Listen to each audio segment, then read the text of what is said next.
Welcome to this public hearing of the Charter Revision Commission.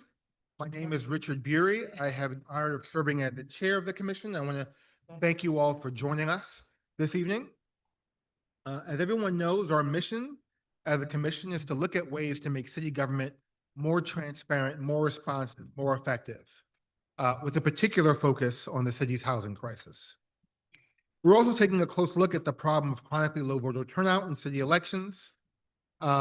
We, as a city, despite the vibrancy of our city, suffer from consistently low turnout for local elections. And so that's also something that we've begun to tackle in our review. We have the responsibility to review the entire charter and suggest changes for voters' consideration. But ultimately, those are only recommendations. Only if the voters agree to those changes at an election would any changes to the city charter go into effect. To that end, last week, we released our interim report with 5 potential proposals to reform the city charter, plus one which we continue to consider. Those reforms are fast-tracking affordable housing development, a new simplified land use review procedure for modest housing and climate infrastructure projects, an appeals board for land use proposals that would replace the mayor's veto, modernizing the city map, and shifting local elections to even-numbered years. We also continue to consider whether to shift to open primaries, as I know everyone here is aware. The interim report can be found along with the modified charter text, can all be found on our website at nyc.gov/charter.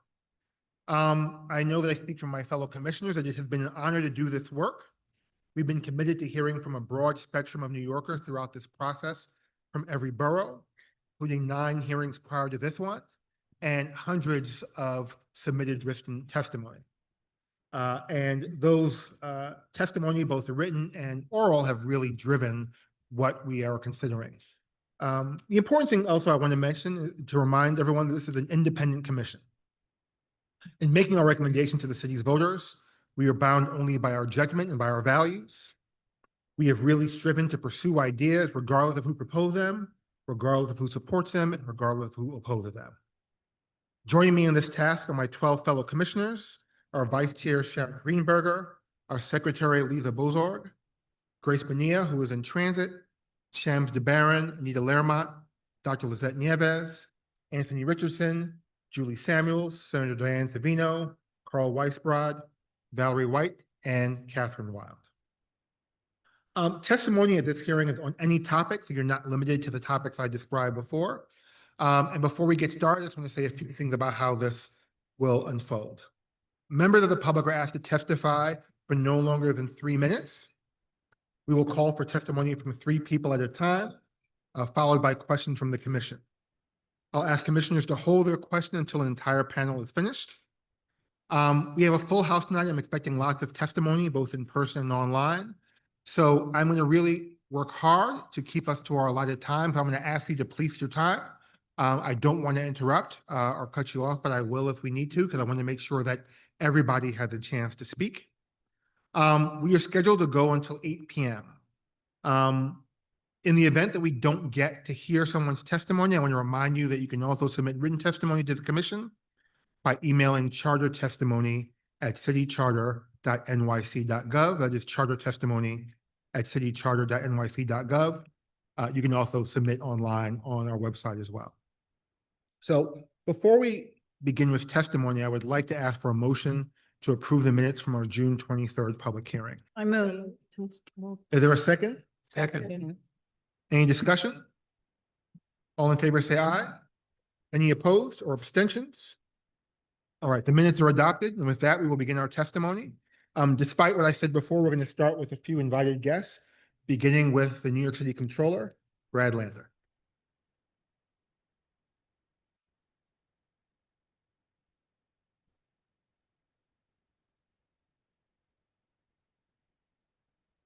Welcome. Thank you. Good evening, Chair Bury and Vice Chair Greenberger and all the esteemed members of this commission, and to the staff. I'm grateful for the opportunity to speak to you. I come to you just days after the 2025 Democratic primary for mayor, in which, as you know, I was a candidate. And my testimony this evening is formed strongly by that race in two key ways.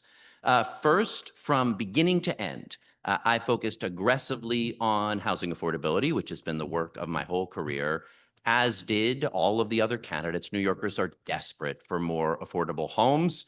So I am proud to be here tonight in support of proposals 1 through 4. And second, while the June election did not go exactly as I mapped it out, I am proud of the campaign that I ran. I ran as a Democrat in a Democratic primary. I lost fair and square. I'm grateful to have been a part of a history-making race that saw the highest turnout in a local primary election since 1989. A diverse electorate of nearly 1 million New Yorkers showed up. More than 500,000 voted for Zohran Mamdani, who I proudly cross-endorsed, just like ranked choice voting was meant to encourage. And many voters who had never cast a ballot in a primary before turned up. Registration surged in their final days before the deadline. We thoughtfully debated serious ideas about what sort of message and approach the Democratic Party candidate should take to govern our beloved city and run in the election in November. I lost. Andrew Cuomo lost. Zohran Mamdani won. And he'll be the Democratic nominee for mayor in November. That's democracy as we have practiced it here for generations. But now it appears some people for whom the race didn't go the way they wanted want to change the rules. So I'm also here this evening to strongly urge this commission to leave its proposal to eliminate partisan primaries like the one we literally just had off the ballot. And I'll summarize the rest of my testimony, which is here in writing. But first, I really think you did a great job on proposals 1 through 4. I'm happy to talk about the details. I think there's some questions that are worth digging in on about whether communities could get a chance to plan for their futures if they happen to be one of the 12 that have produced the fewest housing. But broadly, I think you did a great job. You were given a mission to address the critical crisis of land use and affordability. I think on those issues, this is the best charter revision commission that we have had since 1989, and I give you your props for it. And I also think proposal 5 is a perfectly thoughtful and reasonable proposal to bring more voters out in primary election years. But I would just strongly urge you, a proposal to end party primaries of the sort we just literally had, that New Yorkers have utilized for generations, just weeks after a historic race like that, is a big mistake. I think it will be viewed, whatever the intentions, and I don't doubt the motivations of anyone on this panel, as trying to overturn essentially an election we just had. And I think the fact that some of the folks who are talking about spending money for this proposal are folks who spent money in Andrew Cuomo's super PAC tells you the story that you need to know. The political parties are not perfect, God knows, and I have spent a lot of my time fighting against them at the local, at the state, and at the national level, but they are how we do politics here. Community groups, labor unions, interest groups, people get engaged in party politics and try to put candidates forward. And in the absence of it, you're not going to wind up with some beautiful Athenian democracy with every single voter kind of, making the decisions for themselves. It will be ripe for spending at unlimited levels. It will not produce better government. You have a chance at this moment to achieve an incredible mission that you were assigned to help New York City confront the affordability crisis. And I strongly urge you to do it by leaving proposal 6 off the ballot and putting 1 to 5 there that I will wholeheartedly support and think can build a broad coalition for the future of the city we love. Thank you. Thank you so much. Thank you, Brad. Are there any questions for the controller? Yes. Mhm. Thank you. Good to see you, Mr. Controller. You as well. And I'm happy that you're in support of a lot of the proposals that the Charter Revision Commission 5 out of 6. put forward. I like that. On the 6th question, I just have a couple of questions. So you and I we're probably the only 2 people in this conversation right now that have actually had to run competitive primaries. And what's happened in a city with 5.5 million registered voters, of which 3.5 million are Democrats, yet only 1 million turned out to vote. You find yourself campaigning to a smaller and smaller group of people. So is it not entirely possible that had the more voters been in this discussion, which could potentially include all voters, all the registered voters, you might have had a better shot in the primary? Do you think that's possible? We don't know what would have happened if we didn't have political parties and how the world would work. But no, I mean, I think you could see in the ways that Assemblymember Mamdani appealed to a much broader group of people than in the past, brought a whole set of new registrants in, many more than 4 years ago. There are changes I would support, like I think in Albany, making it possible to change your party registration much closer to the date of the election. It should not be Valentine's Day. That's your last chance to change your party registration. We should have same-day registration, and we should let people change their registration later. But saying to people you can't have a Democratic primary, even though like that's how we do politics in America, I don't think it will improve outreach. I think it will actually diminish outreach. People won't know who you're talking to, or understand why they're, like what kind of primary they're coming out to engage in. But those are the very people you have to speak to in a general election if you're successful. And we'll have a general election in November like we always do. I mean, objecting to say we shouldn't, this is like saying to me, we shouldn't have political parties. Like we should like erase them from American politics. We have primaries and then we have a general election and you form up into a party. You debate what the vision for that party should be. That's what a primary is. And then you go have a general election. That's American political history. It's New York political history. So I just have two more questions, and then I'll let you go, or maybe other people have questions for you. So, but what do we say to the 1.1 million and growing number of unaffiliated voters who are deliberately cut out of this process because they don't want to they don't want to register in a party. They don't want to party raid, which we join the party so I can vote for Brad Lander and then disenroll as quickly as possible so I'm not beholden to that party whose views I may not necessarily agree to. What do we say to those people? Well, one, I mean, we could go to Albany and make it more possible for them at a later stage in the election to decide that they do want to engage in a party primary this year because they're excited about candidates or unhappy about candidates who are offering. They're perfectly free to choose, do they want to engage in a party primary in the primary election or not? And then they'll get to vote in the general election. And honestly, this year is offering people multiple candidates in the general election. It's not just going to be the two major party candidates. They're not excluded. They're offered an opportunity to engage in a party primary and then an opportunity to engage in the general election. And if they don't want to take part in the party primary, that's 100% their choice. No one's forcing them one way or another.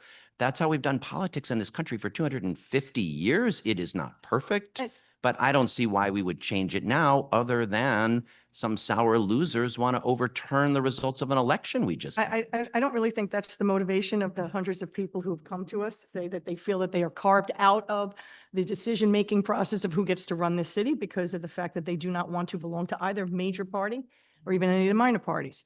And so I just think that to the extent that we're able to expand the franchise, that is something that definitely should be considered. Whether we arrive there or not is still an open question. But expanding the franchise is important. And it was so important that I think a few years ago, you and several others participated in passing legislation to expand non-citizen voting in an effort to expand the franchise, that people who did not have the ability to choose their leaders in this city, although they were paying taxes, although they were participating, sending their children to school, they should have that right. So I'm just trying to figure out why it's okay for one group, but not for the other. Well, I absolutely agree with work to expand the franchise. It's why I support your proposal to shift it from odd to even years. It's why I would support efforts in Albany to push back the deadline when you can change your party primary. It's why I supported universal mail-in voting. There are many other things, and it's why I supported non-citizen voting in that election. But doing away essentially with political parties, saying we're not going to have party primaries or allow there to be, like, I don't know what a political party even is if you can't have a primary and choose your candidate.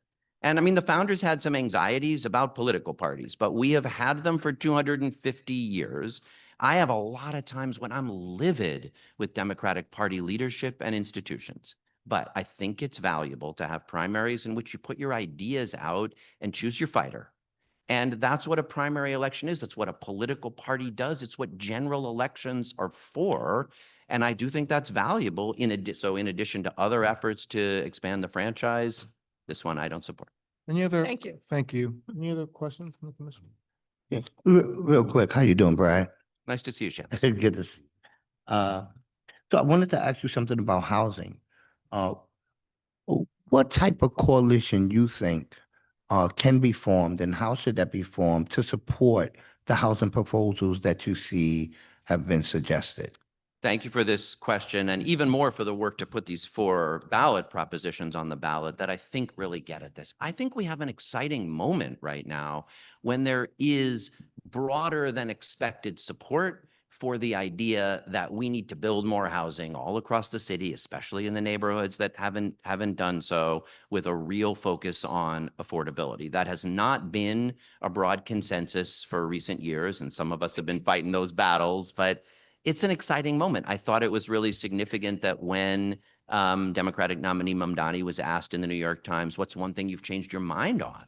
That this was the answer he gave, that he said, we need private sector produced housing within this sort of mixed market context if we're going to confront the affordability crisis. And it seems to me if we could have a coalition of people who have long been for more housing growth, who have been fighting for fair housing, who see that the affordability crisis is crushing, people who build and maintain the housing, people who love their neighborhoods and want to find a way to have them be more affordable, even as we invest in open space and community institutions and culture. That seems really exciting to me. And the 4 proposals you've put here that help tilt the playing field more in the direction of building the housing and the affordable housing our neighborhoods need, I think you've actually done a good job of building the ground for that coalition. It's honestly one of the reasons I'm here tonight. Like, I'm not here tonight just to say I encourage no on 6. I want to be broadly supportive with a big coalition on 1 through 5, not just, and it won't be easy to pass all those proposals because there still are a lot of folks who aren't yet sure. I know that building more housing is what we need to confront the affordability crisis, but even past November into the next administration, we're going to need a broad coalition if we're going to actually follow through on, implement, and build the housing that's here. I find that really exciting. I think you guys have set the table for it. Like, you got an assignment from the mayor. You've done it really well. And I'm hopeful that we can collectively build on it for years to come. Joel, I have two questions, one about elections, one about housing. Well, actually, the housing question first. You alluded to ensuring that the 12 districts who produce the less housing, who then have the expedited process, ensuring their vision for community is given voice. Can you say more what you meant by that, or do you have a particular recommendation? Yeah, and some of this is like trying to understand, kind of the proposal and the way you've written it. As I understand it, the fair housing study is done. That's done every 5 years. And if in the 12 neighborhoods that had produced the least housing, the accelerated ULURP would apply. And that makes sense to me. In some places where they use that approach at a statewide level with the fair share, they give those communities an opportunity to say, okay, let us proactively engage. We would like to put forward some rezonings that might help increase density and offer housing in our neighborhoods.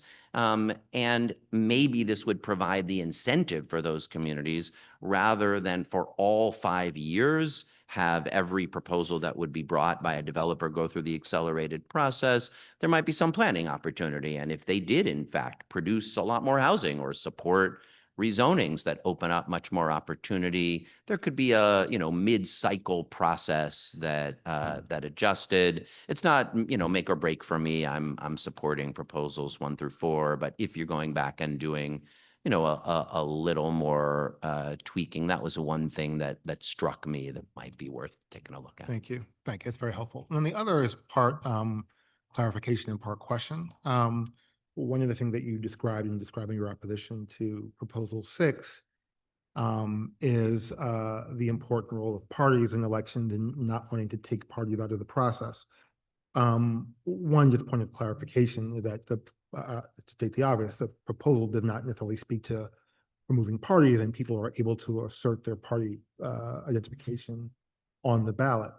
But one of the things I wanted to question is that my understanding from testimony we received is that the majority of the largest cities in America, I believe 42 of the 50 largest cities in America, have some form of open primaries, including places like Boston, where the Democratic Party remains alive and vibrant and well. And so I'm wondering, and you may not have a reflection on this, but I'm wondering if you have a reflection on the idea that somehow that what is proposed, or at least what is being considered, is somehow radical, both in its approach to parties and its approach to the role of parties, when we're actually an outlier among large American cities, and having the, if I understand it, and having the kind of process that we have. So I'm just wondering if you have a reflection on that. Yeah, I mean, I guess I think if you did what's being proposed here broadly at state and national levels, which obviously is not what's being proposed, I don't know what political parties would be. Like, what political parties are, by and large, in the context we have, are entities that have primaries, select candidates, and run them in general elections. Like, that's just American politics. That's what we do at the national level. That's what we do at the state level. Here in New York, it's what we've done at the local level. And yes, in Boston, and other places, they still have Democrats, but mostly because they have state and federal elections that still operate with traditional primaries and traditional general elections. So, it's not that I'm saying if you do away with it here, that will be the end of political parties in America. But to me, again, for all the frustration that I have had, with the Brooklyn Democratic, with the Kings County Democratic Party, with the New York State Democratic Party, and the National Democratic Party, the way I understand what you do in an election is say, here's a set of values that we're debating, and I want to carry the Democratic Party banner into the general election. And I mean, you could disagree with that and say it's not good. It's just, but that's to me like how I understand what politics is in the American political context. And it's not perfect, but I think it has served us well. And in the primary that we had 2 weeks ago tomorrow, I think it raised a whole lot of interesting, thoughtful debate, and people suited up and put their ideas out there, and Democratic voters got to come out and choose the candidate they want to have in November, and to choose to undo that, to say, we're going to eliminate a Democratic Party primary. And yes, other voters can come and participate in round one who now are choosing only to participate in round two. You're going to say to me and other Democrats, you don't get to have a Democratic Party primary in which you choose the Democratic candidate for the fall. And I just don't see any urgent. I think it will do harm to the good housing proposals you have on the ballot. I don't even think the evidence suggests it increases turnout very likely where it happens. And I don't see an urgent reason to overturn how we've been doing things here for generations. So, Before you, I just want to make sure any other commissioners have questions first before we go. Okay. Yeah. Let Commissioner Nieves, since she hasn't had a chance to ask yet. Okay. Hi, Brad. Great to see you. Good to see you. My question has to do with, you're making such a strong assertion that it's a dilution of the vote. And I don't get the data that shows that.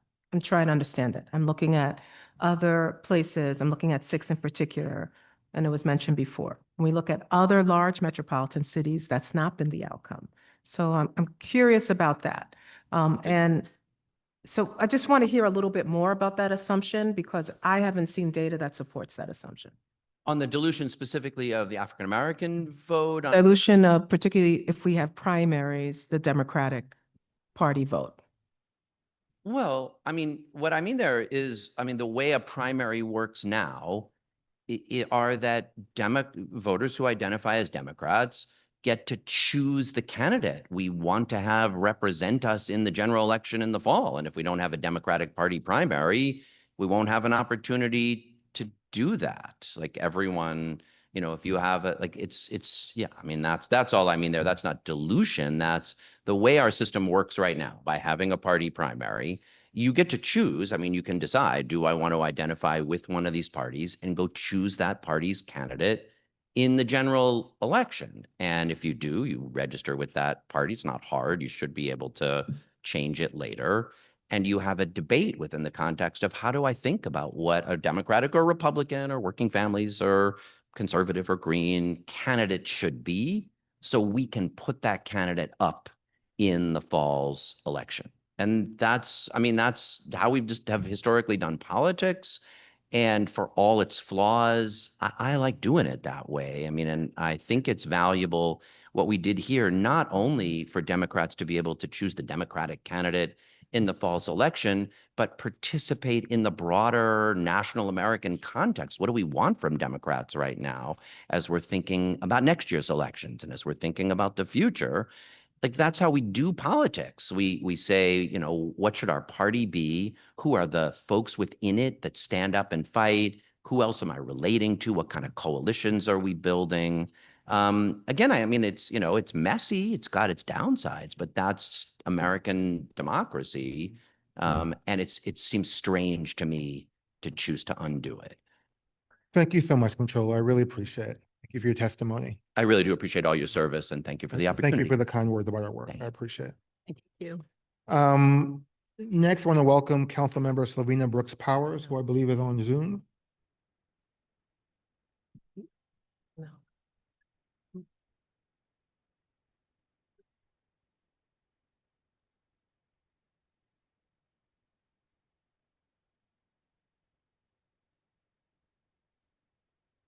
No? Okay. There. I'm sorry? Yeah.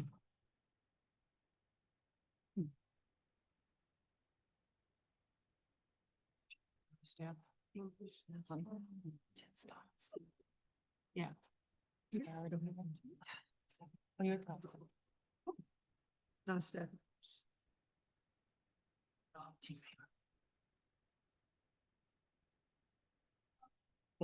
Where's it gonna be? Oh, okay. Rise trouble in your life. Should we move to the next?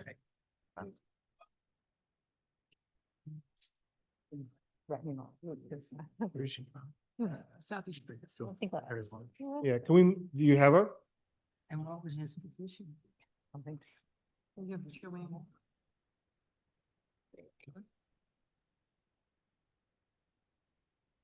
All right. Councilmember Ariola, welcome. You have 3 minutes to testify, please. Thank you. Yes, good evening, everyone. I'm here tonight because this commission is on the verge of advancing proposals that amount to clear government overreach, and I cannot stay silent while it happens. Most frightening of all things being discussed by the commission are the dramatic changes that are being proposed to the ULURP process. These changes would strip land use authority away from the city council and hand it over to unelected bureaucrats who have no idea about the intricacies of the neighborhoods they are seeking to change. The removal of ULURP is a direct attack on the legislative body that represents the people and prevents us from advancing on behalf of those who trust to represent them in City Hall. Council members know our neighborhoods inside and out. Weakening our role only serves to disconnect communities from the decisions that shapes the future and makes our communities more overburdened and more difficult to live in. The ULURP changes also prevent council members from negotiating with developers regarding the communities and what they would like to see as a part of upcoming projects. These negotiations also enable council members to advocate for union labor at projects within their district. Removing that ability from the council would also remove a key protection that is often provided for our unions to ensure that our laborers are hired and protected at some of the city's biggest jobs. The commission is also considering dramatically expanding the powers of the borough presidents. With this in mind, I believe it is imperative that we give New Yorkers the ability to vote on whether council members should have appointment input in their local community boards. The decision to appoint community board members, if made solely behind closed doors by a borough president, would be another example of centralized control overriding local representation. It sends a message to those closest to the community should have less to say. And while politically appointed bodies gain more influence without direct accountability, the proposal to move municipal elections to even years 2 serves to dilute the power of local representation by virtually ensuring that their races get overshadowed by larger national campaigns. By having our local races compete for attention with federal and state elections, we can also guarantee that attention will be diverted away from the elections on the community level, and thus our electorate will be less informed than they should be. Having elections on odd-numbered years, however, will allow New Yorkers to better focus on elections and the issues that can have direct impact on their lives, and thus will give the best chances for the neighborhoods for an informed decision for themselves and their neighborhoods. Finally, the issue of open primaries is one which threatens to bring in tyranny by the majority that the philosophers of the past have warned about. By opening primaries to everyone, regardless of party, would effectively usher in one-party rule and prevent opposition parties from ever gaining a foothold in the elections, and thus a real platform to bring about change. The beauty of the current system lies in the fact that the opposition is guaranteed a voice in the larger political conversation, but a system that does away with primary this would be abolished. These proposals, as they are, do not empower the public. They fly in the face of all that we hold dear as Americans. I urge this commission to reconsider these proposals. The people of New York deserve a government that listens to not one that controls the above. And I will be Thank submitting you. testimony. Thank you so much, council member. Thank you. Are there any questions for council member Ariola? All right, thank you so much for your testimony. We look forward to seeing your written testimony as well. Thank you. Thank you so much. Next, we have Councilmember Frank Morano, also on Zoom. Shouldn't there be a limit on how many times someone can testify? Who's going to tell us for community boards? Which interestingly. Can you hear me? Mhm. Got it. Thank you very much. Good Good evening. evening. Good evening. You have 3 minutes, please, council. Got it. Good evening. Thank you once again for the opportunity to testify before this commission. I suspect by now you've heard enough from me to last a lifetime, but given how important these decisions are, I hope you'll indulge me one final time for one final 3-minute commentary. First, I want to genuinely thank each of you for the time, energy, and sacrifice you've poured into this process. I know how demanding this work is. You've sat through endless hearings, read more reports than anyone would envy, and heard passionate arguments on every side. And that's real public service, and I appreciate it, even when me or other members of the public may disagree on the details. Tonight, I want to zero in on a few of those details that are in the interim report, and one big one that's left out of the interim report that I hope you'll consider before finalizing your recommendations. First, please do not pursue the so-called top two system. You've heard me say this before, but let me put it in plain terms. And, for two people that disagree politically as much as Councilmember Minority Leader Joanne Ariola and Controller Brad Lander do, and both of them are saying don't do this, and there's a reason. Top two is a political trap disguised as reform. It may sound good on paper, but in practice, it shuts out minor parties, discourages outsider candidates. In most of the city, it shuts out Republicans, both voters and candidates, and it leaves voters with a false choice. If you want a real-world example, imagine if we had top two in place right now for this year's mayoral race. The final two candidates would almost assuredly be Zohran Mamdani and Andrew Cuomo. And for many Republicans, independents, moderates, and heck, for a lot of Democrats, that matchup feels like the political version of Alien versus Predator. No matter who wins, we lose. That's not hypothetical. It's exactly what we've seen happen in California, where top two has produced lopsided runoffs that fail to represent the full political spectrum. We've seen race after race where two Republicans are facing off in a Democratic district or vice versa, often silencing independent and third-party voices entirely. We should be building a system that encourages more choice, not less. The solution isn't to import California's broken model. It's to expand what already works here. Nonpartisan special elections with ranked choice voting. I was elected through that system. It was clean, competitive, focused on ideas, not party labels. And in New York, we've been doing it for over 30 years. It worked for voters and it worked for the city. So why stop there? Let's make every municipal election operate the same way, with more choices, fewer spoilers, and elections decided by merit, not machinery. And let me say this clearly. Stop calling top two an open primary. It's not. The U.S. Supreme Court doesn't call it that. Political scientists don't call it that. And when you misuse the term, you're confusing voters, and confusion is the enemy of trust in our democracy. And I wish you'd stop saying it. If we want to boost turnout, competitive elections are the answer, not rhetorical sleight of hand. Look at the numbers. This year's Democratic mayoral primary saw the highest turnout since 1989. Why? Because it was Councilmember, competitive. you're at time. Can you wrap up? Yeah, Please? I will, and I appreciate you enforcing that 3 minutes with Controller Lander as well. And that brings me to another proposal that I strongly oppose: moving municipal elections to even-numbered years. Sure, presidential years bring more people to the polls, but let's be honest, they come to vote for president, not for city council or borough president. All moving the elections does is drown out local Thank you so races much. in a tidal wave of races. And I think you. it says a great deal about your agenda that you would keep me to the 3 minutes, but you have no problem allowing Controller Lander to go on. till- Councilmember, in his defense, he testified once. Any questions for the council member? You can't get upset. Look at him. He can't- Any questions for the council member? No. No, I'd just like to thank him for his avid participation in Yes. this process. He's been in every hearing. It was, we appreciate it. Every hearing, yeah. Appreciate your service as well. Thank you so much. Appreciate you. All right. Next, I believe Public Advocate Jamani Williams is, oh, you need a minute? All right. All right, next on Zoom, we have Councilmember Christy Marmorato.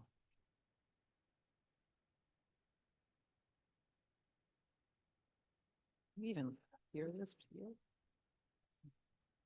Weird. Let's see.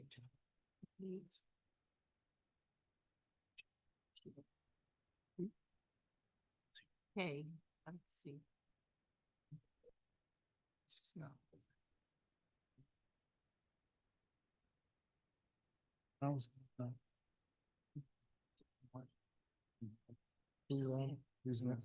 right. I'll do that.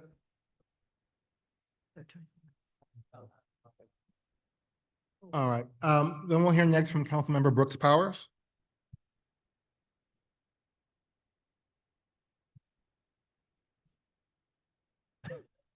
I did. This is the best I could do. Hi, can you hear me? Yes. Hi, good evening, everyone. It's good to see everyone virtually. I had the privilege of representing the 31st District in Southeast Queens for the New York City Council. And I'm here tonight to raise serious concerns about several proposals advanced by the Mayor's Charter Revision Commission. Proposals that would significantly diminish the role of the council and our communities in land use decisions. These changes are being framed as efficiency measures, but in practice, they sideline the very people who understand our neighborhoods best. As someone who inherited a number of development projects and even voted for several, I have a unique perspective as to why it is critical to include local voices into the process so that we may address our housing crisis while accounting for local nuances. Communities like mine, where unchecked development has long outpaced infrastructure, simply put, cannot afford to be cut out of these decisions. Let's take the first proposal to fast track affordable housing. On its face, it sounds positive. We all support more affordable housing, but this proposal would allow projects with mandatory inclusionary housing components to bypass the uniform land use review procedure entirely. That means neither the community board nor the council would have any role.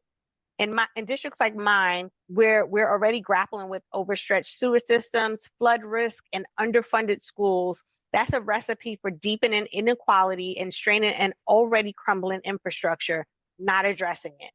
The second proposal would simplify review of so-called modest rezonings. But what the Charter Commission defines as modest, a 4-story building or a 30% increase in density can have major consequences in low-rise communities. The City of Yes proposal taught us this lesson. Council input was critical in modifying that plan to prevent basement apartments and ADUs in flood-prone areas. Without the local expertise, we risk building housing without the infrastructure to support it, worsening conditions, not improving them. The third proposal would create an appeals board that could override the city council's vote on land use applications. Today, the council has de facto authority over ULURP, the process that determines how our communities grow. Removing the council's authority and elected body over rezonings undermines the very purpose of ULURP, to give communities a seat at the table in shaping their own futures. This proposal would allow citywide interests to overrule the voices of communities that would bear the brunt of these impacts. This would set a dangerous new precedent, one that would leverage a panel to overrule local elected officials that are tasked with representing the interests of their respective districts. At a time when trust in government is fragile, we should be doing more to bring communities into the process, not less. The council must remain an integral part of the land use decisions in the city. Removing the council from these processes would undermine accountability, silence local voices, and ultimately lead to worse outcomes for the very communities we all seek to serve. I thank you for your time and for your partnership. Thank you again. Thank you so much for your testimony. Deeply appreciate it. Are there any questions for Councilmember Brooks Powers? Oh, yeah. Okay, thank you very much. Appreciate it.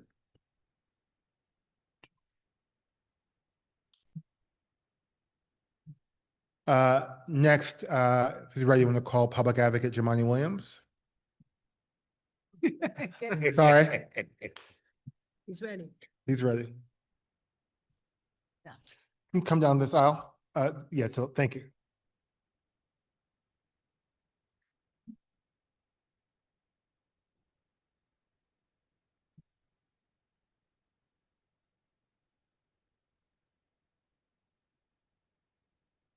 Perfect. Thank you. Thank you, Public Advocate.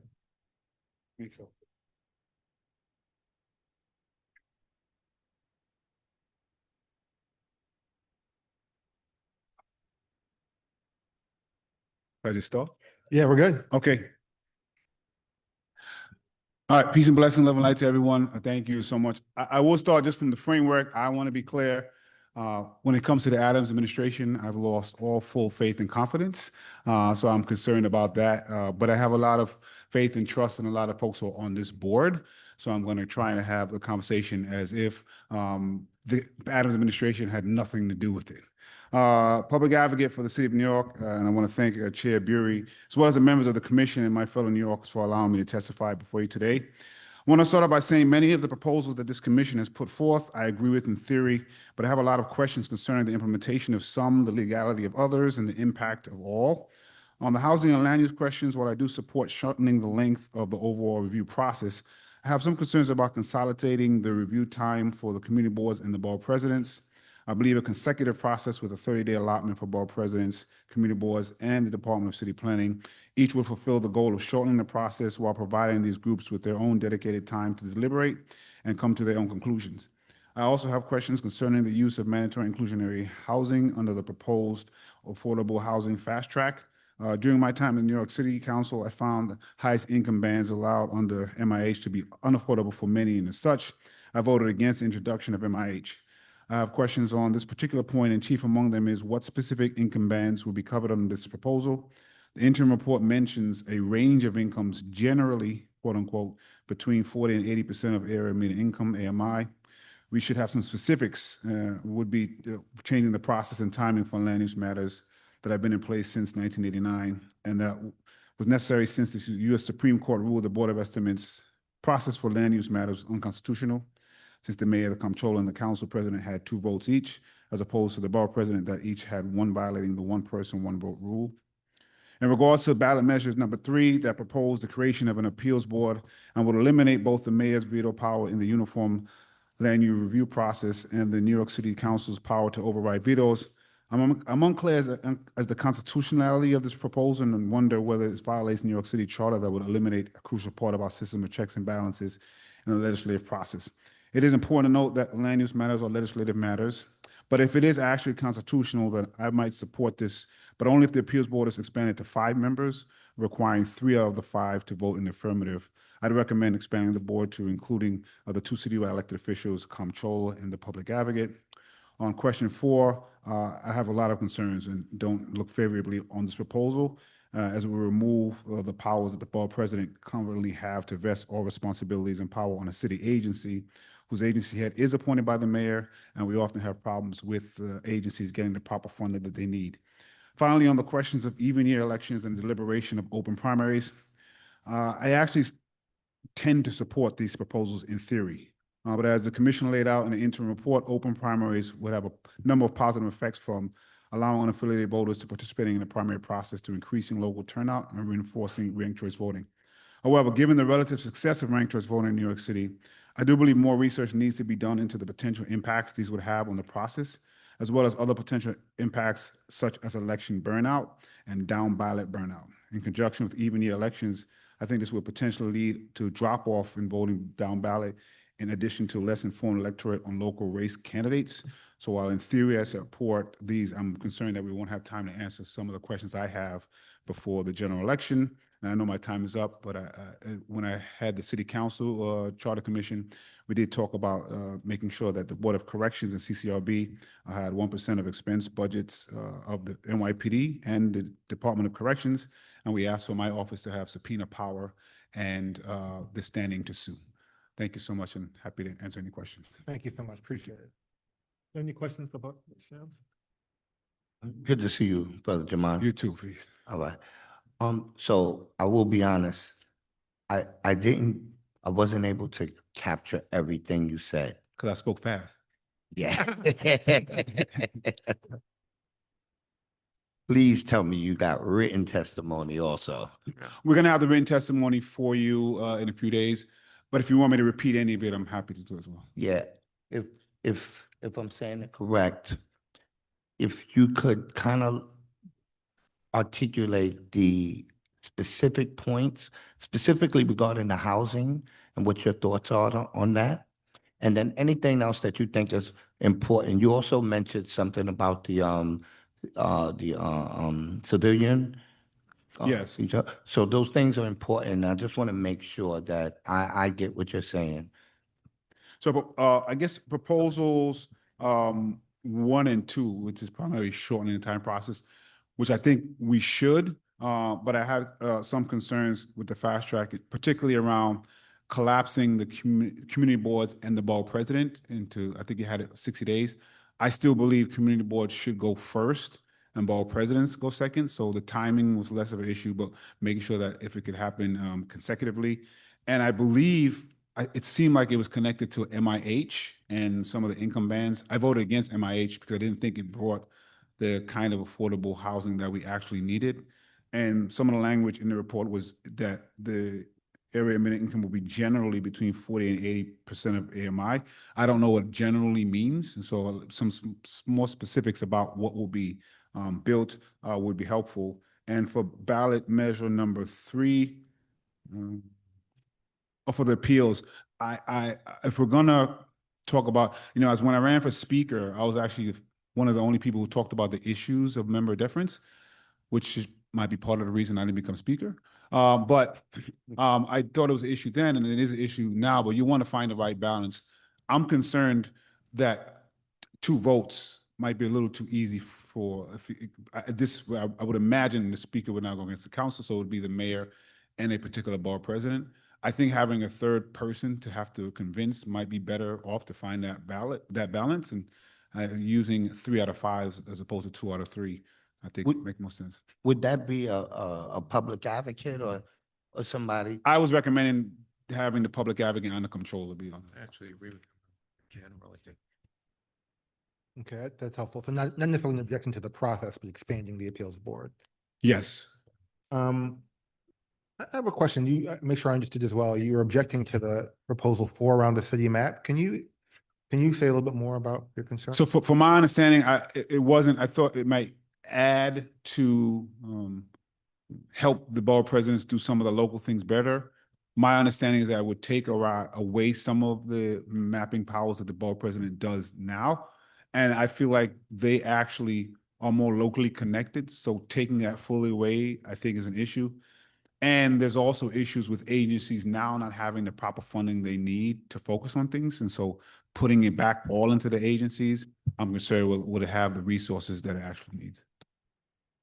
All right. Thank you, brother. So if it, if it was just some kind of blend or something, it might make sense, but it seemed to be taking it fully away. Okay, any questions? He answered it when he answered. All right, thank you, very helpful. Appreciate Thank you very much. A lot of respect for y'all. you. Thank you so much. Thank you. Not so much administration. Thank you. Yes.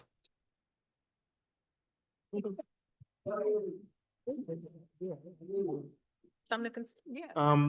The next Oh. testimony will be from the Commissioner of HPD, Ahmed Tagani. That was Ed. It was cool.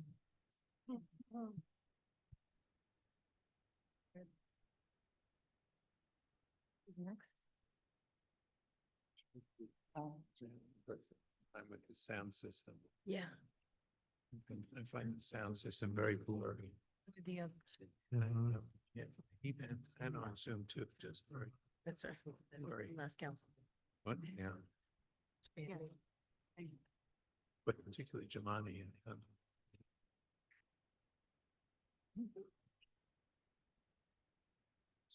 So shy. Goodness. They're not done.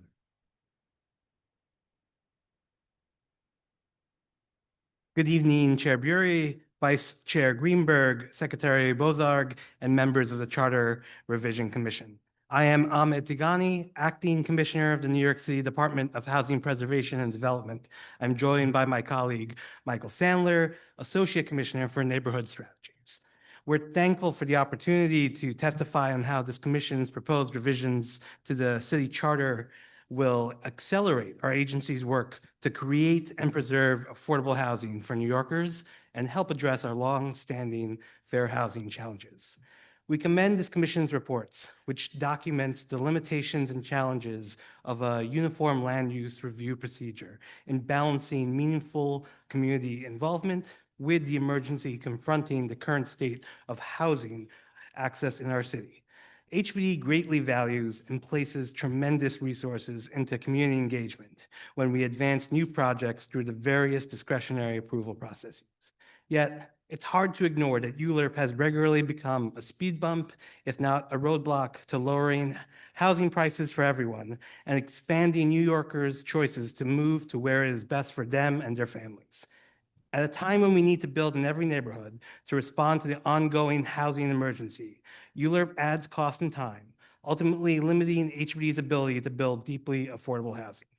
The proposed solutions thoughtfully restores the intent of the 1989 charter to integrate local perspectives into a citywide decision-making framework, while providing new tools to address the urgency of historically low vacancy rates. If approved by voters in the fall, bureaucratic redundancy for subsidized affordable housing will be slashed. This means HPD will be able to get shovels in the ground faster and use subsidy more effectively. At the same time, local voices through community board review will still continue to be a central part of the review process. To illustrate the impact, we would like to share 3 recent affordable housing examples.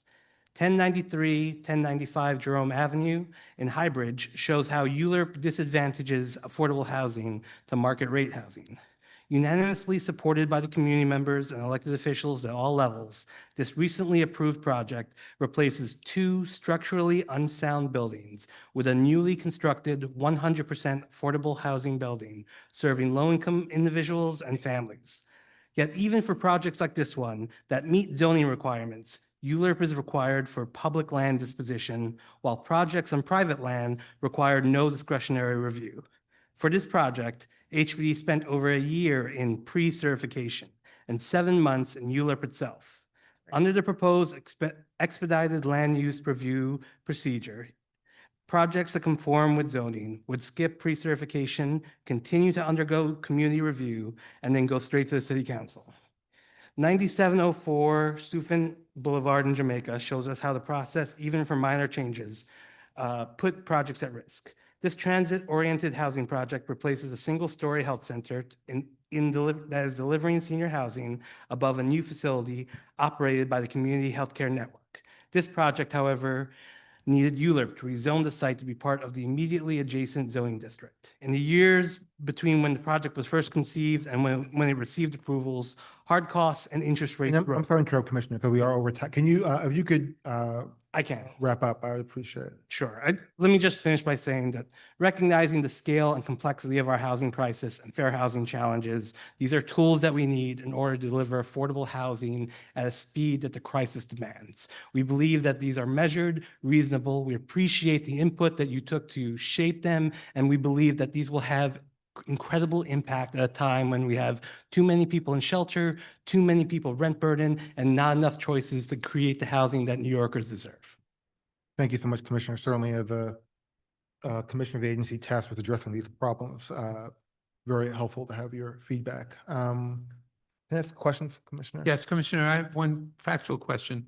On our proposal number one, fast tracking with for publicly financed affordable housing projects going to the Board of Standards and Appeals, in those cases, would HPD support be required in every one of those cases?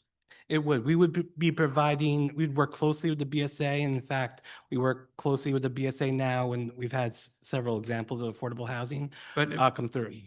So So a would- letter would be required It from would be HPD required. to confirm this is the project we're moving forward. Thank you. Or the state. So HCR will also can play a role in this.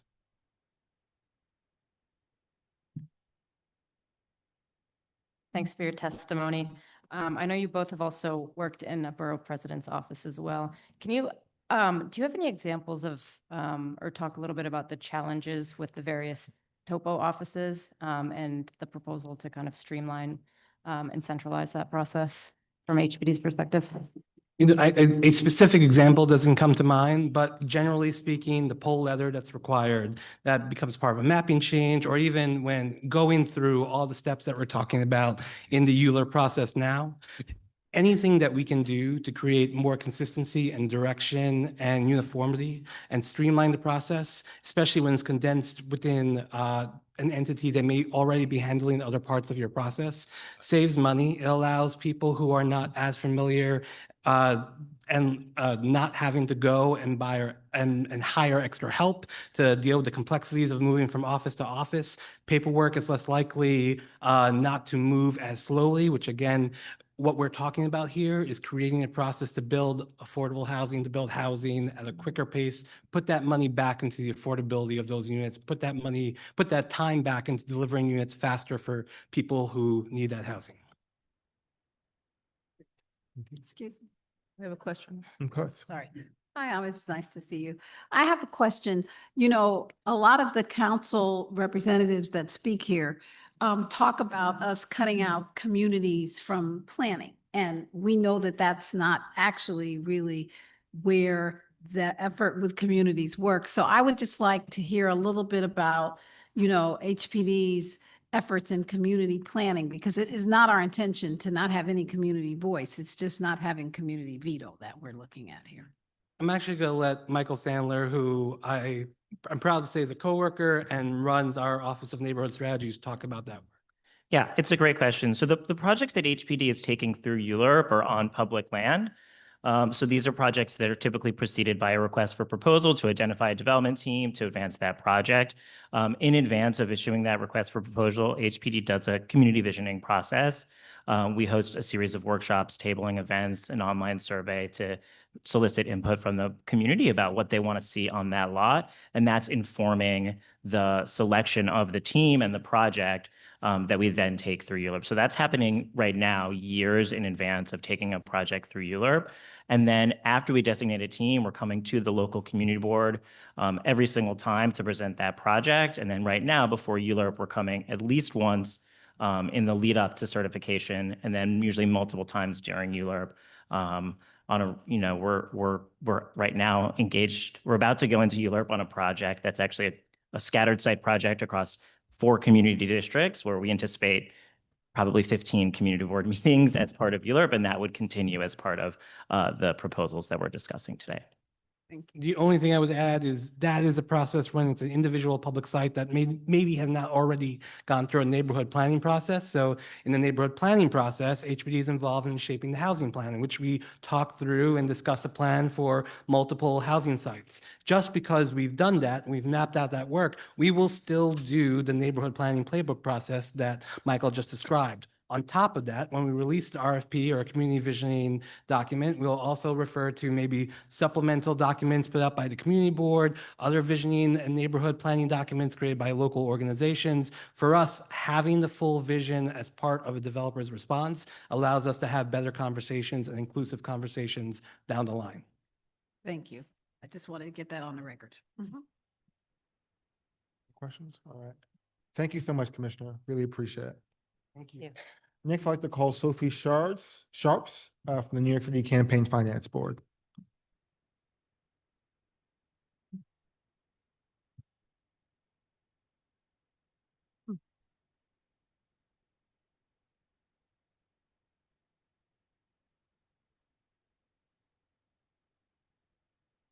All right. Good evening, and thank you to Chair Bury and members of the 2025 Charter Revision Commission for the opportunity to testify.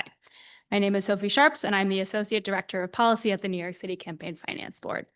The CFB is a nonpartisan, independent city agency that runs the city's matching funds program and engages voters through our NYC Votes initiative.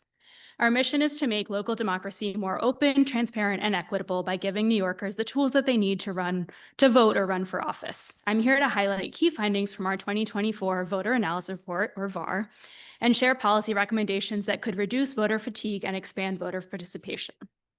The 2024 VAR, published in April of this year, shows that New York City maintained a high voter registration rate last year at 85.5% of the eligible population, but turnout still lags, especially for voters under 30. In 2024, 3.7% of young voters cast ballots in April, 5.0% in June, and 57.1% in November. We also identified a participation gap for the more than 1 million unaffiliated voters in New York City, or 1 in 5. The VAR finds that unaffiliated voters turn out to vote at lower rates than their party-affiliated peers. They also tend to be younger. Nearly half of all unaffiliated voters are under the age of 40. Given New York's closed primary system, unaffiliated voters cannot participate in primary elections, which may contribute to long-term disengagement from the electoral process. Our recommendations are rooted in research on voter fatigue, the concept that holding more elections leads to lower voter turnout. Our 2024 VAR offers 3 suggestions to prioritize voters when scheduling elections: the frequency of elections across years, the number of elections within a single year, and the occurrence of last-minute special elections. First, the 2024 VAR renews our longstanding recommendation to align odd-year city elections with higher turnout even-year elections. Voter turnout for mayoral elections has averaged under 30% in New York City, while turnout for presidential elections regularly exceeds 60%. Consolidating elections would reduce voter fatigue, making it more likely that New Yorkers vote for the candidates who will represent them at every level of government. This alignment would require state legislative action and a question posed to New York City voters through either a bill passed by the City Council or a Charter Revision Commission. Second, New York City held 5 elections in 2024 alone. We recommend combining primaries wherever possible, which would reduce the number of election days and ease the burden on voters and election administrators alike. Third, last-minute special elections often yield a particularly low turnout. From 2020 to 2024, the city held 12 special elections to fill 16 vacancies. Aligning these contests with regular election dates wherever feasible would help address voter fatigue and increase voter turnout. More details on these recommendations and supporting data is included in the written testimony submitted to the Commission and also in the 2024 VAR. Thank you again for the opportunity to testify today. Thank you so much. I appreciate it. Are there any questions for? Yes. Thank you for your testimony. I just want to make sure I understand on the issue of combining special elections with, I guess it would be the next upcoming primary, right? So, but because no one can predict when an elected official is going to leave office. Sometimes they leave voluntarily. Sometimes they move on to better things. Sometimes they move on to, their next life. So if you, and none of us, there's no way to predict that, but if you simply move the election forward to the next regularly scheduled election, you could potentially leave a district without representation during a very important part. So if in Albany, if you are no longer in office after February, then your district doesn't have a voice in the budget process, which is the most important part of what happens in the legislative term. So, I mean, is there any concern about that? I mean, there's a reason why they do them sooner. Within a certain number of days, you have to declare a special election. Yep, absolutely. Thank you for raising that. And, at every level, at city, state, and federal, the laws look different. There are a certain number of 60 days, 90 days, whatever that looks like. And I think that is very valid. But I will also say, looking at special election turnout, we see that over the past number of years, it's averaged between 2% and 8%. That's incredibly low. And there's concern around voter representation and voters actually not turning up to choose who's representing them anyway. So we believe that having a slightly longer period is really important to increase voter turnout and ultimately representation. That might be possibly true, but when you look at the turnout in regularly scheduled elections, it's not much bigger than 10% anyways. You get to 20%, 21%.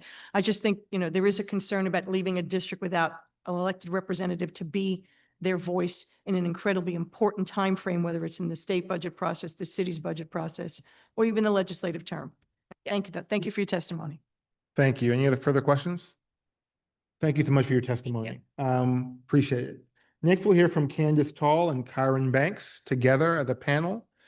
Just so that they're aware, they'll be followed by Jim Walden and Michael Picarillo. But first, Candace Tall and Kyron Banks.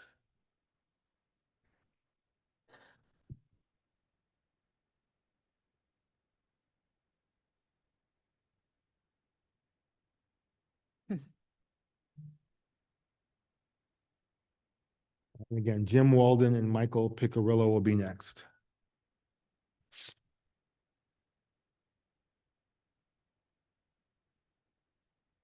Hello. Hello, welcome. Okay, let me start. I want to run out of time. Hello, my name is Candace Tall. I'm Executive Vice President and Political Director of SEIU Local 32BJ. I'm here representing our union and the 90,000 strong we represent in New York City. We are a member-driven union dedicated to ensuring that our workers share the prosperity of the industries that they contribute to. The foundation of our union is here in New York City, where our workers have attained a middle-class wage standard of living and affordable, high-quality healthcare. As a labor union, we know well that New York City faces a critical housing shortage. We believe our city can both build more affordable housing and create more middle-class residential service jobs. That is why we led the way fighting for the forward-thinking City of Yes framework and fighting for the much-needed 485X tax abatement. However, we do not believe the Charter's Commission's land use recommendations accomplish these two intertwined goals. We have spoken before this commission previously about the importance of creating more housing with all important democratic checks and opportunities for public engagement that we use to protect standards for workers. Question 1 and 2 in their current form fail to do this. We are looking forward to working with this commission to learn more and amending these recommendations. On question 1, 32BJ does not support allowing affordable projects, regardless of size, to be approved by the Board of Standards and Appeals, nor do we support allowing large, predominantly market rate projects in districts designated under the Fair Housing Framework to be approved by the City Planning Commission. While we emphatically support the construction of more affordable housing, this should not come at the expense of the public's ability to weigh in on large projects which employ hundreds of New Yorkers and have significant impacts on the communities where they're built. Community board hearings, which would be retained under these proposals, are not relevant if the local council member, the democratically elected official who is accountable to that community board, doesn't have a say in the final approvals. Otherwise, these hearings are not real public consultation. As such, we do not support ultimate approval authority going to an unelected group such as the Board of Standards and Appeals and the City Planning Commission. On question 2, we are supportive of an expedited process for low-density R1 through R5 districts and small to medium-sized developments in transit-dense areas. However, awarding developers across the city a 30% bump in density, which in some areas could represent hundreds of units without any check by the local council member, it is not workable in its current form. We hope these proposals can be changed and amended by the commission to help support working people of New York City. Thank you so much. Thanks. Good evening. My name is Karan Banks. I'm here representing SEIU Local 32BJ. Here to testify in opposition of the Charter's recommendation of open primaries. The current system that we have, ranked choice voting, allows voters, including our members, to have real power in local elections. This system ensures that those who win the primary elections are elected with a majority of votes. We share the goal of increasing voter turnout in elections. However, there are some better ways to increase engagement of the electorate.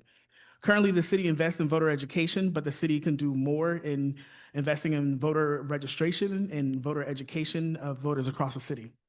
Within our union, we see that when we invest in voter education and voter registration, we see an increase in turnout of our members and engagement. And these investments citywide can also produce similar results for the voters. During the election, we witnessed ranked choice strategies that allow for candidates to team up, cross-endorse, and inform their supporters on how to complete the ballot using ranked choice system. This kind of partnership from various candidates is welcome because it allows for a different kind of messaging and a different style of campaigning, one that encourages voter engagement. The recent election increased voter turnout compared to 2021, which I'm sure you'll hear about a few times tonight. According to the AM article authored by Shea Vance, voter turnout in early voting was increased and across all 5 boroughs. The data saw there was a high turnout amongst New Yorkers between the ages of 25 and 34. One that I know the report focuses on that particular demographic and being registered unaffiliated. And this is all in the context of not ideal weather across the early voting and then consecutive 100-degree days for election. And so also when candidates actively engage the electorate will turn out. So in conclusion, the city can do a better job of investing in voter education and voter registration if turnout is a goal. And that's it. Thank you both so much for your testimony and for keeping the time. I appreciate it. Any questions for the panel? Came in 40 seconds under. We're impressed. I have a quick question, and I appreciate the framing, including Ms. Tall, sort of starting by acknowledging the affordable housing crisis. Obviously, we are limited to the charter in terms of our ability to make changes, although there may be other things that would help the program. I appreciate your objections to the current proposals, but I'm wondering, are there specific changes to ULURP that you would support in an effort to address what you acknowledge is an affordable housing crisis? I think possibly we would love to see, different options. I think the important thing for us and for most working people and most New Yorkers is ability to have a say in the process. And when you have no elected person who's responsible to their voters making the decision, it takes away our voice and our ability to impact the decision that's ultimately made. Thank you. I do have Any other questions for the panel? I do. Dan? I can't help myself. So first of all, thank you, Candace. It's good to see you. Karen, I just want to ask a question because I've heard from some of my colleagues in the labor movement, there's a concern about the idea of open primaries, nonpartisan, whatever we want to call it, that it would create a problem for labor organizations and their ability to educate voters and move them. And I don't quite understand that because the best people in the city that do a good job of educating voters, motivating them and running GOTV efforts are unions. It's what you guys do. I mean, I used to do it myself. So let's assume we have an open, an open primary in June. And there are 7 candidates that are running. One's a Democrat, one's a Republican, a Working Families Party, an unaffiliated, whatever it happens to be. The process by which you would determine who would be your selected candidate that represents the interest of 32BJ and your members wouldn't change. You would still advocate and run a campaign to get that person elected because they reflect the values of your organization. So I don't quite understand why unions are so concerned about whether it's an open primary where more than one individual is allowed to run that's not just a Democrat or a Republican or whatever. Your process wouldn't change. You'd pick the candidate that best represents the interests of your union. You would advocate for them, you'd educate, you turn out the vote. So maybe I'm missing something. And if I am, please help me understand this because I don't quite get it. Yeah, do you want to take it or you want me to? I think when you're talking about larger races, citywide races, I think some of what you're saying has some merit. But I think the smaller the district, when we look at some districts right now, if it's 60% registered Republicans, are you actually giving a Democratic person a chance to actually compete and have their voices be heard and have them appeal to voters? If you're picking the top 2, they're probably going to both be Republicans, and then there's not a chance for someone from a different ideology to actually be heard to those voters when there's still 40% of that district and maybe folks who would flip over and do something different if they were spoken to and heard a different, ideology or opinion that they could resonate with. But you could make the same argument in, other districts that are overwhelmingly Democratic, where there's no prayer in, hell of anybody else who's not a registered Democrat from moving forward out of a Democratic primary, which sometimes produces maybe 4,000 or 5,000 votes in total. So I'm just, again, I get the concern that unions have, that this would change the way they approach politics, but I don't really think it harms your ability to deliver voters. I don't actually know if that's true. Like a prime example is Council District 13, right? Where this seat, if you look at the registered voters, is over 60% registered Democrats. There's a Republican in that seat right now. Had their primary only allow for, the top two, which probably would have ended up being 2 Democrats, would the Republican have had a chance to compete and actually win that seat? Probably not. Interestingly, that seat flipped that way because Well. of a housing, about a house. We don't have to talk about those details, but you get my point. Thank you. Any other questions for the panel? No. Okay. Thank you so Thank much you. for your testimony. Thank I appreciate it. Next up are Jim Walden and Michael Picarello.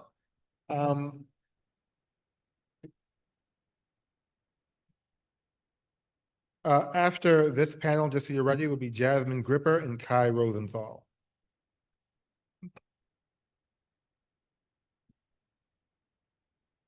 Should I wait for Begin, Mr. yeah. Picarillo or start? No, you can start. Well, thank you very much for hearing my voice. And as some of you may know, but maybe not everyone, I'm running for mayor as an independent. But I'm really not here tonight as a mayoral candidate, although I would be thrilled to talk to you as a first-time candidate, having gone through the cycle that I've gone through now, the dramatic impact that our current system has on the voice of independence. I'm here as someone who for 23 years has fought for good government at every level, whether it's the federal level, the state level, or the local level. I brought more cases than I can imagine. Many of them are about protecting our democracy, and I've seen things that curl my toes: voter manipulation, gerrymandering, all of the ways in which the two-party system, regardless of who the majority party is, seeks to stifle competition. You have an opportunity that can be defined by inclusiveness, competitiveness, and engagement.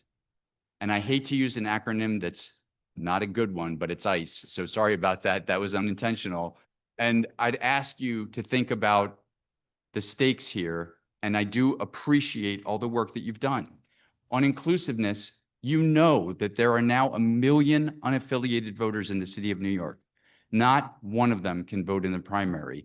I just heard speakers talk about voices being heard and uplifting voices. What about the 1 million independents, unaffiliated voters who cannot vote, like me? I left my party in 2006. I have not been able to vote in a single primary. If we are a city that believes in inclusiveness, we have to talk the talk and walk the walk. And the only way that we can get there is with open primaries.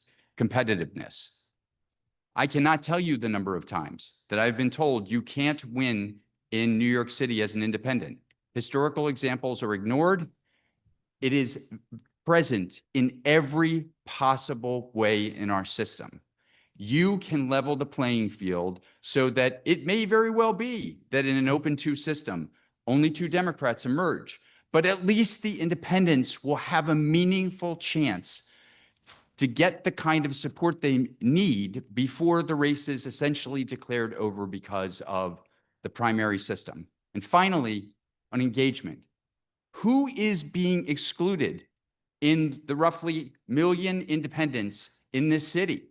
The very people that we need to build our democracy: young people, people of color, veterans, and most importantly, people who do not want hyperpartisanship. And we are at a crossroads in our country where the worst polling party is the 2-party system. Right? Whether you're in a red state or a blue state, a red city or a blue city, the polls show that people don't trust the system. You can level set that by doing what I believe you intend to do and you know is the right thing to do for civic engagement and good government. and that's open the primary system. Thank you. Thank you. If we could, is Mr. Picarillo here? He ceded his time to me. That was true. Are there any questions for Mr. Walden? There's no opinion on the housing stuff. No. Thank you for having me. Thank you so much for testifying. Appreciate it. Next up is Jasmine Gripper and Kim and Kai Rosenthal. Sorry. They'll be followed by Anne Marie Gray and Samir Lavinia. And I apologize if I'm mispronouncing your name. Hey, Jasmine? Michael, you should go now. You were Okay. supposed to be up. Okay, I'm sorry. Yeah. You can go now.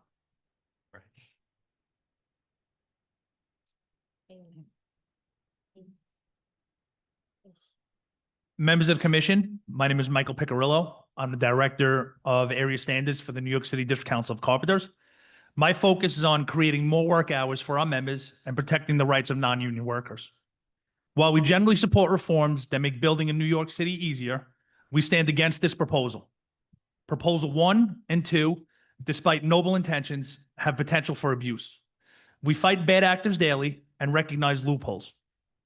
The report claims these will help affordable housing, but the fine print shows they apply to MIH projects, the majority of residential projects, without worker protections. These proposals cut council members out of the process, favoring City Hall and wealthy developers sidelining unions. This won't create affordable housing, but will incentivize bad actors. Proposal 3 introduces unnecessary formal checks on the city council, undermining council members. Speaker Adams has pushed for more housing, and this proposal undermines her efforts. We strongly oppose both election reforms. Shifting elections to even number years will nationalize local races and marginalizing local issues. Open primaries favor well-funded candidates, narrowing democracy. These proposals take power from everyday New Yorkers. I urge the commission to stand with our union against them. Thank you.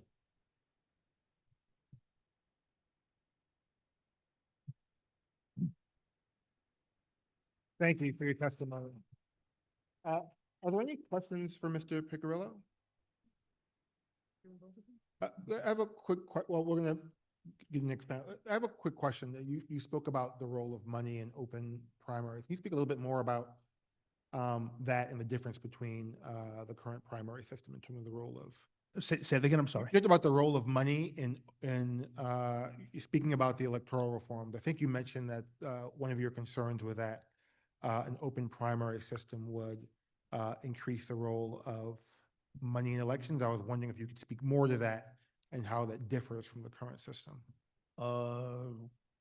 Sorry. So maybe I misheard you. I may have. Oh, so it'll definitely give an advantage to more candidates who raise more money than ones that don't have the ability to raise as much money as the ones that do. You know. Okay. Are there any questions for Mr. Picarillo? All right. Thank you so much for your testimony. Thank you. Deeply appreciate it.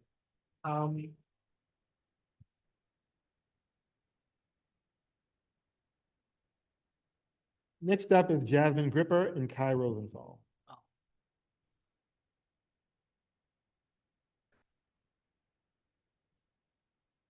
Thank you. Sorry about that.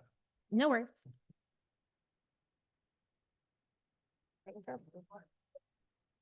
Give them a second to the hearing. That the sound is a little rough. Carpenters are rolling out. The carpenters are rolling out. He's like, All right. Thank you. Please continue.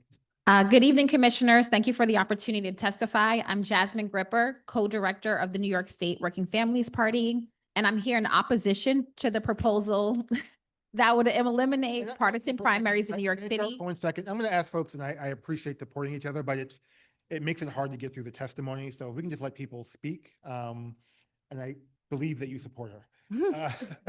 Thank you. I'm here in opposition to the proposal that would eliminate partisan primaries in New York City and will replace them with nonpartisan jungle primaries. Before we discuss what we change about the current system, let's first point out what is working. We currently have the most diverse city council in New York City history with racial, gender, age, and economic diversity. The number of elected female city council members, and more specifically, women of color, is at record numbers. We have more voter turnout increasing in the Democratic primary compared to the last 2 decades, especially with the implementation of early voting. And while you all were having hearings, many of us were out at the door, increasing turnout, talking to voters, and making sure we were engaging in this current Democratic primary process. This is the second time New Yorkers are using the ranked choice voting system, and overwhelmingly, it's a success. Fewer people had their ballots exhausted this year than 4 years ago, and New Yorkers are learning increasingly how to use the voting system of ranked choice voting. Jungle primaries, on the other hand, have no history of significantly increasing turnout, which has been the original reason the commission gave to include this proposal. Let me remind the commissioners and the public that jungle primaries were first proposed in New York City by Mayor Michael Bloomberg more than 20 years ago as he was fighting to crush public sector unions in the city. The organizations pushing for jungle primaries across the country, like Unite America, are backed by billionaires, including Michael Bloomberg himself, who attempted to use their wealth to buy our democracy. Because of organized workers and organized community members and Democrats, and sometimes the working families parties, primaries in New York City are things that are actually difficult for the billionaires to buy, and that's why they want to change the rules. Instead of unionized nurses, construction workers picking their candidate, they want to open it up to their hedge fund billionaires and Republican and neighbors on Park Avenue. Let's be honest, the proposal to implement jungle primaries is simply about limiting the power of everyday working class people in New York City by crippling political parties, confusing voters, and making it easier for billionaires to elect their preferred candidates. Parties play a vital role in our political process, and we will not hesitate to strongly oppose any effort to stack the deck for the billionaire class more than it already is. We also want to ensure that we protect New York State's fusion voting laws, which allow candidates to run on more than one ballot line.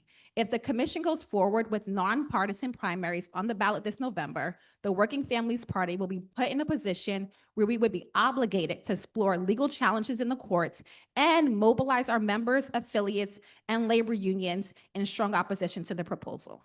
Thank you so much. Kai Rosenthal? Good evening. I'm Kai Rosenthal, co-president of the League of Women Voters of the City of New York. And on behalf of the League's community of members, volunteers, and partner organizations, I appreciate the opportunity granted by Chair Bury and the other members of the Charter Revision Commission to submit testimony today on the subject of open primaries. As a multi-issue, nonpartisan political organization of over 100 years, the League of Women Voters encourages informed and active participation in government, works to increase understanding of policy issues, and impacts public policy through advocacy and education.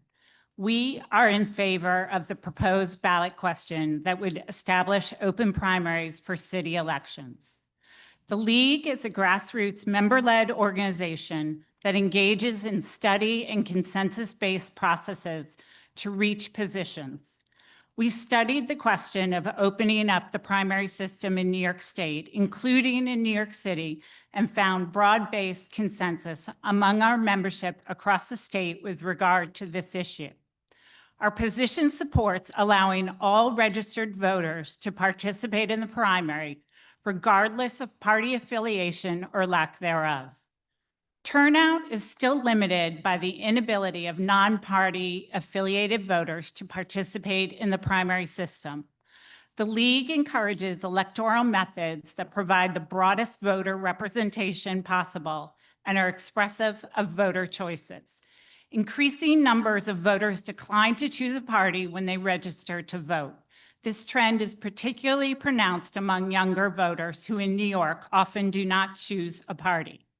Approximately 1 in 5 registered voters identify as unaffiliated in New York City, and nearly half of those are under the age of 40. Excluding voters that are not registered with a party from the primary may significantly limit such voters' choice of candidates in the general election. Additionally, closed partisan primaries give disproportionate power to the small number of voters who turn out to vote in primaries, which may be contributing to polarization. For these reasons and more, we would strongly support the change currently being proposed by the Commission. In addition, we applaud the Commission for ballot question number 5 on moving city elections to the same year as presidential elections. We were pleased to see that the interim report concurred with our testimony that the change is likely to lead to a more inclusive electorate. As always, I want to thank the Charter Commission for your leadership for New York City. Thank you so much, both of you, for your testimony. Are there any questions from members of the panel? Yes. I do. Thank you. Thank you both ladies. It's interesting to have two women sitting next to each other who are completely different opinions. Yeah. Presented them both very well. So obviously I'm going to address Ms. Gripper from the Working Families Party. So 27 years ago, when we created the party, I was there. The vision of the party at the time was that we wanted to organize labor organizations, community-based organizations, and others who felt disenfranchised by the Democratic Party. That was the point. You know the history as well as other people who do.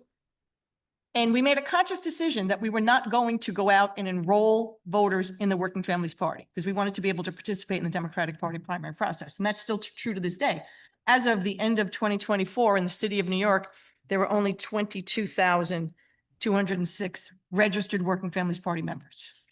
Right? So the purpose of the party is really to be, to move the Democratic Party to the left. So you guys have already proven you're pretty successful at that.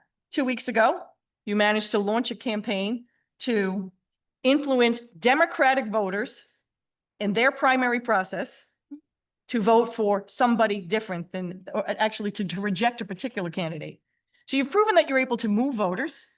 So how would this change to open primaries with the exception of the elimination of fusion voting? That I understand. That I get.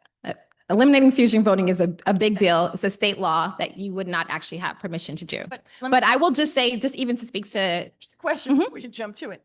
But even when fusion voting is on the ballot, the number of people who vote on the WFP line when there's a Democrat that matches somebody that you match is really not that high. So people are still voting on the Democratic line. They're not voting on the WFP line for those candidates that you guys support. I'm not saying that nothing is happening, but we're not shifting all of those Democratic voters from the primary into the WFP line in November. So I think one, you're proving that it's false that being enrolled as a Working Families Party member, that I feel disenfranchised. I don't feel disenfranchised. I've been a WFP registered voter for a number of years, long before I even worked for the party. It was a choice that I made. I still feel like I get to get involved in our elections. Participating in a Democratic primary or a primary election is just one way in which you can participate. I still can collect petitions for the Working Families Party, which I choose to do. I can still knock doors and talk to voters from any persuasion that I can. And so I am an independent Working Families Party voter who is still engaged in this process and not disengaged and not overlooked. And so it's really important to say that. To speak for myself, the others who are registered Democrats who are speaking for me, I feel empowered in my choice to be a Working Families Party member, and I still support that we should have closed primaries. What would prevent the Working Families Party? Let's assume we have this open primary process. Again, it's June. Candidates go out there and they put themselves forward for whatever the race happens to be. They have their party affiliation on the ballot because it's important that voters can identify, because party labels do mean something to people.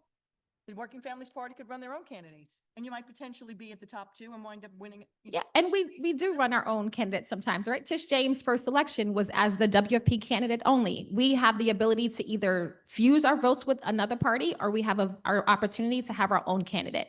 But you can't change that we have that choice. Fusion exists, and we should be able to fuse the votes, and candidates are allowed to be on more than one ballot line. I think the other thing I'll say is, in terms of like reaching out to voters for our input, is when we are looking at voters to talk to, you are vastly expanding how many doors we would have to knock in order to influence the process. That makes it more expensive, and that makes it much harder to do targeting to get turnout. When we are influencing a Democratic primary, we are only talking to people who are registered Democrats. When you now make that open to everyone, it makes it nearly impossible to do any targeting, and it costs a lot more to send out mailers, to do phones, and to do texts. Party would grow under that. And the final question I'll ask, and I don't mean to, I'm not trying to be argumentative, is, maybe I am, I don't know.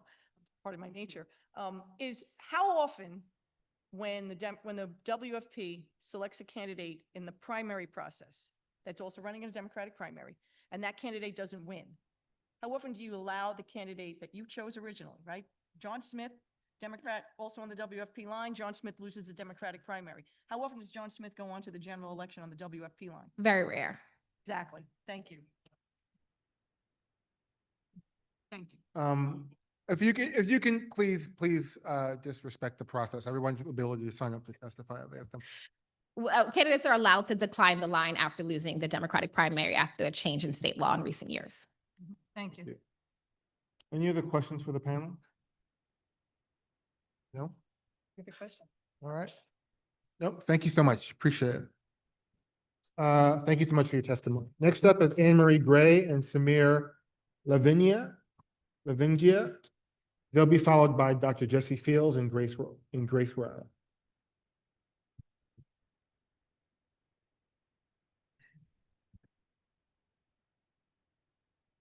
And I'm sorry, I know, how do you pronounce your name? I apologize. Samir Lavingia. Lavinia, thank you so much.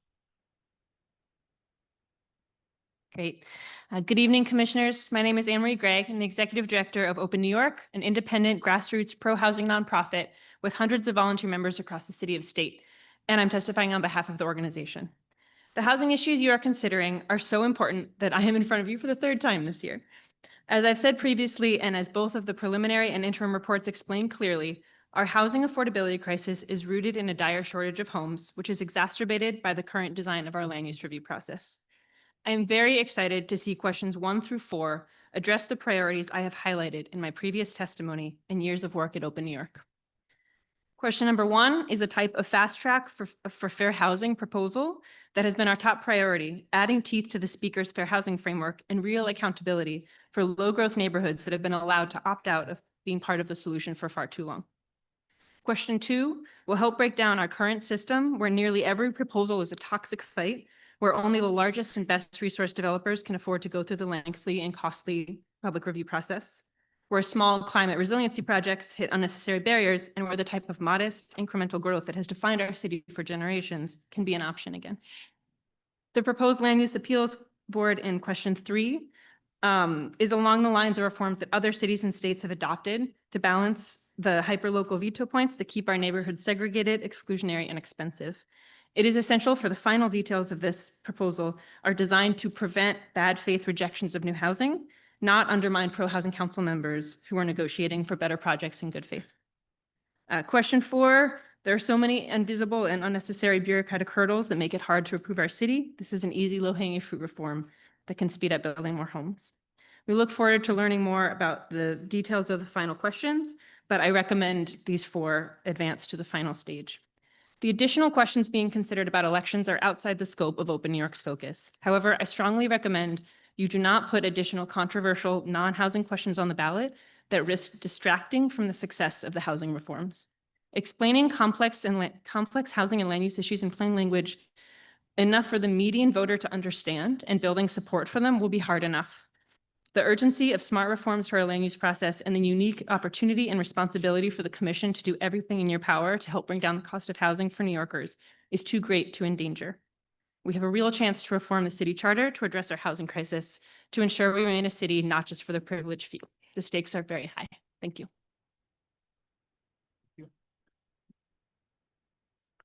All right. Hello, my name is Samir Lavingia. I am the second vice chair of Committee Board 5. I'm also the vice chair of our Transportation Committee, Committee Board 5 Manhattan. I'm also a county committee member of Assembly District 75, Part B, and I have a number of. It may just be me. Can you maybe move the mic a little bit closer? Sure. A little hard. A little closer. Is that better? I'm hoping that'll help. Great. Sorry, my name is Samir Lavingia. I'm on my Community Board, Manhattan Community Board 5. I'm the second vice chair there and the vice chair of the Transportation Committee. And I have a number of other affiliations, but I want to be clear that I'm purely speaking in a personal capacity.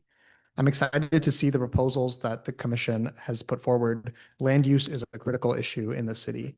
I come from a family of renters. My family is all in New York City. I live in Midtown. My parents live in Midtown. My brother and his wife and my recently born nephew live in Dumbo, and we are constantly at risk of displacement. I want to live in a city where I can be assured that I will be able to see my grandson or my nephew grow and my parents can see their grandson grow up. I'm a big fan of all the housing proposals, questions 1 through 4. The expedited land use review procedure is a great plan. And City of Yes, especially in District 5, was a great start with, City of Yes was a great start with the universal affordability preference.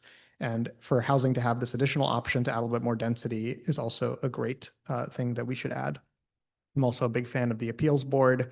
Our housing crisis does not end at the border of one district and start at the border of another. It is a citywide issue, and it's important that we take a citywide lens. Polling has shown that voters clearly want land use reform, and I understand why elected officials are cautious, but it's important that we take these issues straight to the voters. The housing crisis is very urgent as we are seeing record low vacancy rates, and we should do anything we can to build more housing in this city to ensure that New Yorkers can stay. Thank you. Thank you so much. Are there any questions for the panel? I actually want to have one quick one. Hi, I remember seeing you at a few other hearings as well, too. I guess I just want to pose the question when you're saying you don't want to, in a sense, dilute the housing points, but you were at the other 3 hearings, and the other 3 hearings, we had more than half the people testify in support of open primaries. And I'm curious to know how you respond to that. I've been to some of the other hearings. I haven't been to all of them, and I really respect the process that the commission is going through to really make sure you're hearing from everybody. I focus on housing. I think that housing is the biggest existential, the cost of housing is the biggest existential threat that the city faces. I think the commission has done a really exceptional job actually coming up and really wrestling with and listening to some proposals that are really, really going to make it better. And I think clearly there is, I'm not weighing officially in on any of the other proposals outside housing, but I just think the commission should think really hard about questions that are going to threaten the success of something that is so important that you've done a really exceptional job at creating some really thoughtful reforms. All right, thank you both so much. I appreciate it. Next up is Dr. Jesse Fields and Grace Rao. They will be followed by Tricia Thompson and Karen Wharton.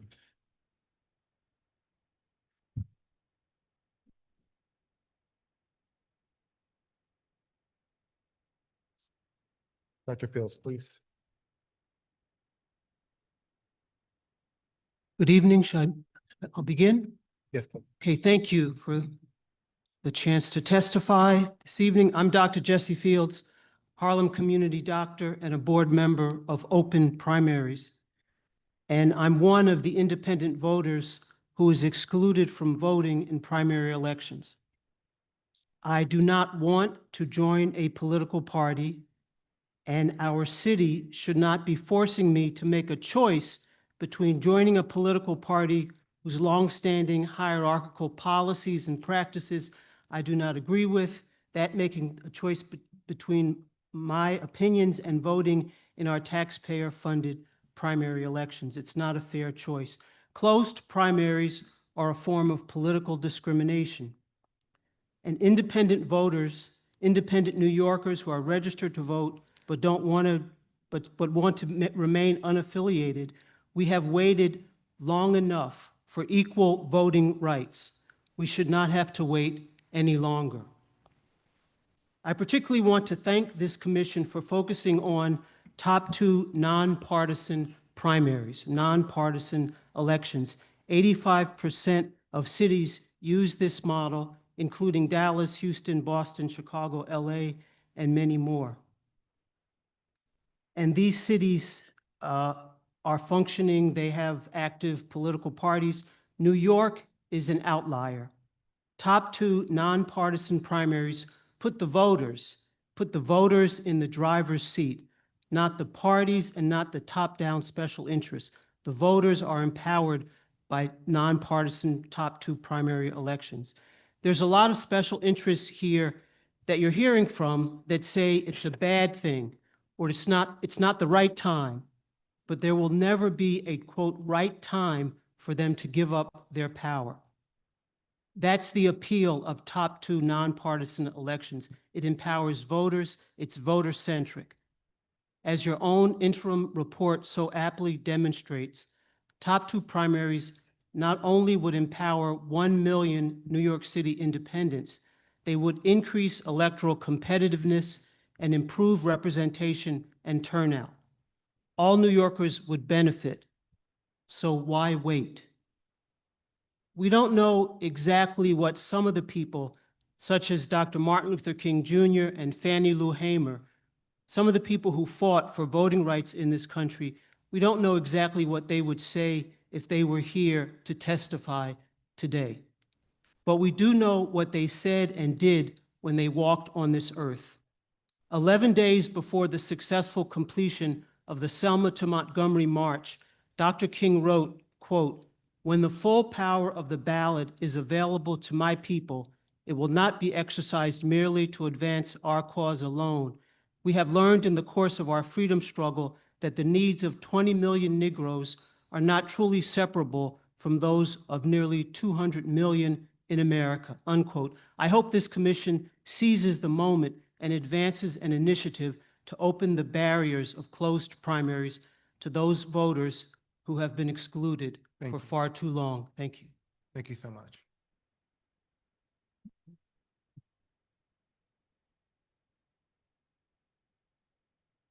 Thank you, commissioners. My name is Grace Rao, and I'm the Executive Director of Citizens Union.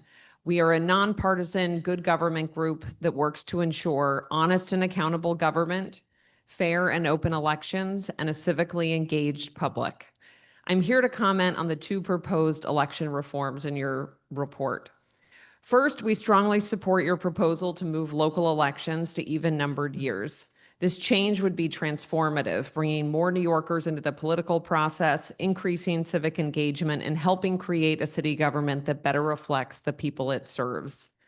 Second, we urge you to advance a ballot question to open New York's closed primary system.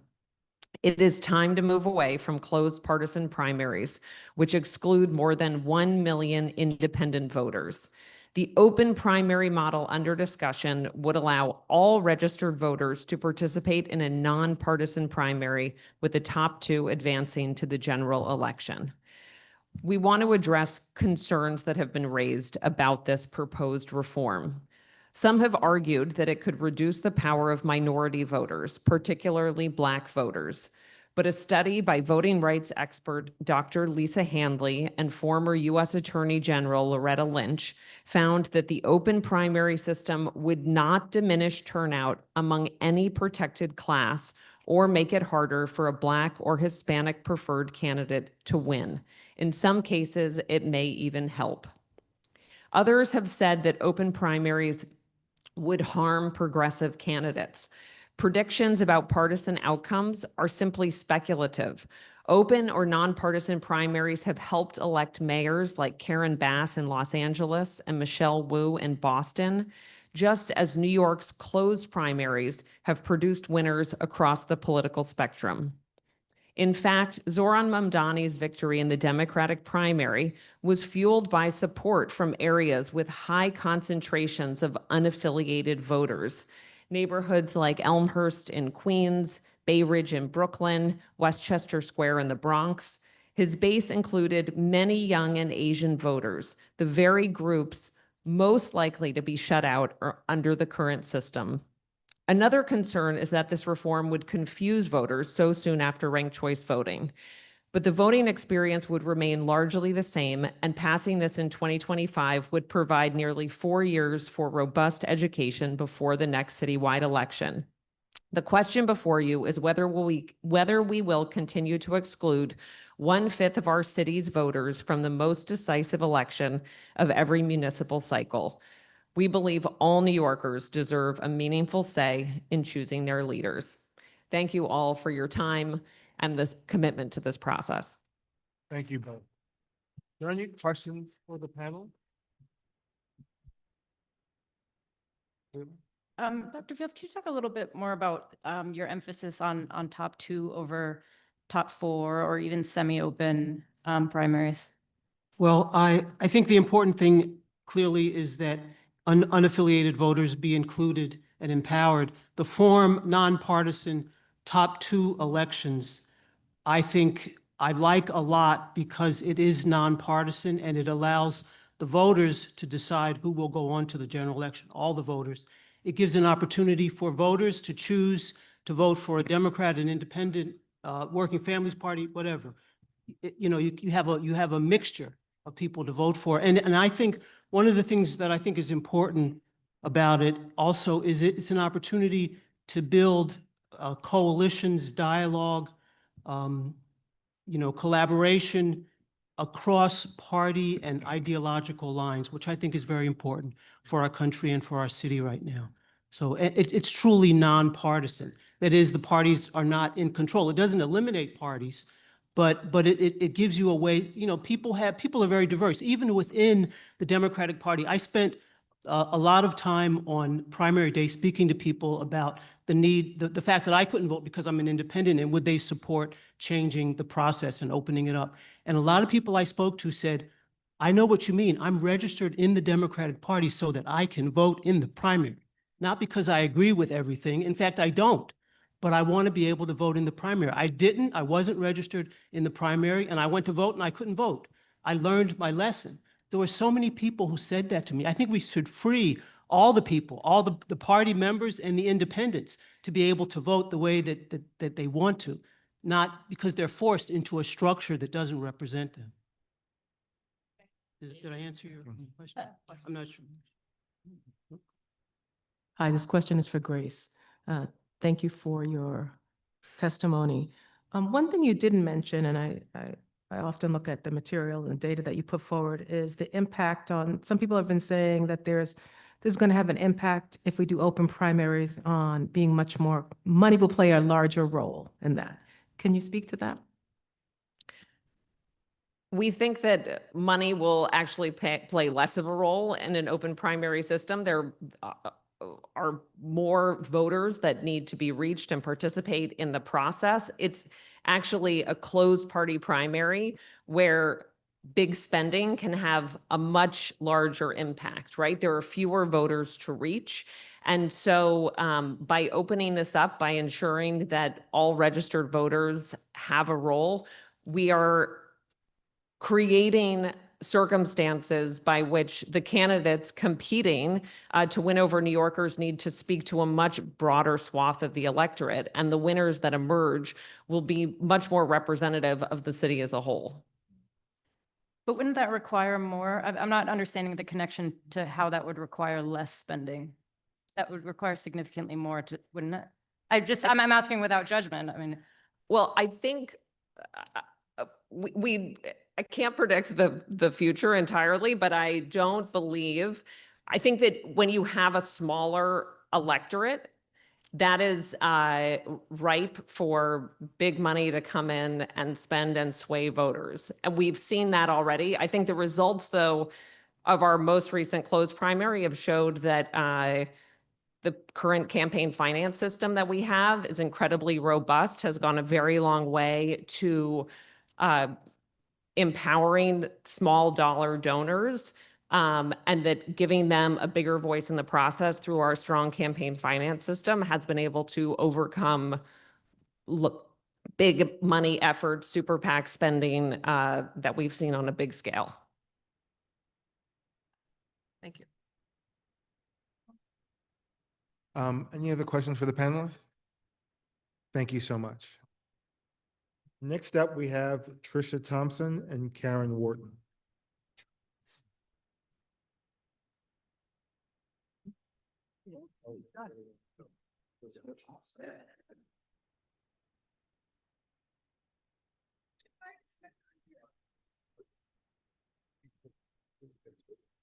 All right, so Tricia Thompson and Karen Wharton, please no more than 3 minutes. Yes.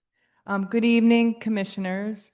My name is Tricia Thompson, and I'm a member of the Communication Workers of America and a Verizon field technician here in New York City. Myself and my coworkers were the ones who climb the telephone poles, go into the manholes, work out in the streets, go into people's homes to install the phone lines. We also represent public sector workers here in the city, as well as graduate students, healthcare workers, and many others. I'm here today because I'm worried about what changing to a jungle primary would mean for working people like me, my coworkers, and my community. Right now, unions like mine have a real way to fight for candidates who stand with working people. We talk to our members, we knock on doors, we have conversations about which candidates will fight for fair wages, safe working conditions, and good jobs in our city. We're able to focus that energy during the Democratic primary, where our voices can actually make a difference. If you move to a jungle primary, that changes. Instead of one clear primary where working people can come together and have a say, we'd have a crowded, confusing ballot with everyone running at once. That makes it much harder for workers to cut through the noise and for candidates who come from our neighborhoods to have a fair shot. It puts the advantage back into the hands of people with big money and big name recognition, not the candidates who are out there talking with working people. Unions have spent years helping regular New Yorkers have a voice in our elections. We've been able to win better wages, safer conditions, and policies that help working families because we've been able to organize and vote together. Taking away the primary process, which this essentially does, removes one of the most important tools that we have as workers to stand up for ourselves. Elections should be a place where workers still have a voice. I'm asking you to keep New York City elections fair for working people and reject the proposal to adopt jungle primaries. Thank you for your time. Thank you.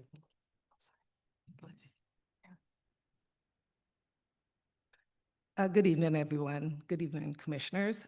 Thank you so much for the opportunity to testify. I do have prepared testimony here, but I think I'm going to just go off script a little bit and answer some of the questions that I think were asked earlier but not answered. Firstly, I think the question was asked, well, how would big money have a role in this? What role would big money have? Well, we can just look at this last closed election where there were like 14, 15 candidates. How many of you remember the names of those people? But you do remember the ones who spent oodles and gazillion billion money so that they can rise on top to the top. Perhaps there were some candidates who number 7, number 10, who is really good, but because of the lack of money, we don't know that person's name. So now, if we were to have 15 people on an open ballot and open primary, jungle primary, I think that that's where money is going to come into play, and we will find that only those with big money, who is backed by money, will rise to the top. That's the first thing. The second question, I think a question was asked, or a comment was made. We've had these hearings, and so many people came out and testified in favor of open primaries. I agree. I saw some of those. Many of those people who testified did not look like me. I'm really pleased to see today that there's a much more diverse audience here. And I think that it's a failure on your part, I'm sorry, that you did not and are not engaging communities, right? Grassroots communities of color, my community. You had a hearing the day before elections, primary elections the last time. You're having another hearing the day after a long weekend, right? Where were we? Where were people the day before elections? They were trying to get to GOTV. That's why they weren't here. And we saw the results of that. We saw that without open primaries, we were able to increase turnout, particularly amongst the young. So what does that tell me? It tells me that the problem is not the lack of open primaries. The problem is that we're not engaging people properly. We're not engaging citizens. So that's what we need to do. You can have every open primaries, you can have top 2, top 4. California system has shown negligible improvement, negligible. I've been hearing people testify, oh, it's going to improve turnout. So I went on the California's website, and that is simply not true. Right, Thank you right. so much. So much. Appreciate it. Any questions for the panel? Nope. All right. Thank you so much for your testimony. Next up is Barika Williams and Jared Delane. They'll be followed by Oscar Pocasangra and Nia Alvarez Mapp. So first up, Barika Williams and Jared Devane.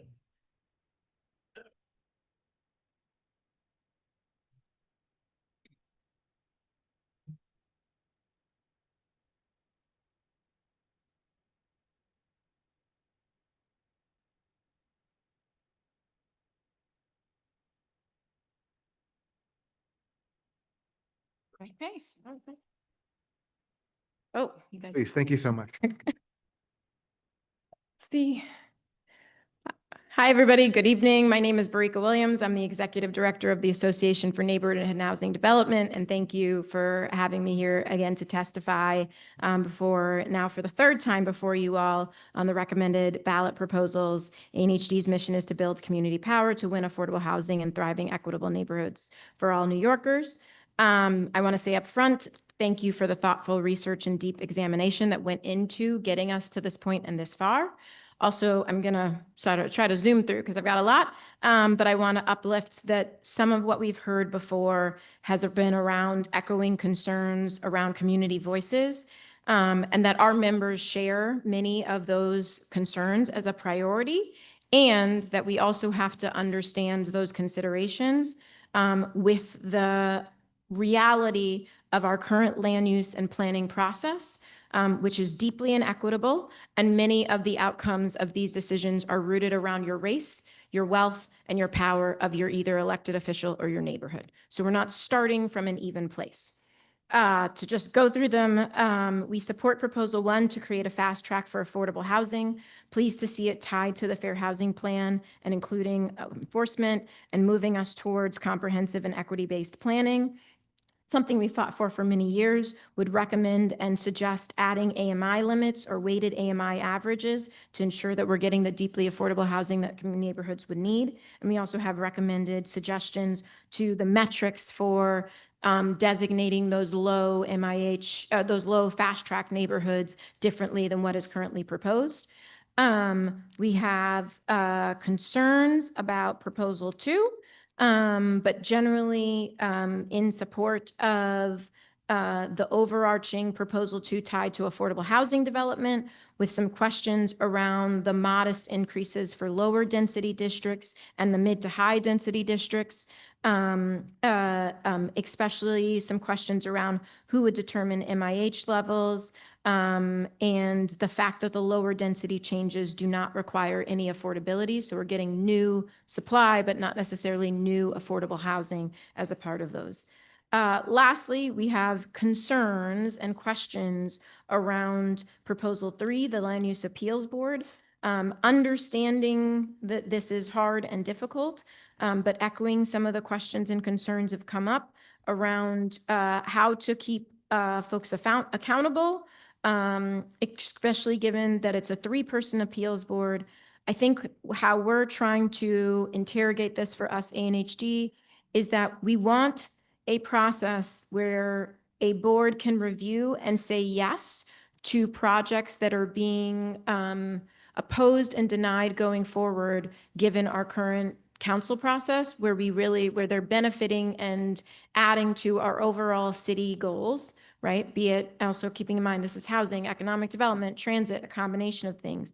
And we want to be mindful that it could specifically impact the way community boards and local stakeholders are engaging. And our key concern here is around the fact that this board could line item veto things. So the idea that a community could negotiate a community benefits agreement to come to consensus around something, to really thinking about things like Industry City and Innovation Queens and other projects and these rezonings that we've gone through, to recognize that there are times that communities are able to say, this is a deal breaker for me, this is a must-have for me, and that the community council member could then say, okay, I'm making sure these happen, and that this this appeals board could potentially come in back and take that out with a line item veto raises a huge concern for us overall. I'll stop there and welcome any questions. Thank you. Thank you so much. Good evening. My name is Gerard Delane. I am CEO of the Delane Companies, development company focused on housing. I'm also a college professor at NYU, and I'm the incoming president for the Council for Urban Real Estate, which is an organization focused on supporting, empowering, diverse developers. So, New York City today is facing a housing crisis, not just an affordability crisis, but we do not have enough housing for the amount of people that want to be here. These charter amendments are a decisive step toward that direction of making New York a better place and a more inclusive place. As you all know, the planning process is tough, it's hard, and it's largely an exclusive process. So I love the fact that you guys are working to create some solutions to work in the direction of building more housing. I'm in support of the fast track affordable housing. We need more housing, and it's hard to do it. It's very slow, and truthfully, it's getting slower. So I do support this idea of creating some sort of fast lane for housing that is affordable. I also support simplifying for modest projects or smaller projects. I think New York City wide, and I'll tell you guys, this is a true story. A young man came to me one time. He was representing a church in Flatbush, Brooklyn. He said, Gerard, I'm working on a project. I said, great, that's awesome. He said, yeah, but we just got to do a ULURP. And I said, stop. Go tell that church you can't do it. Right? He was like, oh, no, we're just going to do a rezoning. I said, you're going to spend 2 years doing it. You're going to spend $300,000 on land use attorneys. The community is going to hate you because you're going to community board 4 times, right? And you're not going to reach the end zone just to build an affordable housing project, which is very tough to do financially. So I like the idea of creating a fast track, especially for smaller projects, because there's churches all over New York City, right, that would love to build 50, 70, 80, 90, 100 units. So I love this idea of simplifying the process for us to build smaller projects, but there's a lot of them, that we could create housing across New York City. So I'm really excited about you guys putting some systems in place to assisting us to build more housing. So thank you. Thank you so much. Any questions for the panel? I have 2 quick questions. Hi. Okay. Hi, Barika and Gerard. Good to see you both, and thank you for your testimony. I'll start with my one question for Barika, and that has to do with the Oversight Board. We heard testimony earlier from Public Advocate Williams suggesting 3, moving from 3 to 5, and who might be the members. What would you think would be a good composition to ensure fairness? So for once, I'm going to say we will get back to you. We're trying to really be thoughtful and get in our written comments, have some proposed solutions. I think the concern with it only being 3 is that in a sense we switch over from a council member deference veto to a 1-person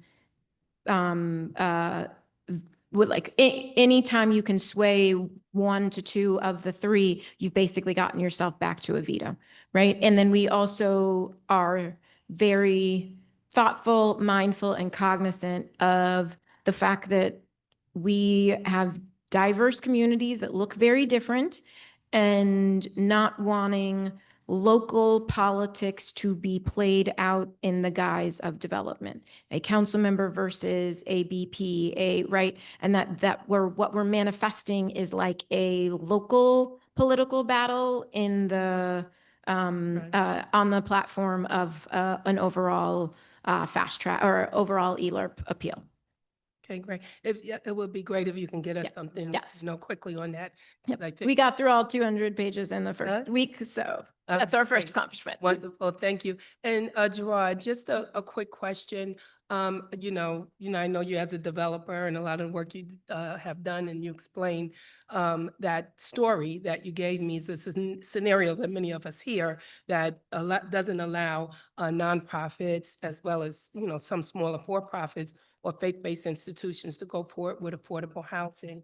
Are there any particular items that you think we should be thinking about as we, consider these questions or consider the proposal? Anything in the detail of what we're putting forth that you think we missed that would help elevate the ability to have these affordable housing units built?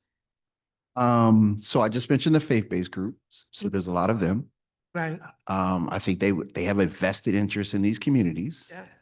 That they aren't just about the last dollar. So that helps. And as a developer, they have a longer horizon, they have a lower land cost. Versus if you're buying it from a guy who has a parking lot, he wants a top dollar to sell that parking lot to you. And isn't so much vested in the long-term health of the neighborhood. So I think that would be a helpful carve out, that if faith-based groups could also be in a fast lane. They already have the land or the property. Right. They already have the land, they're not paying taxes, and they have a longer horizon view of the neighborhood. Like, they're not just selling it to you, they actually plan on being around, versus the guy who sells you the parking lot, he's gone once he sells it to you. So I think that's one important piece that we could add to the pie. Great. Thank you both. Thank you. Thank you. Any other questions? Sam and Kathy? Just good to see y'all, both of y'all. Valerie basically asked the question that I was gonna ask in reference to the appeals board and how we might be better off considering what you were saying, but also what public advocate Jamani Williams was suggesting as well in terms of the amount of people on that board. So anything that you can help to help us look into that would be great. Barika, I may have misunderstood, but are you saying that you don't think there should be a way that citywide interests sometime overcome local opposition to a housing project? Oh, no, we absolutely think that there are times where citywide interests should be overcoming local opposition. We see that play out so many times with our membership. I think the question is, one overarching piece is two notes, which is one, that in many cases, the entity advancing these rezonings is the city itself. I think sometimes you all are conceptually thinking of these rezonings as being led by the developer, and it's not necessarily Gerard leading it, it's DCP, right? It's a city-led rezoning, in which case there's a question about, like, one vote is already in the bag, so really you're just choosing between two votes to say yay or nay in the event that it was going to an appeals process, right? But kind of throughout the process, recognizing that we have a large number of city-led rezoning processes happening, right? So let's think about what this could look like if there is rezoning required around the proposal for the IBX, right? That's a very different thing than thinking about giving you an express for one site. And so how do we sort of tangle with those pieces? I think the other piece, which is, this is why we thought about proposal one, the fast tracking of proposal two, when you all have it framed as the community districts that are in the bottom 12 of the 5-year housing plan going into fast tracking automatically. Our recommendation is to make that, if you have made your metric, then you don't get fast tracked. If you haven't, then you do. The number's not static, it's whether or not you hit your threshold, right? Because then when we think about it, we can say, in this moment in time, in the next 15 years, it doesn't feel like Kingsbridge or South Bronx or Crown Heights or Jamaica are going to be up, but there is a time, 10, 15, 20 years from now, where they have done 5 times their share worth of development, where they may step down their numbers, and that shouldn't put them in penalty, right? So what we want is, like, penalty being tied to, you're not meeting our fair housing requirement, not that you're at the bottom. There are times where people should be at the bottom because as we think of it as like community framing and engagement, it's time for that community to take a step back and to be able to rest. That should not put them into a penalty of fast tracking. So, Thank you. Thank you both for your testimony. My question is for Gerard. We've had developers come and talk to us about how the ULURP process and the time and the resources required have affected or influenced their decisions about where to develop in the city. Yes. I believe that you do development in other cities as well. Yes. Would it be fair to say it also influences whether you develop here versus another city? It does actually. Many cities have a much quicker process. So it would be great if you, since you develop in other places, if you could provide some more supporting information around that, those type of decisions as well. So that's all. Okay, I can follow up with information for you guys. That's not a problem. Thanks. All right, any other questions? The panel, thank you so much. Thank you. Appreciate it so much. Next up is Oscar Pucasangra and Nia Alvarez Matt. They'll be followed by Fabian Levy and John Ketchum.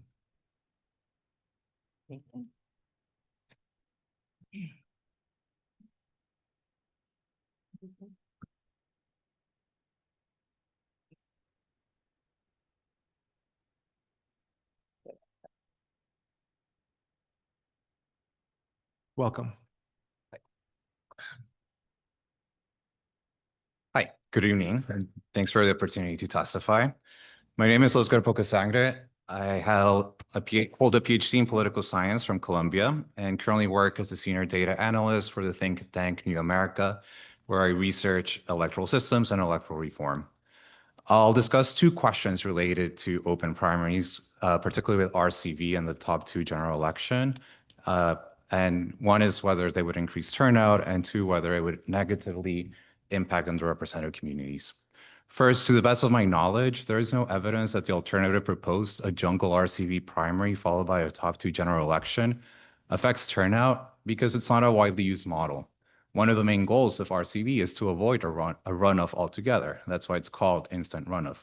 So any evidence-based recommendation necessarily has to extrapolate from similar but not the same model. From research on open primaries with top two, the political science evidence is clear. Open primaries have very little impact in voter participation. The data show at best marginal improvements in turnout in the first round primary and mixed effects in second round general elections. The evidence shows that when top two results in co-partisan elections, when the two candidates are from the same party in the general, there is no associated change in overall turnout, and there is a substantial increase in voter roll-off when voters vote for the top of the ticket, but then don't vote for the down ballot races. One study found that from 2012 to 2016, 17% of general elections in California were co-partisan. Considering the partisan composition of New York City, co-partisan elections are likely to be common. Turnout remains unchanged because there are two effects working against each other. Partisans from excluded parties stay home, and while open primaries expand the electorate to unaffiliated voters tend not to vote at the same rate as partisan voters. This is part of why primary reforms have marginal effects despite the good intentions of reformers. Most people who would vote are in fact already voting. Further, it's unclear that opening up primaries would encourage more people to vote. Consider the many voters registered with parties who do not vote even though they can. Why would that be different for voters not registered with the party? All this evidence suggests that opening up primaries will not have a transformative change. The problem is that reforming primaries does not address the root problem that there is no genuine party competition in the general election, which would motivate parties to do a better job at connecting with voters and offering something that might bring unaffiliated voters into the fold. These findings also raise important questions regarding impacts on underrepresented communities. Which community is more likely to have higher roll-off rates? What community will have lower turnout levels as a result of co-partisan elections? It's alarming that there is no systematic research on these questions in the New York City context, especially if the main objective of the reform is increased turnout and to do no harm among underrepresented communities. Particularly because research on RCV in New York has shown that ballot exhaustion is higher in areas with higher concentration of racial minorities it is worrisome that an additional reform could end up Thank you. reducing the I electoral apologize. influence of minority groups. Thank you. Thank you so much. Hi, I'm gonna try to beat the clock here. My name is Nia Versmap. I am the lead organizer for Rank the Vote New York, soon to be NY, with the work we're doing with Upstate for RCV. We are a coalition dedicated to ensuring all eligible New Yorkers can vote and understand the voting system they encounter. Our coalition began 6 years ago, funny enough, with this very much Charter Revision Commission here and advocating for the inclusion of RCV in the ballot. Thanks to the collective advocacy, nearly 1 million New Yorkers voted this year's primary using RCV, a significant milestone considering I believe it was double the amount since it was first came about in 2021. The success of New York's RCV is built on years of consistent community outreach and education and trust building. RCV's adoption shows that New Yorkers are open to reforms, but only when they are clear, inclusive, and well explained. Any expansion such as closed or semi-open primaries or take two must remain simple and easy to communicate, especially to new or infrequent voters. The results of this past RCV primaries may have looked easy from June 24th to July 1st, but no one really ever considers the 9 months of preparing for these results, such as regular planning meetings, community outreach education for all 5 boroughs, quite frankly, civic engagement 101, translation services and supplies, and navigating challenges like voter apathy, limited resources, and technical barriers. These efforts ensure that voters feel empowered and heard and confident in their choices. When talking with the 50+ people in the Rank the Vote coalition, there was concerns that they were not able to fully understand and comprehend what is happening here because they were also working on get out the vote efforts in the primaries. As you see now, there's a more open debate because everyone's sort of even relatively not rested, but still have a concern to be able to express their opinions.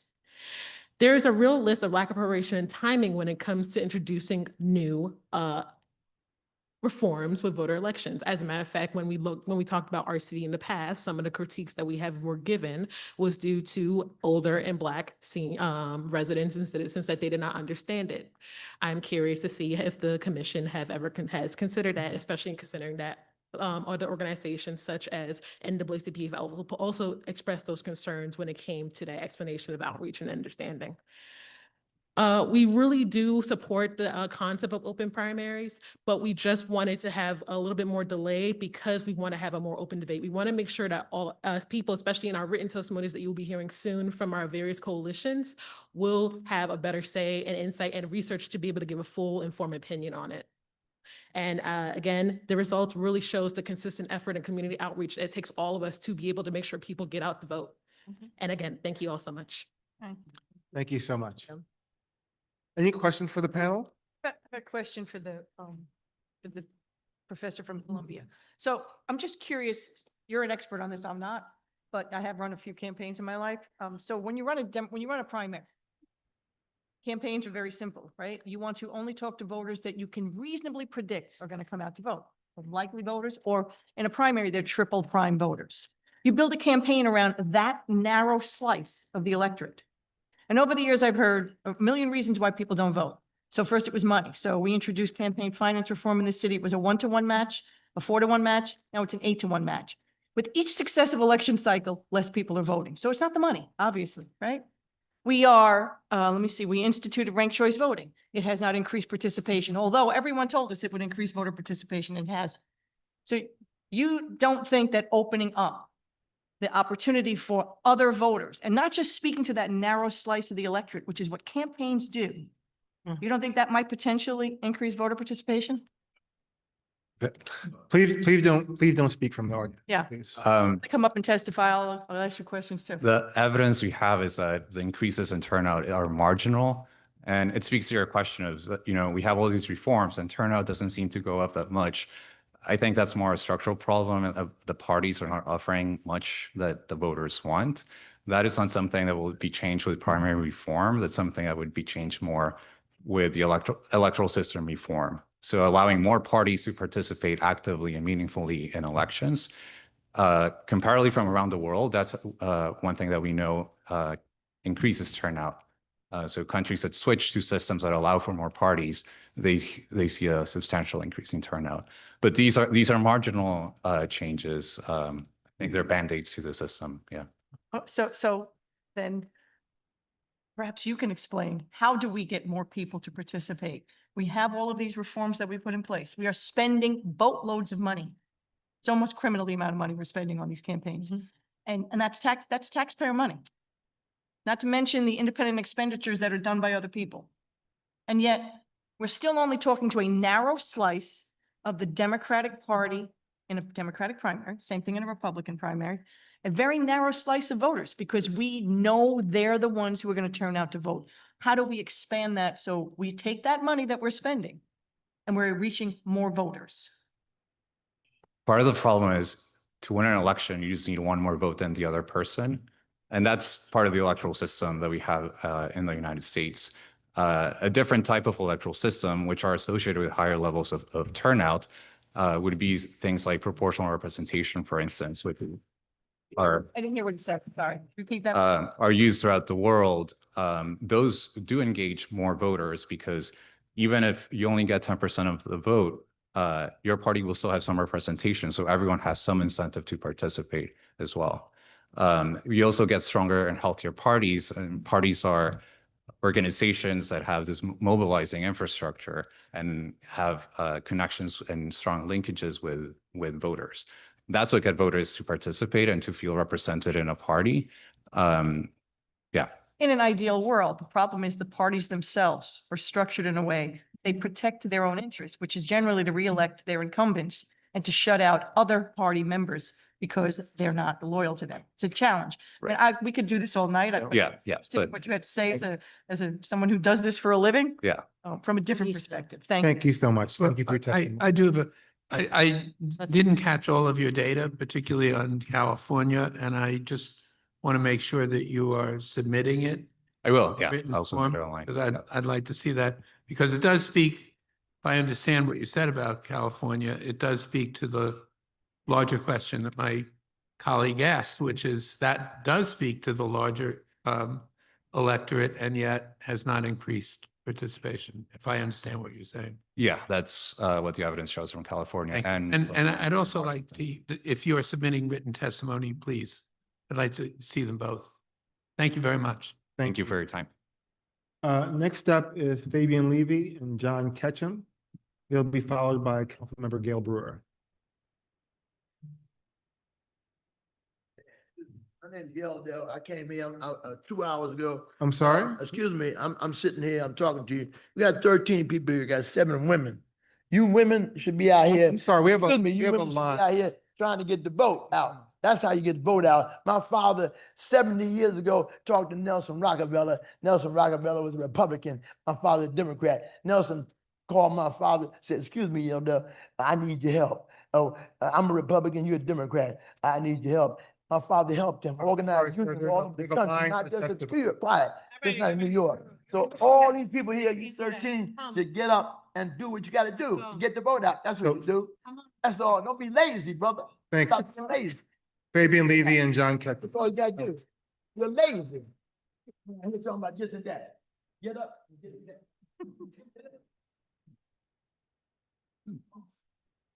Okay.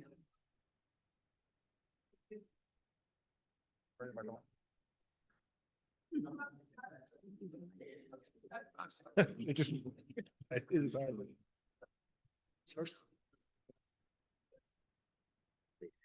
Good evening, Chair, Vice Chair, Secretary, and Commissioners. My name is Fabian Levy, and I'm a resident of New York City. I know some of you in a professional capacity, but I want to be very clear. I am here tonight only in my personal capacity. In fact, I have never had any conversation with my direct supervisor about my plan to testify here or about the subject for which I am advocating for in my personal capacity. So he has no idea I'm sitting before you tonight. I signed up like every other citizen here and waited to discuss what I believe is an important issue to the future of our city.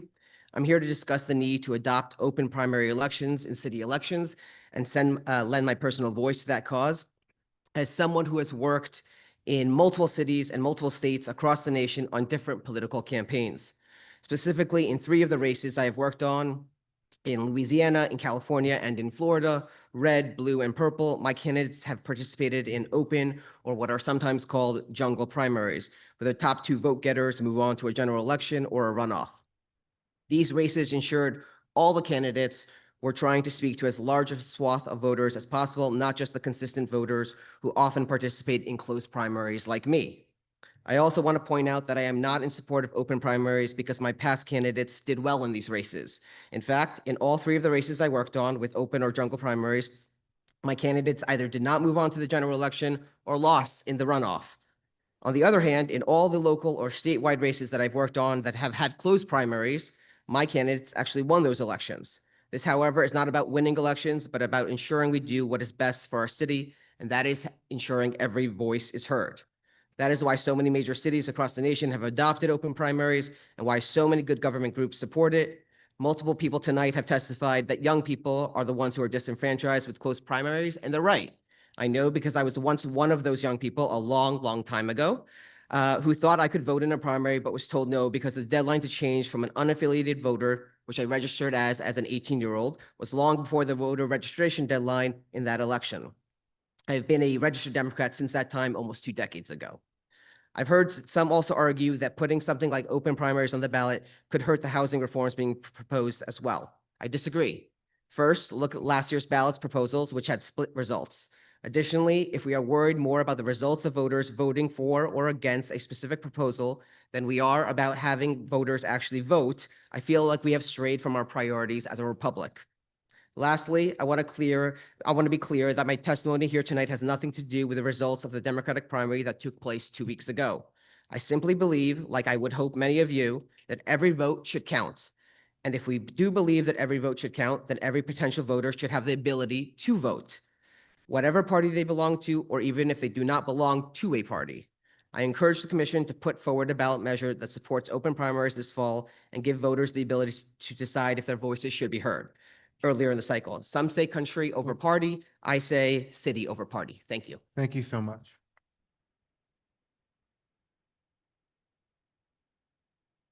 Thank you, Chair Beery and members of the Charter Revision Commission for the opportunity to comment after the interim report's publication and for considering my prior testimonies. I'm John Ketchum, Director of Cities at the Manhattan Institute, but I'm testifying in my own personal capacity. I commend the Commission's interim report for its proposals to facilitate housing production, move local elections to even years, and potentially to establish top 2 fully open primaries that utilize ranked choice voting. I respectfully urge you to put these reforms before city voters this November. Tonight, I want to focus on 2 points related to electoral reform. On-cycle even-year elections, I support the proposal, but I do note that local elections should coincide with gubernatorial years, not presidential years. Many pressing local issues, including housing and homelessness, depend on local collaboration with Albany. Holding mayoral and gubernatorial elections at the same time would allow candidates for these offices to speak to each other and to voters about how they would work together to address these issues. This timing would also avoid the noise of presidential campaigns and allow voters to focus more intently on state and local issues while still turning out in far higher numbers compared to today. We might call these New York election years. Second, the commission should let voters decide whether to restructure local primaries along the lines suggested in the interim report. The recent Democratic primary for mayor shows why change is preferable to the status quo in many respects.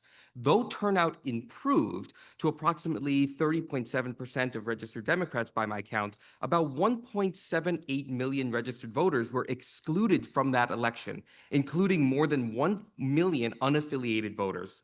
Assemblymember Mamdani now heads into November's general election as the frontrunner, having received the support of less than 11% of all registered voters. And the same would have been true likely if Governor Cuomo had won the primary. Now we head into a general election scenario with up to 5 candidates. The city risks electing a mayor with only a small and unrepresentative plurality. Moving to a top 2 primary that uses bottom-up ranked choice voting would ameliorate many of these issues. All candidates would appear in the qualifying round primary, open to all voters. Candidates would thus have more incentive to appeal to a broader and more representative primary electorate. Bottoms-up RCV would successively eliminate the lowest performing candidate, redistributing that candidate's ballots to the next ranked choices until only 2 remain.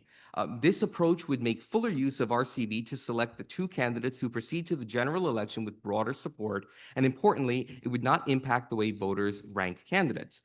And I commend the Commission for proposing to include party labels in a reform system. I again suggest that internal party preference processes determine which candidate bears the party's endorsement in the qualifying round and general election.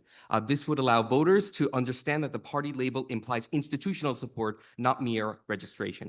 Thank you for considering my testimony and for your efforts in this vital civic matter. Thank you so much. Any questions for the panel? Thank you both so much. Deeply appreciate it. Thank you. Next is Councilmember Brewer. She will be followed by Jeremy Joseph and Asher Ross.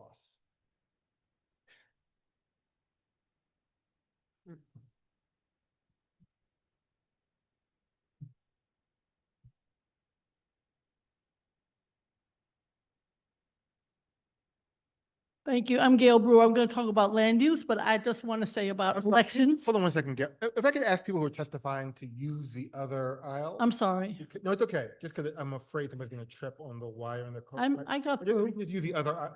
No, you can go around the other way. But Councilmember Brewer is going to testify alone, followed by Jeremy Joseph and Asher Roth in the next panel. Please continue. Thank you very much. I am going to talk about land use, but I just want to say in terms of elections, the only problem is that when you have open primaries, the Republicans hide the fact that they're Republicans, and nobody ever knows. We had this on the east side for a while. I just want to make it clear. And second, I don't target voters, and I've never lost an election. I just want to point that out. So I am Gail Brewer, and I am District 6 in the City Council. I wanted to say that I am very much against these proposals, as you can imagine, that are under consideration regarding land use for the ballot.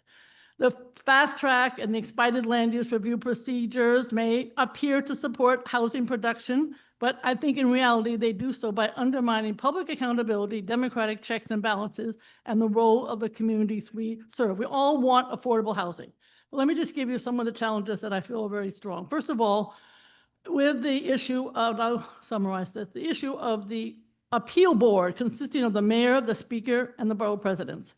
It is absolutely true that it is not like in 1989, the decision that eliminated the board of estimate because of one person, one vote. And that's not applicable because you have a relevant borough president. However, I strongly believe that the speaker cannot represent the entire council, even though they were elected by his or her peers. If the speaker is a council member from Manhattan, for instance, they do not know the particulars of Staten Island, as Diane knows, for instance, and should not be representing those constituents. This panel, in my opinion, cuts away the voice of the community and true representation, as one example in your proposals. Another one, the process of the 60-day opportunity for community board and borough president review does not make sense. The borough president, I know, I was a borough president, relies on the input from community board meetings. You only have 30 days, and it is bad for public policy. And you need to have that input for the borough president. Eliminating ULURPs on public land that are slated for 100% affordable housing, it sounds great on paper. However, who speaks to the neighbors, such as residents of NYCHA, which would be a public land proposal? Who decides, and that's the situation right now that I have with Harborview, who decides the AMI? Who decides on any community benefit agreement? What are the infrastructure needs? Schools, libraries? Only a public process with hearings at the community board, city planning, and the council gets to the point that there's the right mixture. And I want to just say, in terms of the 12 community districts that you say do not provide affordable housing, that pisses me off. The West Side has a lot, and we want more. We have a situation on West 59th Street that is now slated for a shelter, brand new building. We wanted it to be affordable housing. And I could go through 10 more examples like that. Plus, we have the single room occupancies. And I just want to say what to do quickly. Start earlier. Start with a certification discussion, community board and city planning. These city agencies are slow. Community Board 7 from Queens gave you an example, very, very slow. Community Board 4, the best community board in the city, got Joe Resticcia on it. Don't get better than that. And they have every single lot has been decided and determined where affordable housing could do. A glorified, fabulous 197A plan. Work on that. And make the CEQA, which of course is the review process, more efficient, less expensive, and more useful. Hope Cohen testified at a hearing long ago. She listed the whole thing, how to do it. I just think that you have to have this input that is local. It is not true that one person holds it up. You gave some examples, but most of the time, particularly now, the person is not holding up any particular project. That 145, it was messed up, but guess what? They had a lot of time to figure out what to do right, and now the council member is making a proposal that I think people are in agreement with. Thank you very much. That's how a lot of people feel, but there was a lot of time to get it into a discussion phase. Thank you. Also, we digitized the damn map, so I don't want to hear that they all haven't been digitized. Manhattan map is digitized. Thank you very much. I did it. Thank you very much. Thank you. Any questions for Gail Brewer?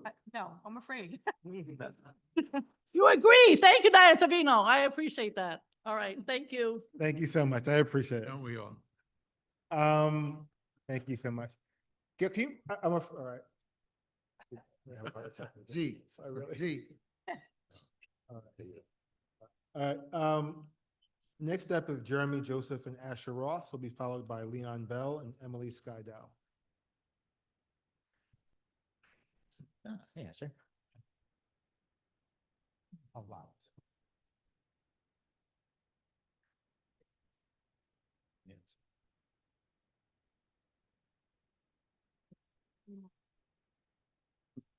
Oh, please continue. Okay. Sorry. Okay.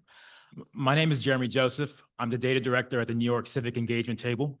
We're an organization made up of about 70 partners across the state focused on building power with communities of color, immigrants, poor and working people to tackle racial and economic inequality in New York.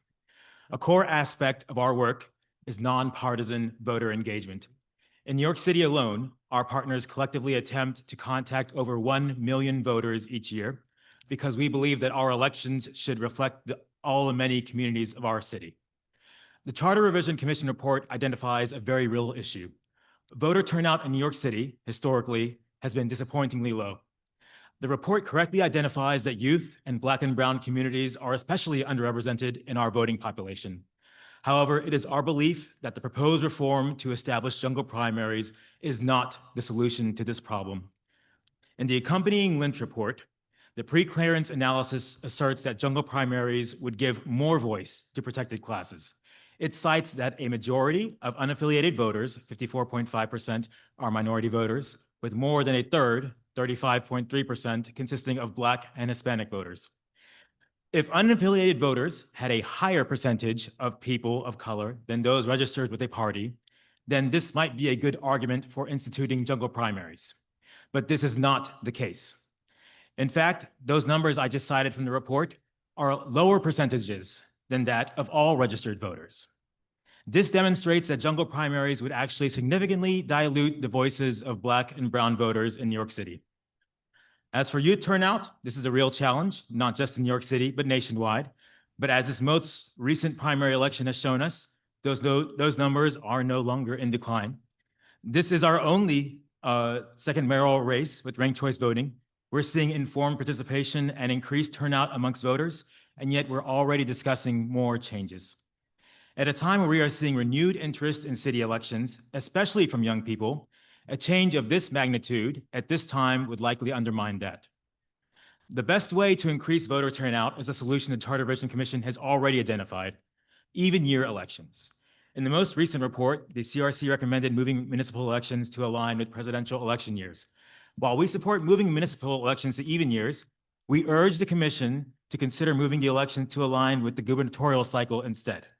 In a presidential election, national issues will overshadow local ones. Gubernatorial elections are much more aligned to ensure voters are engaging at all levels of government. Finally, while the Commission acknowledges the political climate in which this change is being proposed, and hopes that this proposal, open primaries, or jungle primaries specifically, can be viewed on its own merits. These changes cannot be viewed in a vacuum. This is a mayor trying to change the format of an election he declined to participate in. No matter the good faith intentions of the commission and the thoughtful research that went into this proposal, this is inherently political and that cannot be avoided. To continue in good faith, I hope the commission will recommit to its original mission and the near universally accepted proposal for even year elections. Thank you.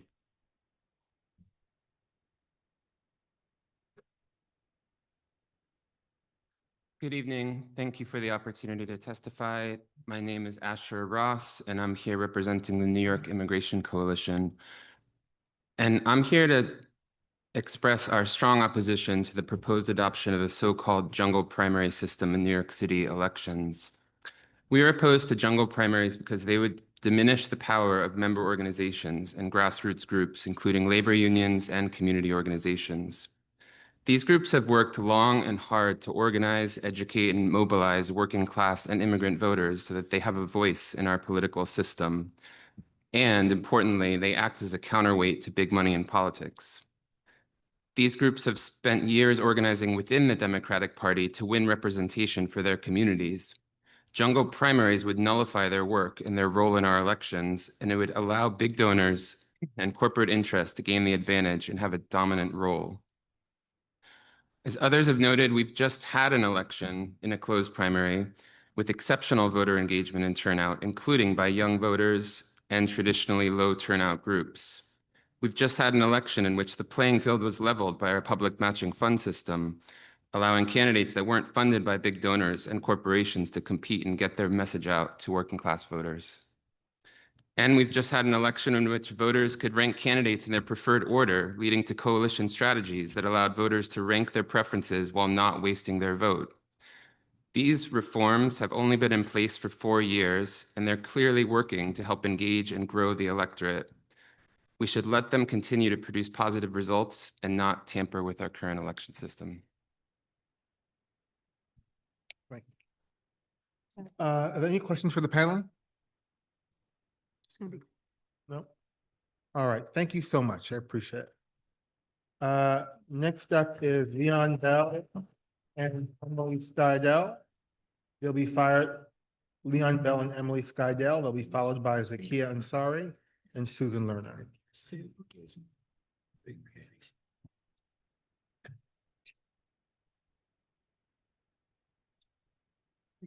Second. I think you were called first, so you go first. Good evening. My name is Leon Bell, and I'm the Public Policy Director with the New York State Nurses Association. NYSNA represents 42,000 frontline nurses across the city for collective bargaining, and we're a leading advocate for universal health coverage, safe patient care, and workplace rights of nurses and other healthcare workers.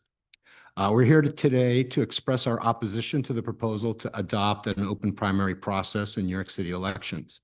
NYSNA members actively work in the primary and the general elections to promote candidates that are aligned with our legislative and political priorities. While we understand that voter participation rates in local primaries are lower than in general elections, we do not agree that this is largely or solely attributable to the current party-based primary system. Voter participation in local elections has always been lower than in federal and state races. We also note that participation rates generally have been declining at all levels. There are many factors contributing to this phenomenon, but the current party-based primary system is not the major contributing cause. And we would note closed primaries were also in effect during earlier historical periods when participation rates were much higher. We believe that a major cause of declining voter participation, and one that you have not adequately addressed in your proposals around open primaries, lies in the vast expansion of unregulated super PAC funding and the role of corporations and the ultra-wealthy in flooding our elections with dark money. The impact of Citizens United and other Supreme Court decisions ruling that corporations are people and that money is a form of speech have tilted our elections in an undemocratic direction, making voters less willing to engage in political activity raising voter perceptions that the system is rigged, and posing a threat to democracy itself. This money inundates voters with false or misleading advertising and messaging and turns people off to the electoral process.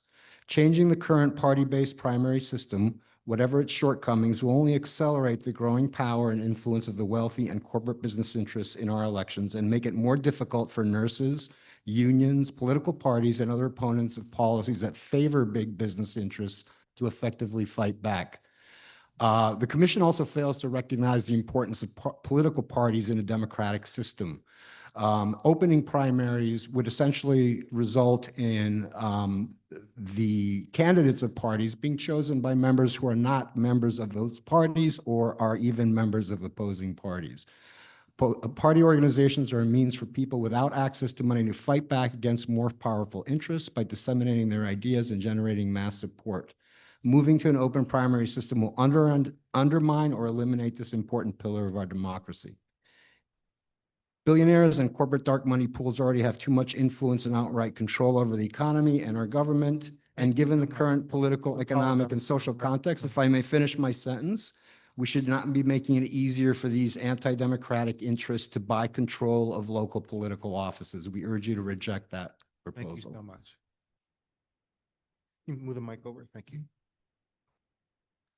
Thank you. Good evening, commissioners. Thank you for the opportunity to testify today. My name is Emily Skydell, and I represent Food and Water Watch. At Food and Water Watch, I'm here to express my strong opposition to the proposed adoption of a so-called jungle primary system for New York City elections. I come to this conversation as someone who has worked closely with grassroots organizations that knock doors, hold community forums, and build political power from the ground up. These groups are the lifeblood of our city's civic fabric, and a jungle primary system would severely undermine their ability to influence elections and lift up the voices of working-class New Yorkers.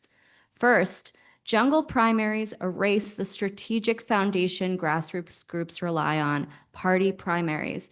Grassroots groups spend years organizing within the Democratic Party to win representation for their communities. They build coalitions, recruit candidates, and develop long-term strategies to shift power from political machines to the people.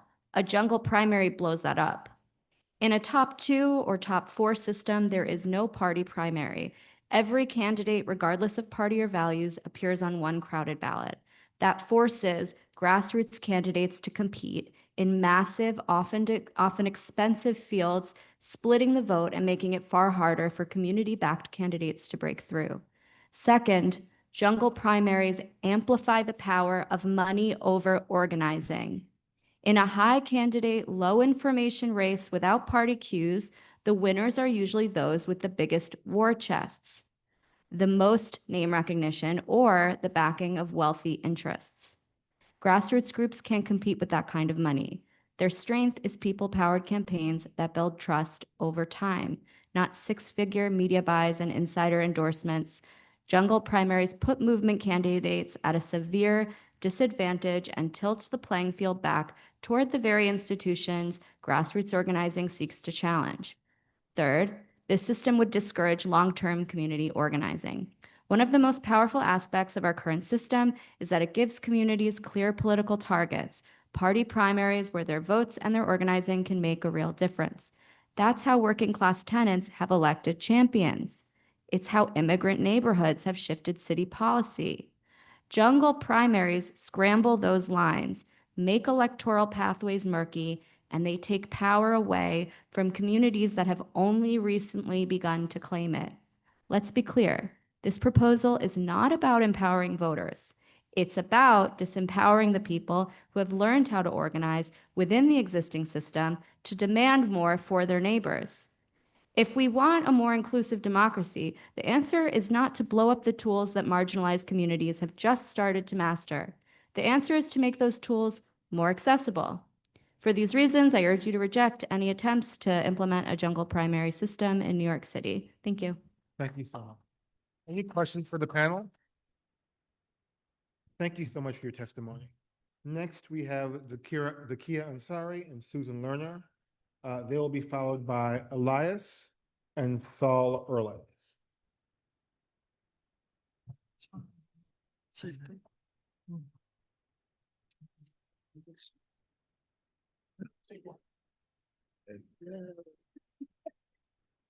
Go for it. All right, let me put on my spectacles. Hang in there, y'all. We almost done. I feel y'all. I appreciate you. Hi, all. Good evening, commissioners. My name is Zakia Shakir Ansari. I'm the co-executive director of the Alliance for Quality Education. I am here tonight to oppose the proposed shift to a jungle primary.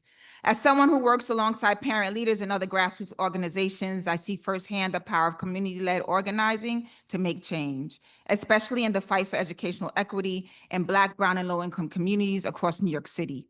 The proposed jungle primary system would severely diminish the influence of grassroots organizations and would undermine our ability to elect leaders who represent and are accountable to our communities. Jungle primaries claim to promote fairness, but the truth is they amplify the influence of wealthy candidates and special interests while silencing the voices of those who have been historically shut out of political power. Under this system, the top vote getters, regardless of party, advance to the general election. Every candidate, regardless of party or values, appears on one crowded ballot. In a high candidate, low information race without party cues, the winners are usually those with the biggest war chest, the most name recognition, or the backing of wealthy interests. Organizations like AQE build power by organizing parents, students, and educators to elect leaders who prioritize fully funded, equitable public schools. Almost never are these candidates the ones with the biggest war chest or highest name recognition, but they are rooted in their communities. Jungle primaries would push these candidates out early and deny voters meaningful choice in the general election. And party primaries are where our votes are, and organizing can make a real difference because it makes it clear who our political friends and foes are. We are just coming off of the ultra-wealthy flexing their $30+ billion attempt to buy our mayoral election, and we saw that the people of New York City voted the candidate they wanted in. We don't get to take that from New Yorkers. The Black, brown, immigrant, and working class New Yorkers, communities we organize in, are already facing underfunded schools, over-policing in classrooms, and systemic neglect. Now they're being told their hard-fought electoral power might be weakened by a confusing, unnecessary voting system that will make it harder to get our champions into office. In a time when the federal government seems to want to make democracy a thing of the past, when the ultra-wealthy has shown that they don't even respect the current process we have, as reported today that they are scheming to offer another alternative because they don't like the outcome, we should be making it easier for community-rooted candidates to run and win, not harder. Candidates should put in the work to gain our vote because they value it, not lazily depend on name recognition and their wealth. They should offer us a vision and then sell that vision to the people, knock on doors, visit every borough and talk to the people, show up for debate, and guess what? The people show up. I urge the commission to reject this proposal, protect the voice of grassroots movements, protect our community's right to choose leaders who reflect our values. Thank you. Hi, thank you. I wasn't planning to testify, but a couple of things have come up that I wanted to speak about. The first is the question of cost. Of course, it will be more expensive to run a campaign with a larger electorate, even though we know that candidates will still be able to focus on the most likely voters, because when you are looking at the unaffiliated voters, you're able to tell whether they are high propensity or not.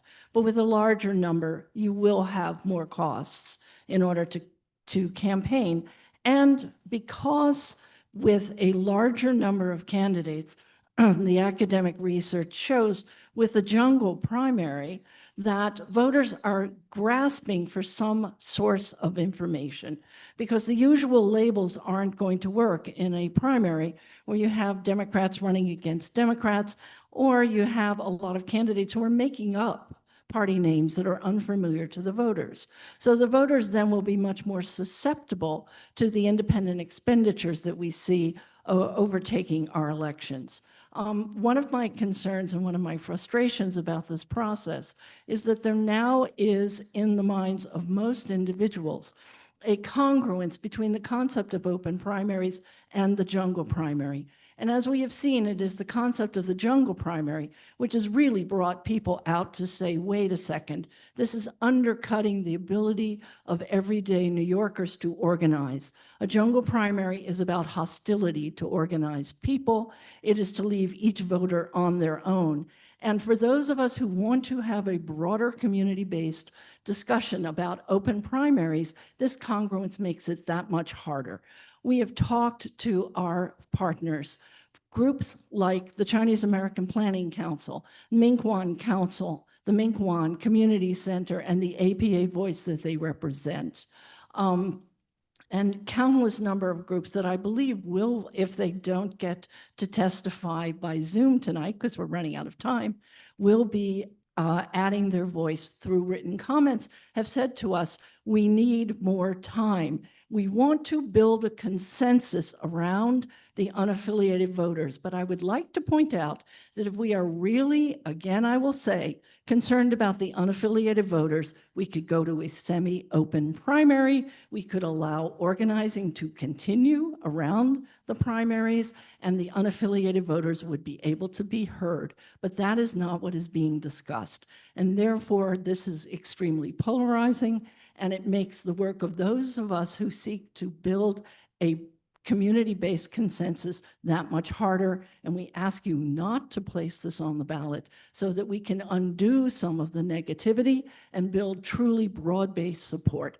I would also point out that you've not heard from the academics who have told me personally that their research shows that an open primary system does not make much difference. So Seth Muscat and we're at time. Gregory Huber at Yale have important things to say on this topic. And certainly anyone should submit testimony who's interested. We'll read all written testimony, as you know. Any questions from the panel? Just would like to make a point. Susan, thank you. But I think it's important for people to hear. The commission never referred to the concept of changing our voting process to an open primary. We never used the term jungle primary. Other people have tried to categorize it. That's right. We have not done that. So it's. That's how it's called in California by most activists. Again, yeah. Susan, I have tremendous respect for you, but please. If people, can we just have one conversation? But it's important. You've been at every one of these hearings. We have discussed this. You've testified on this issue in prior charter revision commissions, advocating for this type of change. I just wanted to get it on the record. We here never said we wanted to adopt the jungle primary. We're exploring a process that may improve voter participation in our city.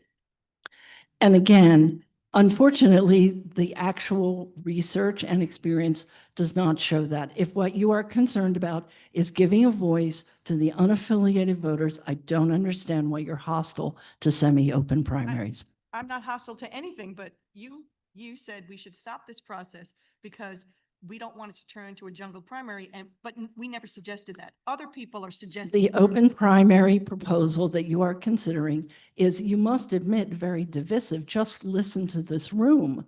You're making it that much harder for us to build a consensus.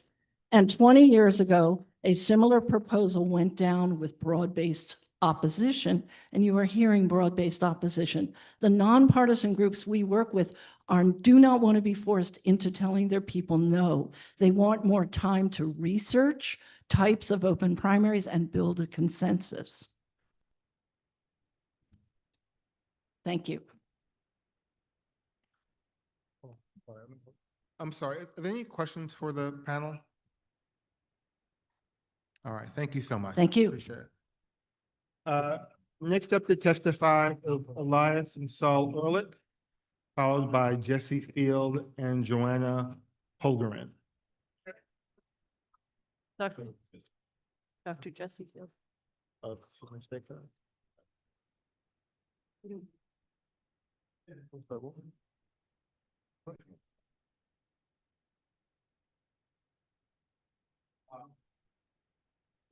the last name of that alliance?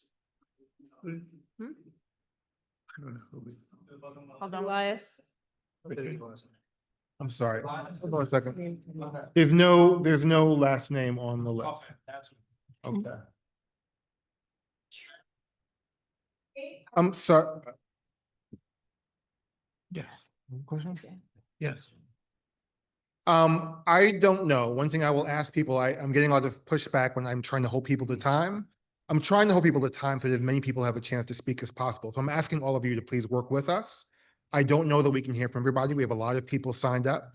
If you can keep to 3 minutes or under, it maximizes ability for your friends and neighbors to have a chance to speak.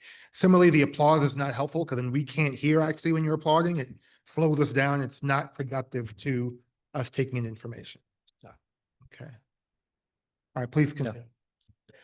Yes, hi. This is my first time actually attending these, so I'm slightly nervous, but I'm going to be just extremely brief about this. 1 minute max. I'm sure you've heard many things, so I'm not going to repeat a lot of the facts that are running here. I will just say the most democratic thing we do is simply put it in the ballot. Let's see what the people, how they vote. Just let it happen. That's all I can say about that. Then I respect the will of the people. Me, I'm for the open primary process, but if the people reject it, so be it. That's all I have to say. Thank you. Appreciate it. Any questions for Elias? Elias, you're my favorite testifier. Now let's make it competitive. Okay, so Johanna Polgarin and Catherine Du.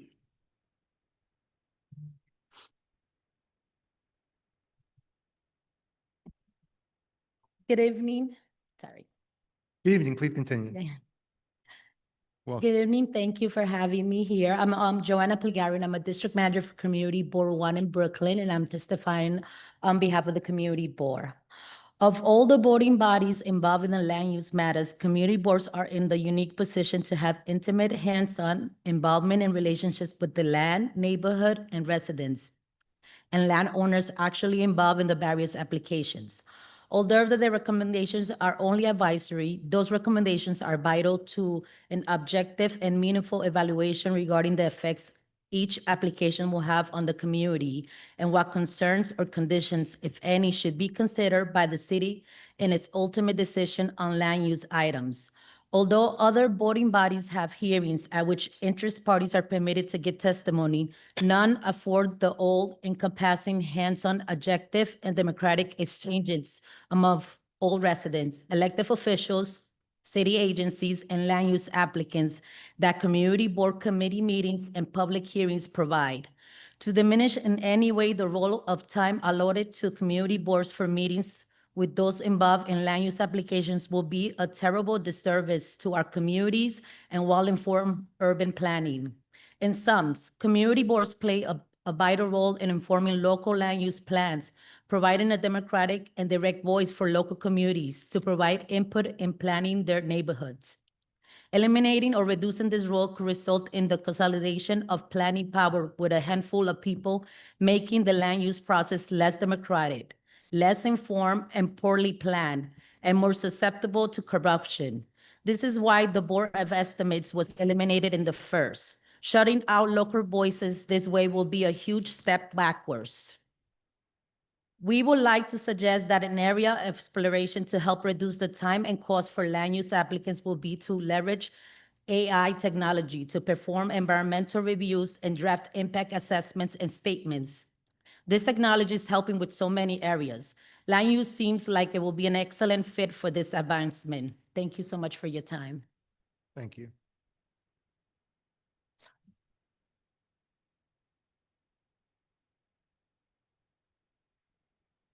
Good evening. My name is Catherine, and I volunteer with Fridays for Future New York City and the Sunrise Movement. I'm a rising freshman at Hunter College High School in the Upper East Side, and I reside in Queens. I'm extremely grateful to have the opportunity to testify at 8 p.m. at night and in opposition to the proposed general primaries. Jungle primaries are a betrayal to the youth of New York City, the future of New York. Youth can no longer vote for their candidate of choice if the rest of their district overwhelmingly supports one party. Independents are at risk of being flooded out of the chance at having office. Youth may have a lower rate of being registered with a party, and jungle primaries would eliminate choices of voters rather than giving all voters an opportunity to vote. If you want to vote in a primary, register with a party. There is no barrier to that. There is a clear importance balance between the final election and the primary election. The final election is more important because it is the deciding factor. Right now, youth voter turnout is already low at 47% in 2024 for Tufts University. It cannot afford to go any lower. Lower voter turnout means that our elected officials do not truly represent the views of more and more people, especially young people. Jungle primaries seek to dismantle the party-by-party power built by grassroots power and through race and class. Jungle primaries are rejected across the country in New York City. Political parties are I'm sorry, if you could slow down, we're trying to transcribe, so it's hard. If you could try to slow down a little bit, I'd appreciate it. I'm so serious, because I want to make sure that we're actually hearing the testimony, and I really appreciate you being here and sharing with us. So it means a lot to us, but I want to make sure we can actually follow. So thank you. Appreciate it. Okay, I'll start from jungle primaries seek to dismantle the party-by-party power built by grassroots power and through race and class. Jungle primaries are rejected by the popular vote. Political parties are important signifiers of values and stances, and eliminating that would favor money over organization. What drives voter turnout? People power. Unions, grassroots organizations, and communities. This is what jungle primaries seek to oppress when they dismantle all the historical power built up by people within political parties. Elections are the central tenet of democracy. What have I been taught in school in a curriculum funded and curated by New York City? What was America founded on? Why did our founding fathers decide to massacre the indigenous peoples of America? Why did they fight a war with Great Britain? America is meant to be committed to individual liberty and self-governance, not to billionaires, not to oligarchy, not to authoritarianism, not dictatorship, and not monarchy. Look in the Constitution. In America, the elected representatives represent and act on behalf of the people. New York has always been on the forefront at forward-thinking and solution-oriented revolution. This position is at stake with jungle primaries being posed. Democracy is in danger. Just read the headlines of what Trump and billionaires are doing and revisit the authoritarianism handbook. Messing around with our primaries undermines the Charter Commission's goals and marks many steps back. Low to no voter turnout, billionaire buyouts, elected officials that do not represent the sentiment of most people, constitutional destruction, and racial injustice are what is on the line. These may be good in theory, but have failed in all 6 states where they have been tested.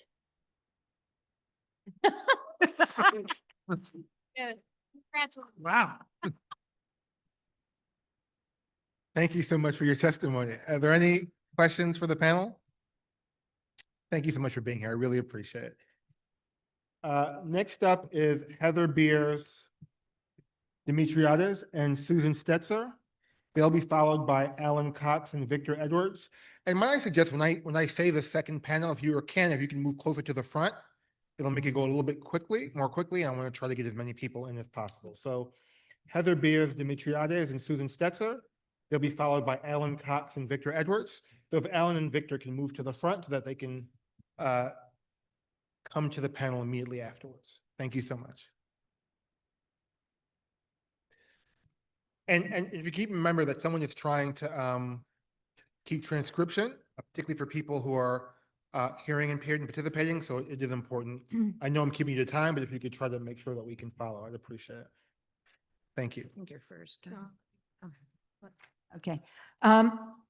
My name is Susan Stetzer. I'm District Manager for Manhattan Community Board 3, and I'm representing the board. Our board voted on a lengthy resolution, which I will submit along with a written copy of the summary. CB3 takes its ULURP responsibilities very seriously in hearing from the community at a public hearing and in our deliberations on the overall benefit to the community. Our number one priority for years has been affordable housing, not just housing in general. Therefore, there are times when the city or developer might want a ULURP rush through, but CB3 has successfully negotiated with the city or developer, often with support from the council member, for more deeply affordable units or increase in the number of units. It is not only CB3. I've heard of other community boards being labeled as NIMBY for not rubber stamping approval when they're trying to get the developer or city to invest in more affordable housing. Let's not throw out the hard work of community boards for a few. We have voted very clearly to not limit the community board voice in our already limited input for planning for our community. We agree the timeline can be improved for ULURPs, but the great length of time is required before it comes to the community board. There should be an effort from the city to consider how the requirements pre-ULURP, which can take over a year, can be streamlined. Our district needs statements say unnecessary Administrative and bureaucratic roadblocks in the approval process are some of the largest financial costs in building new affordable housing. This also applies to the timeline and is reported to us by one of our affordable housing developers. We also do not approve of the concurrent review by community boards and borough presidents. The point of the community board is to hear from the community through the board regarding the ULURP before the borough president makes a decision. This would further limit CB community voice. Member deference is not part of the charter. It's a tradition that is not set in stone. We believe that it gives added weight to our very limited voice. Council members know their communities. We have access to the council members for ULURP, and we had found our advisory role has added weight because of member deference, which gives them power in negotiating. An example is the permanently affordable housing we have at Essex Crossing instead of a limited number of years, which was a deal breaker for our council member, Margaret Chin, at the time. Please don't throw out our dedication and work for our community because of some problems that do not outweigh the benefit to our communities. We support efforts to streamline contractor payment process, and we support efforts to increase voter participation, but we do not take a position on them at this time. Thank you. Thank you. I'm gonna move this. Here we go. It's kind of tricky. Good evening, Commissioners. My name is Heather Beers Dimitriadis. I am the Chair of Queens Community Board 6, serving Regal Park and Forest Hills. We are witnessing a decline in confidence in government, both federal and local. Community boards, despite a very small operating budget, work hard to earn and keep the trust of their community. And no issue is more important to a community than how land is utilized. It is my opinion that marginalizing the advisory role of community boards by creating a fast track will only succeed at eroding public confidence in its most local form of city government and will not result in more affordable housing. In 2022, Queens Community Board 6 received a presentation for 9881 Queens Boulevard. The initial proposal included a variety of affordable units at various levels of AMI. However, the board voted against the proposal, requesting deeper affordability along with a variety of other conditions. As the proposal moved through ULURP, the project improved greatly, deepening affordability and meeting various conditions that we had initially requested. In volleyball, there is a play called Bounce Set or Volley Bounce. This is how I see ULURP. Player A sets up the ball, the community board. We set the ball by providing the necessary recommendations that make this project a best fit for the community. Player B, the borough president, bounces that ball by taking those recommendations and working with the developers to get the concerns addressed. Then he bounces that ball over to the council member, who the goal for her or she or he or they is to spike that ball and get a much more improved, and at each level improving and making that process better, that proposal stronger. This is why 9881 Queens Boulevard was successful and is now bringing in tenants for these affordable units. Simultaneous community board and borough president review will remove the opportunity to collaborate and get a better project for the community and the borough. Your proposal would allow borough presidents to decide on a project prior to the board's decision, whereas I believe Borough President Richards would wait for the community board's decision. We can't assume that the next BP will, as certain districts in our city continually say no to affordable housing projects. It would be quite tempting for the borough president to approve or to give his deliberation on a project prior to the community board's vote in an attempt to try to sway their opinion.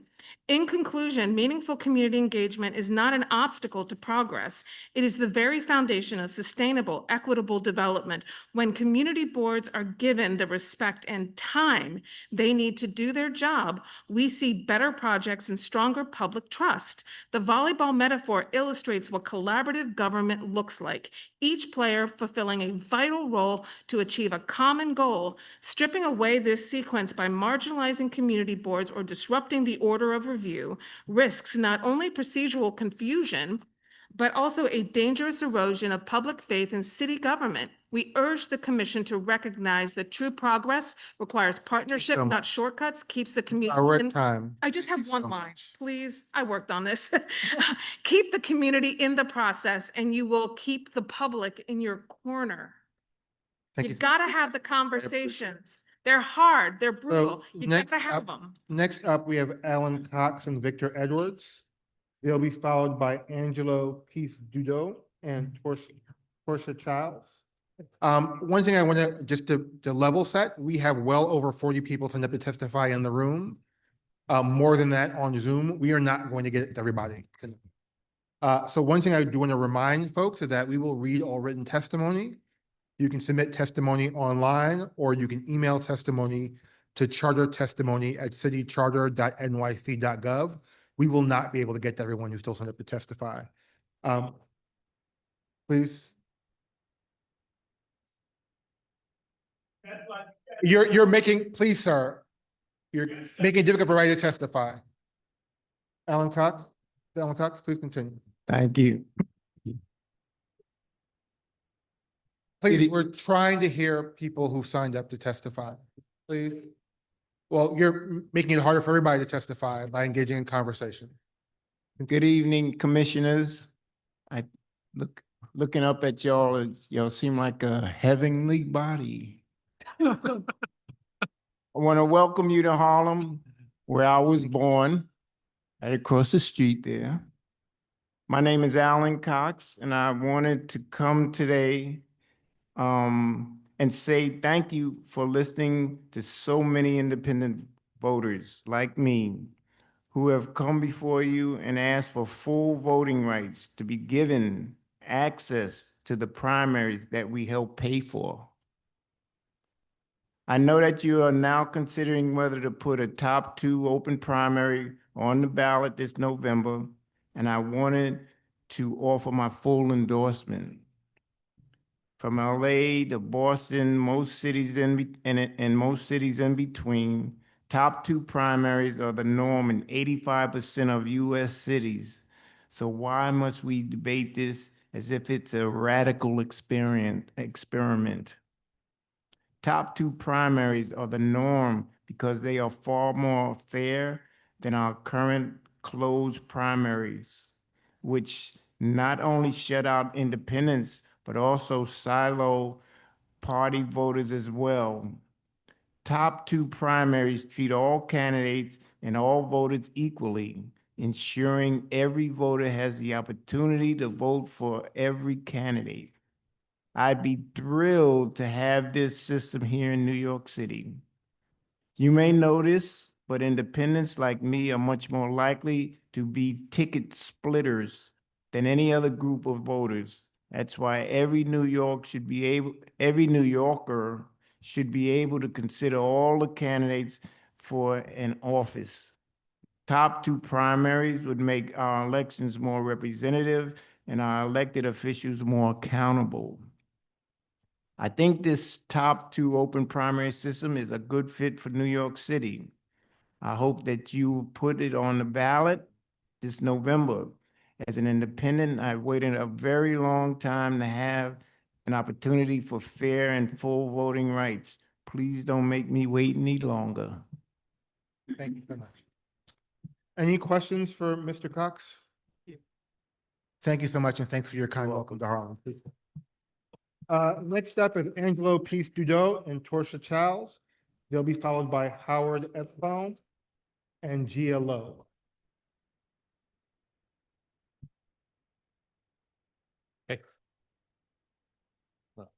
Good evening, members of the commission. I recognize that everyone's tired here, so I'm going to try to cut my testimony short and only address points that my group feels haven't been addressed yet. My name is Angelo Pisudo. I'm a Brooklyn resident, lawyer, and local government policy analyst. I speak on behalf of the New York City Democratic Socialists of America. New York City DSA opposes the commission's open primaries proposal and urges the commission to table it. New York City DSA is a democratically run organization of nearly 10,000 New Yorkers. Our chapter powered the recent victory of Zoran Mamdani in the Democratic Party primary for mayor, a campaign that I should note inspired historic new party registrations and turnout from under-engaged constituencies throughout the city. A point that underscores what fixes turnout problems is not quick fixes to party primary systems, but rather parties allowing candidates to emerge that put the needs of voters first. As democratic socialists, we are committed to advancing democracy in all aspects of our society. Because of that commitment, I want to say we share the Commission's concerns about weak voter empowerment, low turnout, and the unrepresentativeness of the electorate. These are symptoms of a sick democracy in New York. But the Commission's open primaries proposal will not cure these symptoms. In fact, it may make some of them worse. First, as we've heard, open primaries do not build a stronger democracy or lead to more voter choice and power. That's because in the general election, under the Commission's proposal, we'll only get two choices, which will, in a city like New York, almost overwhelmingly be Democrat versus Democrat. A bunch of Democrat versus Democrat elections will not give voters more choice during the general election when most voters vote, and also that is the election that ultimately decides who holds office. The 1.1 million unaffiliated voters in New York City and the increasing number of voters hungry for new parties around the country and in New York City show that voters are hungry for new options and not more of the same. The Commission's analysis has so far failed to acknowledge these serious problems and analyze other options such as top four systems like Alaska's and proportional representation systems that would actually fix the problem of not having options among independent voters. Second, as we've heard, open primaries are an unreliable way to increase turnout and representativeness. They have not been shown to do either of those things that you all have said are top concerns of yours. Why waste taxpayer money on a ballot question that will not achieve your goals? Finally, the proposal will waste taxpayer dollars because of bad election design. When all eligible voters have already voted in a ranked choice primary featuring all eligible candidates, why run another costly election featuring the candidate who already won in an instant runoff election and the runner-up? It's wasteful and redundant. NYC DSA thus urges the Commission to table the proposal. Thank you. Thank you so much.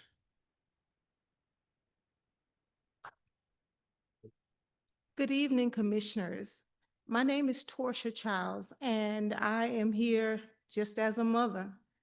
I've been an independent ever since I was 18 years old. I won't tell you how old I am, that's not important. But I've been an independent for so long. And I have 4 children, and they're all independents as well. When I first moved back to New York, because I went to Georgia, went to school, all that other stuff, but I moved back home. And when I came back here, the first thing I did was register to vote. And when it was time to vote, I went to go vote, and I was told that I could not vote. And so I wanted to know why. And she told me because I was an independent, that I could not vote right then, that I could vote in the general election. And that really agitated me. It agitated me to the point where like I said, my children are independent, and I don't know if I really wanted them to be an independent anymore because of that. But we all kept our affiliation as being independent. I don't feel the need to go back and change my affiliation just so that I can vote. If anything, we should change it so that we don't have to do that. Everybody should be given the opportunity to vote. It's past time. We all need to come together and let everybody vote. I pay taxes like everybody else. I want to vote like everybody else. Why shouldn't I be able to vote? So it's not fair. And I think that right now, everybody looks at New York like it's the city. And if we show everybody that it can be done, well, other states might be able to do the same thing. And we keep saying what is not being done or how it can't be done. We don't know that because we haven't implemented it yet. We have to actually put it into play in order for us to know if it'll work or not. And we're also talking about big money in politics. If we want to take big money out of politics, that's something we should work on and not worry about right now whether or not it's going to be the focus of the next election if we open the primaries. That's important, and we need to do that. Thank you. Thank you. Thank you so much. Any questions for the panelists? I promised only one, to the young man from the DSA. So if I heard you correctly, you're not opposed to the concept of reforming the primary process. You don't like the top 2, because you referenced the Alaska system, which is the top 4. So is that accurate, or did I not understand you? We are not coming to testify today in support of a particular proposal. And I should note that the New York City Democratic Socialists of America does not defend closed primary systems. It's only that the top two system that the commission has so far evaluated in depth and not evaluated in depth, other worthwhile, meritorious electoral systems that are used around the world, proportional representation, have not received the same amount of study. The top two system is particularly bad. If we're going to do electoral reform, we should do it right. Okay, thank you. I'm happy I asked that question because I wanted to make sure I understood. And then finally, because the DSA is a growing subsidiary, if you want to call it, of the Democratic Party, even though you guys aren't, do you ever reach out to unaffiliated voters to try and encourage them to join the DSA or enroll in a party or be able to participate? Absolutely. Tons of New York City Democratic Socialists of America members are independent voters because they do not identify with the Democratic Party. We, as a chapter, have chosen to strategically align ourselves with the Democratic Party because we think it's best for our interests in New York City's two-party system. What I think myself and a lot of independent voters do not appreciate about our politics is that we are forced to choose between two options, with the other options not really being viable. We want other viable options, not a rigged two-party system that keeps giving people the same again and again and again. I agree with the DSA. I never thought I'd say that. Thank you. Next, we have Howard Edelbaum and Gia Love. They'll be, I'm sorry, Howard Edelbaum and Gia Love. They'll be followed by Vicky Hausman and Carolyn Martinez Class.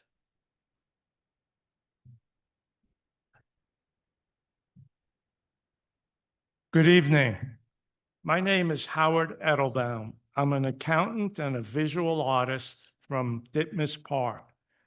I am here speaking in support of open primaries. I was a registered Democrat for many years, but got tired of being told to vote for the lesser of two evils. I want to vote for candidates I actually believe in, not just against ones I don't. So I became an independent decades ago. But in New York City, that means I'm shut out of the primaries, the elections that often decide who ends up leading our city. This year, as a Jewish progressive New Yorker, I am proud to support Zoran Mamdani. Our city needs new leadership. I've been deeply troubled by the way anti-Semitism, an issue I've dealt with my whole life, is being weaponized to drive a wedge between Jews and Muslims. As a Jew, I wanted to support Mamdani's leadership, but because I'm an independent, I had to rejoin the Democratic Party just to vote. That's not how democracy should work. You might say, well, what's the problem? As many people said tonight, everyone who wants to vote can just re-register. But it's a profound problem. We are not Democrats or Republicans. I'm not a Democrat, and I'm deeply troubled with being forced to join an organization that I don't believe in, one that is undemocratic in many ways, a party that voted for the war in Iraq, that refused to hold a presidential primary in 2024, and a party that has a deep distrust of ordinary people like me. I don't want to be a member of such a party or any party. I want to be able to freely vote for whom can lead us forward and bring us together. To me, there's a relationship between being an independent and the work I do to foster conversation between Jews and Muslims. I don't want to sacrifice that in order to vote. I am thrilled that you are considering a nonpartisan top two primary system for our city. It is time to give all New York City voters a fair and just primary system. Please give us a chance to vote on this in November. Thank you. Please continue. Oh, sorry. Good evening.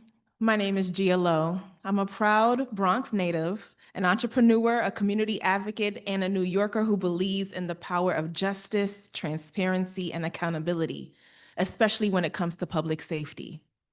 When I first learned that the Civilian Complaint Review Board does not have final authority to discipline officers, I was honestly shocked.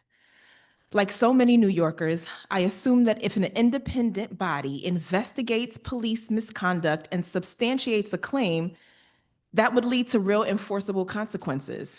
But instead, the police commissioner can overrule those findings, silencing the very accountability our communities demand and deserve. Let's be clear, this is not a minor loophole. It's a fundamental flaw. It means that even in cases of excessive force, abuse, or racial bias, the system can protect officers over the people. And as we all know, it's Black and brown New Yorkers like my neighbors, your neighbors, my family, and my community who bear the brunt of that broken system. This isn't theoretical, it's deeply personal. When misconduct goes unpunished, it sends a painful message that our voices don't count, that our trauma is negotiable, and that trust between the NYPD and our communities will remain fractured. But it doesn't have to stay that way. The Charter Revision Commission now has the opportunity to put real reform in the hands of the people by adopting a ballot measure that gives the CCRB final disciplinary authority and direct access to the NYPD's misconduct database. You'll be giving New Yorkers the chance to vote for a system that is truly fair, independent, and accountable. This is how we close the gap between harm and justice. This is how we restore trust and improve public safety, not just in theory, but in practice. You've been placed here in this position for such a time as this. So I ask you, what legacy will you leave and what side of impact will you choose to be on? Thank you. Thank you so much. Thank you both for your testimony. Any questions? I appreciate it. Thank you. Thank you. Next up is Vicky Hausman and Carolyn Martinez class. They'll be followed by Raphael Moore-Punnett and Sean Campbell.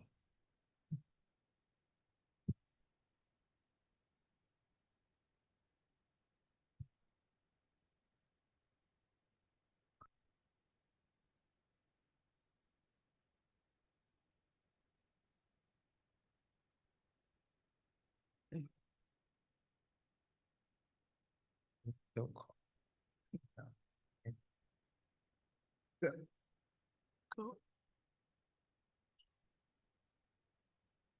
Hold on one second. Next up is Raphael Moore-Punnett and Sean Campbell. They'll be followed by Alion and Danny Batista. All right. Raphael, is Alion here? No last name. Alianu? Is Danny Batista here? Okay, why don't you join the panel, please? Thank you. Good evening, commissioners. Thank you so much for staying here so late at night. My name is Raphael Moore-Punnett. I'm the district manager for Bronx Community Board 6, and I'm here representing the community board. First, I want to say that we're not an anti-development community board. We're not voting down projects, and our role, as we see it, is to really bring out the best of each project and work with the power that we have to bring positive change to the neighborhood through land use actions. The way that we do that is not by having yes or no power, as you're aware of, right? The community board's role is a soft power. It's an influence. Things that come up at the community board hearing where the community is present, the board members are deliberating, and the city council rep and the borough president rep are in attendance is where we get to influence them on decision-making on land use items to make them more affordable, to hold the entities accountable that are trying to, get a public good, which is changes in the zoning code. my concern is, and my board's position is that the proposals cut the community board soft power out by eliminating councilmember deference, by overlapping the borough president timeline with the board timeline. We will no longer be able to influence a borough president's vote in any way because they will likely have already made a decision before it comes to the board. And that without having a city council role in ULURP, there won't be a way for us to influence the council, and really you risk creating this fast track system and this ELURP system where housing gets built without local input, that there's a community board review process. You have the process in your timeline, but there's no actual influence the community board can exert in that process. And so it's just, it's a facsimile of a community board process that we're used to having, where at least we have some soft power. But now that there's this process where we have actual no influence, and the board members, I can tell you, are going to be irate that we are being required to hold hearings and not actually being able to influence the process. Because I can tell you, the working class members of my board are going to be very resistant in going to the CPC to testify the position of the board, right? What I think is a reasonable expectation is that if a development project wants to happen in Community Board 6, they come to Community Board 6. Community Board 6 has influence, and my board members putting it to a vote that night in front of the council member have influence on the process. To require them to then choose as individuals to testify before the CPC, which doesn't know the neighborhood, doesn't know the developer. And that's the big one, is we have developers that will bring land use actions, and there won't be anyone that has contextual knowledge on how that developer is in the neighborhood and in the borough.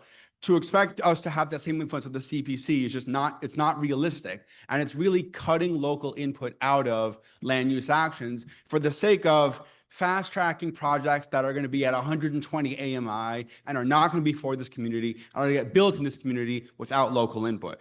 I encourage you all to look at 197A as a way to build local influence. Sorry, you're at time. Thank you. Sorry, thank you so much. Thank you for this time. My name is Danny Batista. I'm a lifelong New Yorker, and I've called the city home for 20 years now. I had the opportunity to address you at a hearing in Staten Island in April, and I've watched and listened very carefully to these proceedings both before and since. I am an unaffiliated, independent voter. I'm here to fully affirm my desire and support for this commission to advance a proposal to New York City voters to move to a nonpartisan primary system with top two result, as you have described in your recent report. I can appreciate the commission's expressed concerns about it possibly being an inhospitable environment for a debate about primary reform, given hotly contested races this year. However, I feel compelled to simply say, there is no time like the present. This matter need not wait any longer.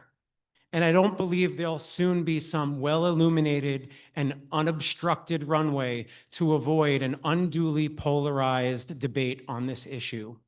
It is our democratic process of self-governance that has been unduly polarized by, among other things, the closed partisan primary system experiment. As a gay man, I've had my rights, my morality, my very humanity debated publicly, often viciously, my entire life, legislated, subject to the rulings of courts. Through this ongoing process, I've experienced both defeat and deep heartbreak at times, and the overwhelming joy and triumph as progress leaps forward, often in an instant, after years and decades of work. Warnings that my having equality somehow diminishes or threatens other people's rights or lives, or will cause harm or havoc, are familiar to me. Calls for delay, more study and analysis, or time for people to get more comfortable with the prospect of adopting something perceived as new or different, however just or right, are familiar to me. It's not the right time. People just aren't ready. Maybe better to wait and see. Don't go there. There are all these other issues that people are more consumed with to really care or to be moved to earnestly consider. Wait, one day. For those of us who dare to dream of a more fair and equitable world, for a better way of doing things, to borrow and bend a legal maxim. Equality delayed is equality denied. I have great faith in my fair-minded fellow New Yorkers of all political stripes and no political stripe to understand what is at stake here and to consider this proposition fairly, sincerely. Thank you so much. Appreciate it. Any questions for this panel? Thank you. Thank you so much. We'll next hear from Cheryl Williams and Simeon Bankoff. They'll be followed by Neferkara Aaron and Yvonne Lee. So Cheryl Williams and Simeon Bankoff, followed by Neferkara Aaron and Yvonne Lee.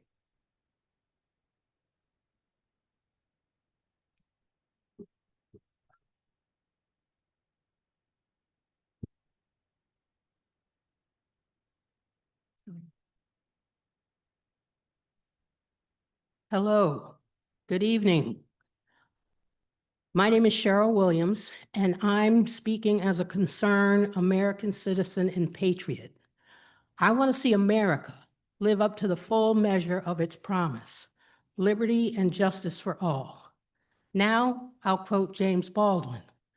I love America more than any other country in the world, and exactly for this reason, I must insist on the right to criticize her.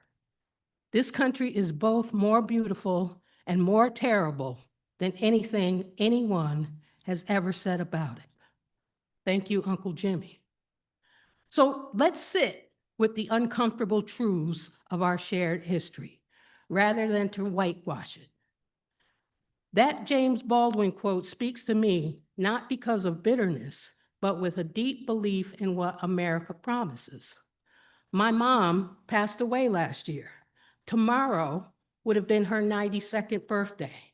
She grew up under Jim Crow in the South, where the signs read, white only, colored. I believe she died hoping that her children and all children of every background, race, or belief would never again have to live under that kind of tyranny. But here we are. Under Jim Crow, it was poll taxes and literacy tests. Today, it's party affiliation laws. As a registered independent, I help fund elections that I'm barred from participating in. Closed primaries exclude millions of voters. If you believe in democracy, and I think this commission does, then you must act accordingly. It's time for every voter, regardless of party, to have a voice in shaping the ballot. Let independents in, let the voices of the many be heard. Please put top 2 primaries on the ballot in November. Thank you. Thank you. Any questions? Any questions from Ms. Williams? Thank you so much for your testimony. Next, we'll hear from Neferkara Aaron and Yvonne Lee. They'll be followed by Richard Fox and Jeffrey Aaron.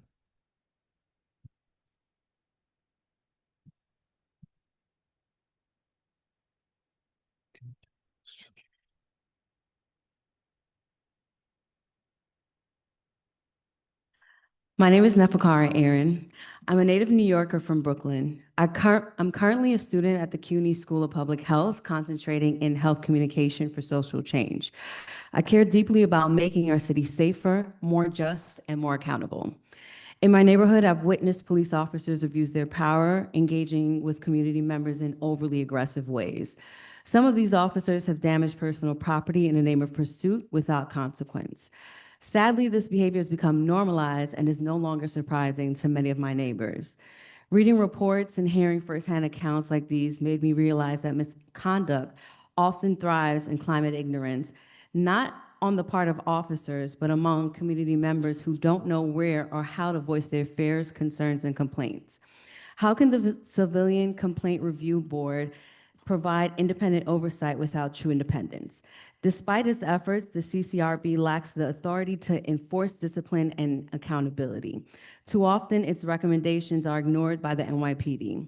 From a public health perspective, this is deeply concerning. Policing is a public health issue. The way the NYPD interacts with communities impacts not only safety, but mental, emotional, and physical well-being. Over 20 years ago, I attended the Youth Police Academy and left with a strong sense of community respect and respect for law enforcement. However, my experiences since then have been inconsistent and at times dangerous. I can't ignore those experiences, nor should I, but I can use them to advocate for meaningful change. I urge the city to openly and consistently promote the work of the CCRB across all communities in New York City. Residents deserve to know that their voices matter and that they can influence the relationship between the NYPD and the people that they serve. I urge the commission to consider revisions to the city's charter. These revisions must ensure that the CCRB has binding disciplinary authority. New Yorkers deserve real accountability regardless of what side of the badge someone stands on. Direct access to NYPD misconduct records. The investigators must be thorough and unbiased, which cannot happen if those being investigated control the evidence. New Yorkers deserve to live with pride, knowing that their voices are heard and that change is not only possible, but on the horizon. Thank you so much. Any questions? Thank you. I want to confirm that Yvonne Lee is not here. Oh, you're here. Please come join us. Come to the table. And next up is Richard Fox and Jeffrey Aaron.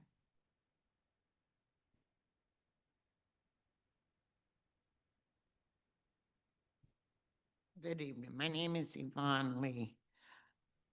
When I first arrived here today, I looked across the street. My mother was born in Harlem Hospital in 1919. 7 generations of my family born and raised in Harlem. We still here. Okay, so it is great. Well, living here in Harlem, my own community, and I have an opportunity to testify. I'm here tonight speaking for myself and for my son, Robert, who's an independent. My grandchildren are independents. And thank you for listening to so many independents and independent-minded New Yorkers like us are excited for the opportunity to finally talk in the open about what we have suffered for so many years in private, a closed primary system that we pay for, but we're not allowed to participate in. That shuts us out while our neighbors pick politicians that will determine our future. That's not fair. I would fully support a top 2 primary for our city. I think it is a great choice, and I wouldn't offer any stronger arguments than your own report make in simple terms. Top 2 would give 1.1 million independents like my son, Robert, my granddaughter, Denise, my grandson, Eddie. They're all in their 30s. So that's how long we've been here. They're independents who would love to vote in the primaries. We need to level the playing field for candidates. It's lopsided. Being excluded from the primary doesn't feel like a true democracy for all people to be included. So, again, I would like to be able to have a ballot with all the candidates for an office on one ballot. I think that will be a good thing, and it would allow the whole city to shape the elections from the beginning. We live here from the beginning. Why can't we vote in the beginning? You understand what I'm saying?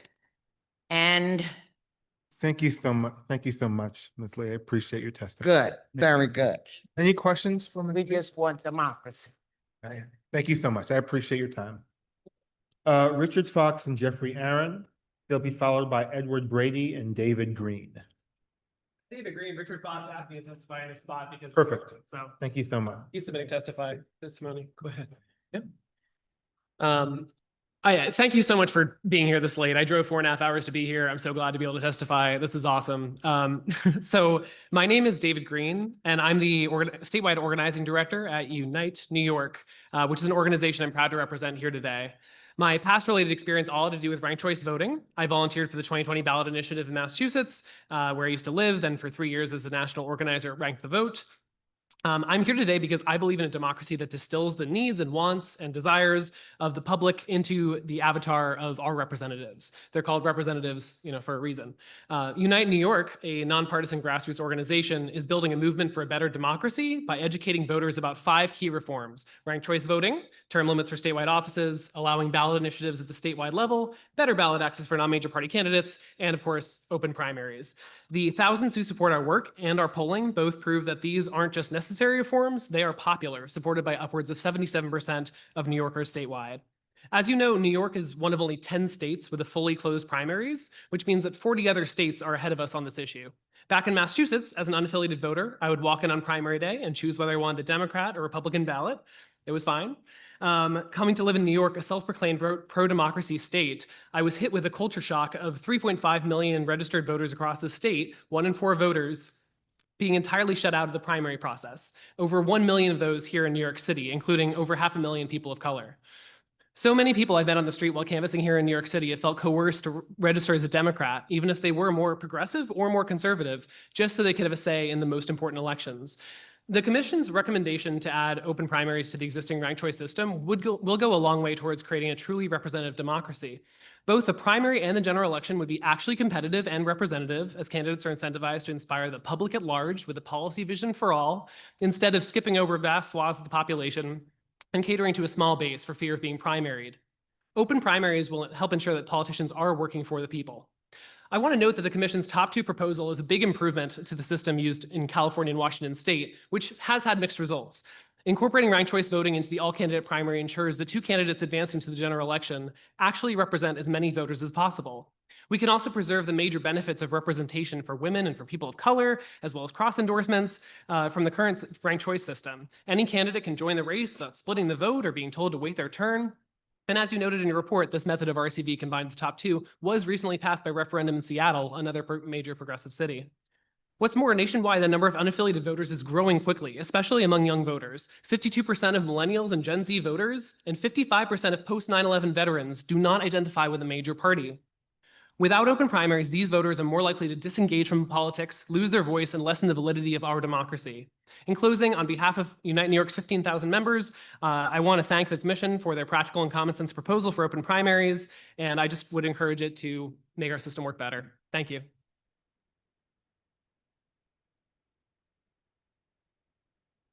Hello, my name is. Can you give me 1 second, please? I'm sorry.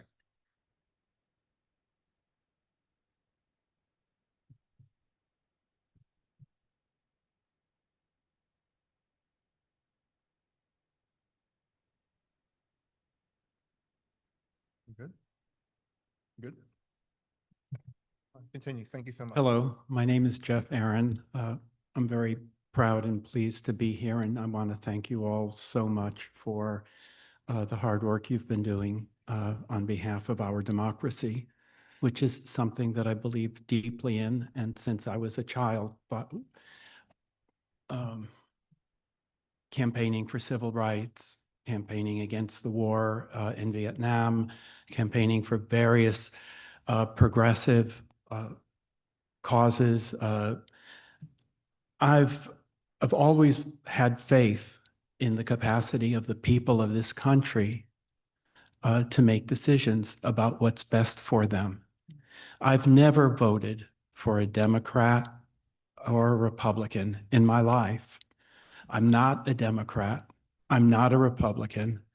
And during this current election, I've received so many calls where people would call me up and say, well, this is such an important election. All you need to do is switch your vote, switch your registration so you can vote, and then you can switch back to being an independent.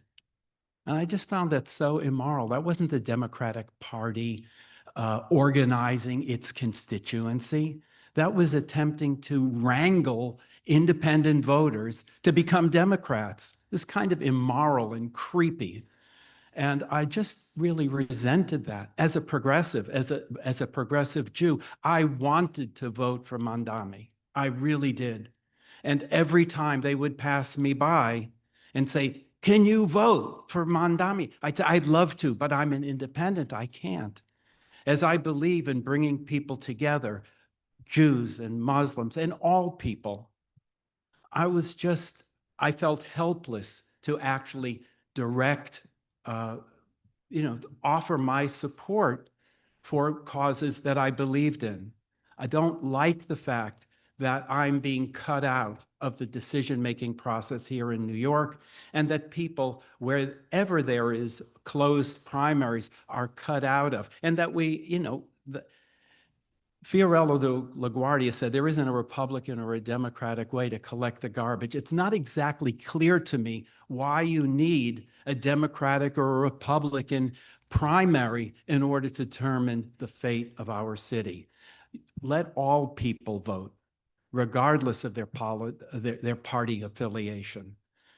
As a progressive person, as a progressive Jew who wants to build connections with people around the city, I don't appreciate the fact that the parties that I don't believe in, are trying to manipulate and organize my vote. I'd like to be able to vote. Thank you so much. Thank you both for your testimony. Any questions? Edward Brady and Richard Ronner. Edward Brady and Richard Ronner. They'll be followed by Nan Fessler and Maria Danzillo.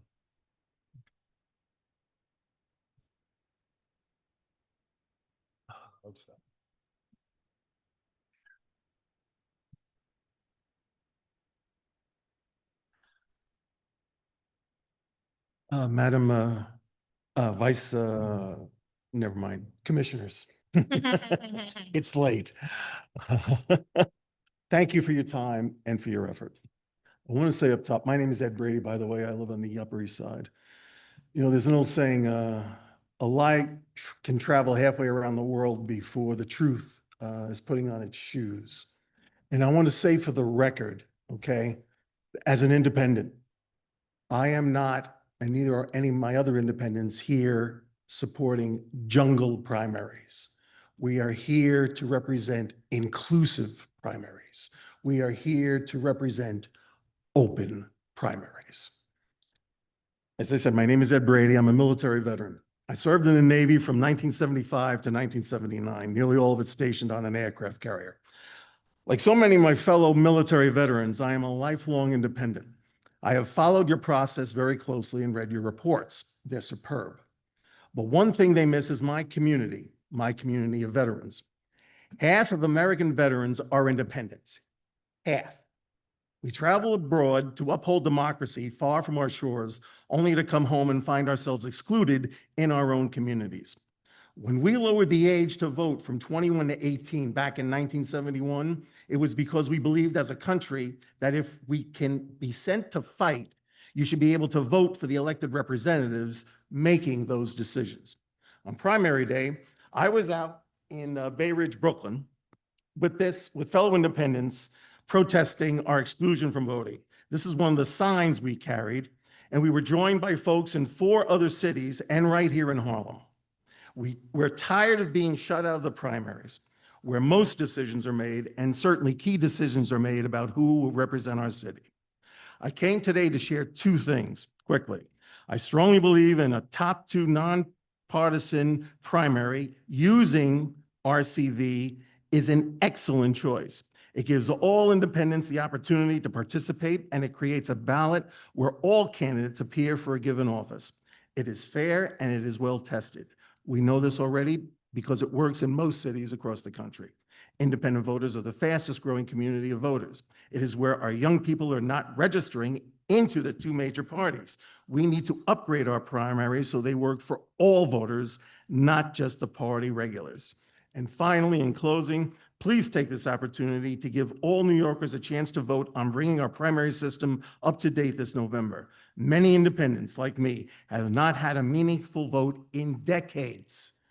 Please don't make us wait any longer. Then I can look at each one of you in the eye and say thank you for your service. Thank you very much.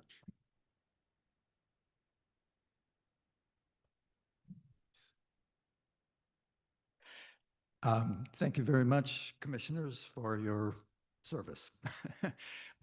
It's been a long slog. My name is Richard Ronner. I've been a registered independent. I think I was a Democrat maybe for a few years at the beginning of my voting career. But this year I did something I haven't yet done. I switched my registration back to the Democratic Party. I really wanted to be able to participate in this mayoral race. I think it's very important. There's a lot at stake. I don't know, I'm not ashamed of that. I'm not proud of it, but I didn't like having to do it. I have a lot of disagreements with the Democratic Party, definitely with the Republican Party, but with both parties. They don't represent me. They don't, I don't agree with their behavior, with what they do, and I don't appreciate, just like Jeff said here, they really manipulated me, coerced me to change my registration so that I could vote. I don't appreciate it. I don't like that. These are public elections that we all pay for with our tax dollars. I say to people who are nostalgic about the parties, the Democrat, go ahead and run their own private primary if they want. They can do that too. You know, it's not only that we can adjust our registration, they can adjust their primaries. So anyway, I like the proposals. I've been amazed at how controversial these things are. I think one thing that I've seen is that people who have learned to work with an unfair and coercive system as it stands would prefer to keep that unfair and coercive system so they maintain their status quo, their influence. I think we need to move forward, and I think we need many changes to improve our democracy here. We need more choices, more parties or something. The stranglehold of the two major parties is not allowing us to move forward. So I thank you for your work and for listening to, for these many months, all this testimony. And I hope you proceed and put it on the ballot. Let us all vote on it. Thanks a lot. Okay, thank you so much. Can you hold on for a second? You have a question. Yeah, how you doing? Is that process of changing from one party to the next, is it a lengthy process, or what is that process? I don't know. So. Actually, well, you can do it online now, which it's fairly innocuous. It's not, you know, largely it's the principle, right? And that I shouldn't have to join a party that I don't like in particular to be able to vote.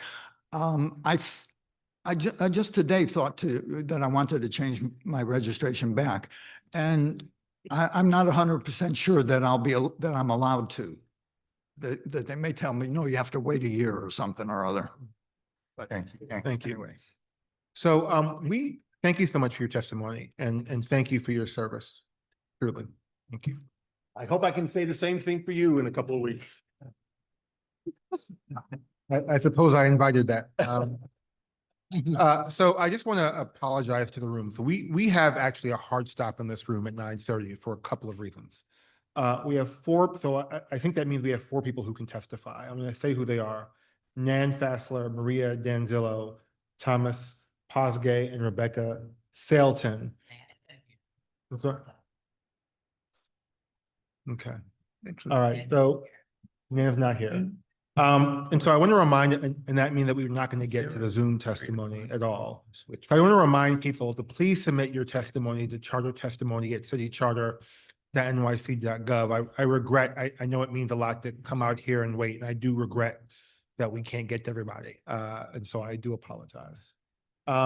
Maria D'Angelo and Thomas Posgay. Right. Those are the only people who are gonna be able to testify.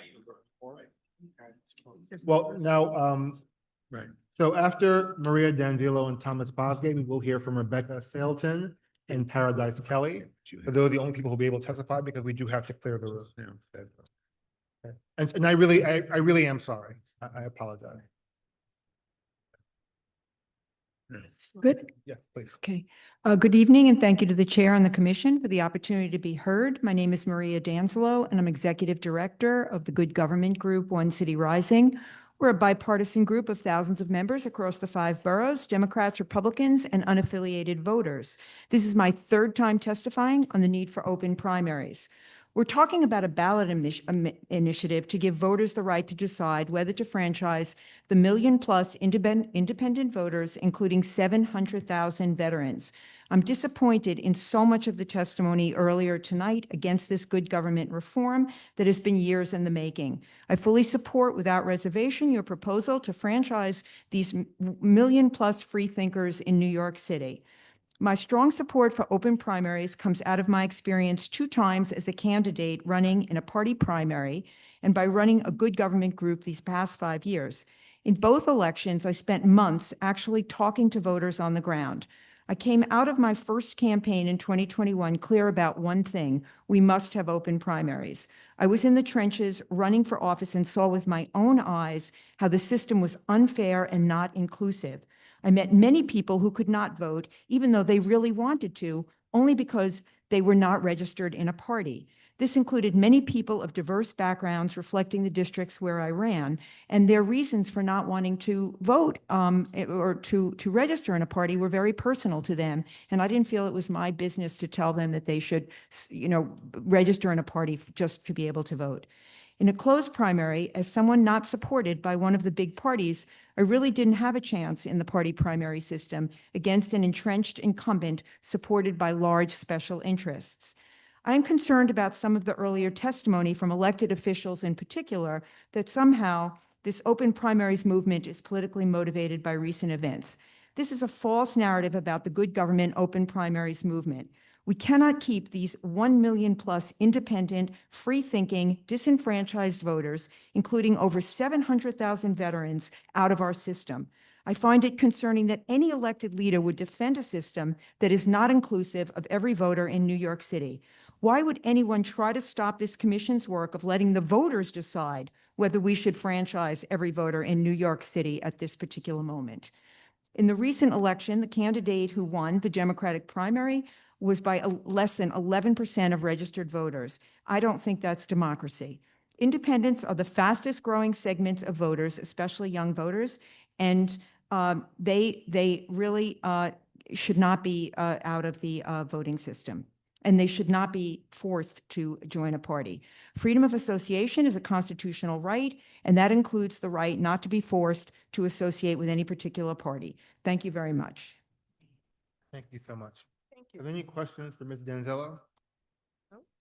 Thank you. Next, we'll hear from Thomas Posgay and Rebecca Sailton, followed by Paradise Kelly.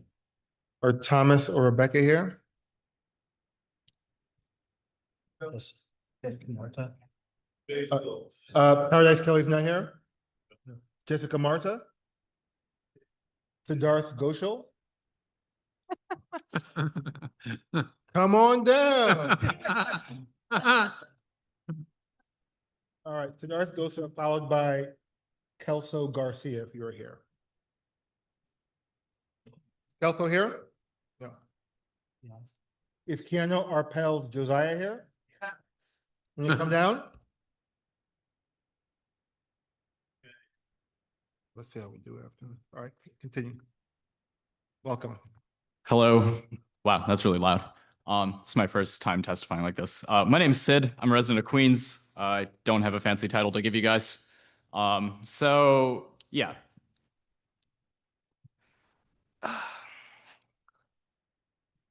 You have an enormous, enormous privilege in front of you, Commission. The type of thing that people write textbooks after, the things that end up as a section where they're like, on 2025, that was the year when New York reached a different level of freedom, a different level of prosperity. The simple fact of the matter is that if you don't put this vote up for open primaries right now, we don't know when it's going to happen next.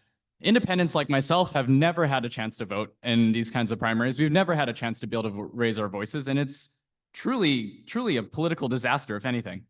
I'd like to take some time to address a couple points I've heard. I think it's a little sad that a bunch of very, very powerful people have been able to say a lot of just generally untrue things. I mean, the first thing I want to start with, very early in the afternoon, the following quote: "What is the point of political parties if we have open primaries?" Do you as a commission truly believe that political parties will cease to exist if open primaries come about? I don't think so. I think you all know the answer to that as well. People say that, oh, you shouldn't have open primaries because it's only going to be a marginal improvement. Well, I don't know. Maybe this is too humble, but I think having $1 in my pocket is better than having an empty pocket. I think the simple fact of the matter is that if you can get even one more person to vote with an open primary, it is absolutely worth it. I want to be able to look at my kids and I want to be able to tell them with great pride that I saw Richard Bury, I saw Diane Savino, I saw Sharon Greenberg. I want to say all your names, but I don't have that much time. That I saw all of you and I saw you today and you did something truly remarkable, something people make movies about, something people write in textbooks, that you allowed New Yorkers the right to vote for open primaries. You didn't even give a decision, you just gave them permission to make a decision. You gave them permission to vote on it. Please, please, please, I'm begging you. I want a better world for my kids. Please, at least let this go to the ballot. It is the least I can ask. Thank you. Thank you. Please. Thank you. Good evening, commissioners. Thank you. My name is Keanu Arpels Josiah, and I represent today Fridays for Future in New York City, a grassroots organization of high school students and young people across dozens of schools dedicated to fighting for climate action. And I'm here to express our strong opposition to the proposed adoption of a jungle primary system for New York City elections. You heard earlier from one of our passionate middle school organizers speaking in her personal capacity, Catherine Du. Let's be clear, this top 2 or top 4 proposal is distinct from true open political primaries. That isn't the debate here. This is disastrous for our generation. Last cycle, our members knocked on doors, held forums, and we've done the work to build political power from the ground up. Members like ours are the lifeblood of our city's civic fabric, and how many young people, including those who may not be able to vote yet, engage in our electoral process. And yet, a jungle primary system would severely undermine grassroots voters' abilities to engage in elections and in the process. First, in a ranked choice voting top 2 or top 4 system, there is no party primary. Ultimately, it undermines the very logic for primaries at all. Every candidate, regardless of party or values, appears on one crowded ballot that forces grassroots candidates to compete in massive, often expansive fields, splitting the vote and making it harder for community-backed candidates to break through. Second, jungle primaries amplify the power of money over organizing. In a high candidate, low information race, as you've heard, without party cues, the winners are often those with the biggest war chests, the most name recognition, or wealthy interest. Our generation can't compete with that kind of money. Our strength is people-powered campaigns that build trust over time, not 6-figure media buys and insider endorsements. Jungle primaries put movement candidates at a severe disadvantage, tilting the playing field toward the very institutions organizing seeks to challenge. Third, this comes after historic youth turnout in the most recent primary, specifically among those aged 18 to 29, where 25% of voters were zero-prime voters, and on the hottest day in 15 years.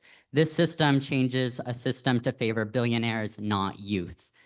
One of the most powerful aspects of our current system is that it gives our generation clear political targets, party primaries where our voters and community organizers can make a real difference. That's how coalitions of youth have shifted city policy. Jungle primaries scramble those lines, making electoral pathways murky and take power away from a generation that has only recently begun to claim it. Let's be clear, this proposal is not about empowering young voters. It's about disempowering the people who have learned to organize. It's about disempowering young voters who have showed up in historic numbers in the most recent primary.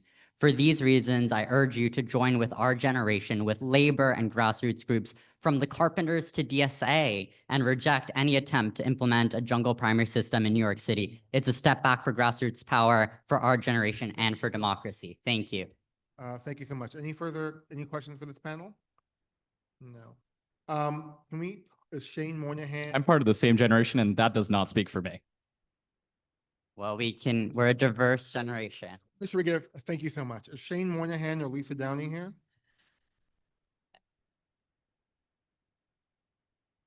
From Shane.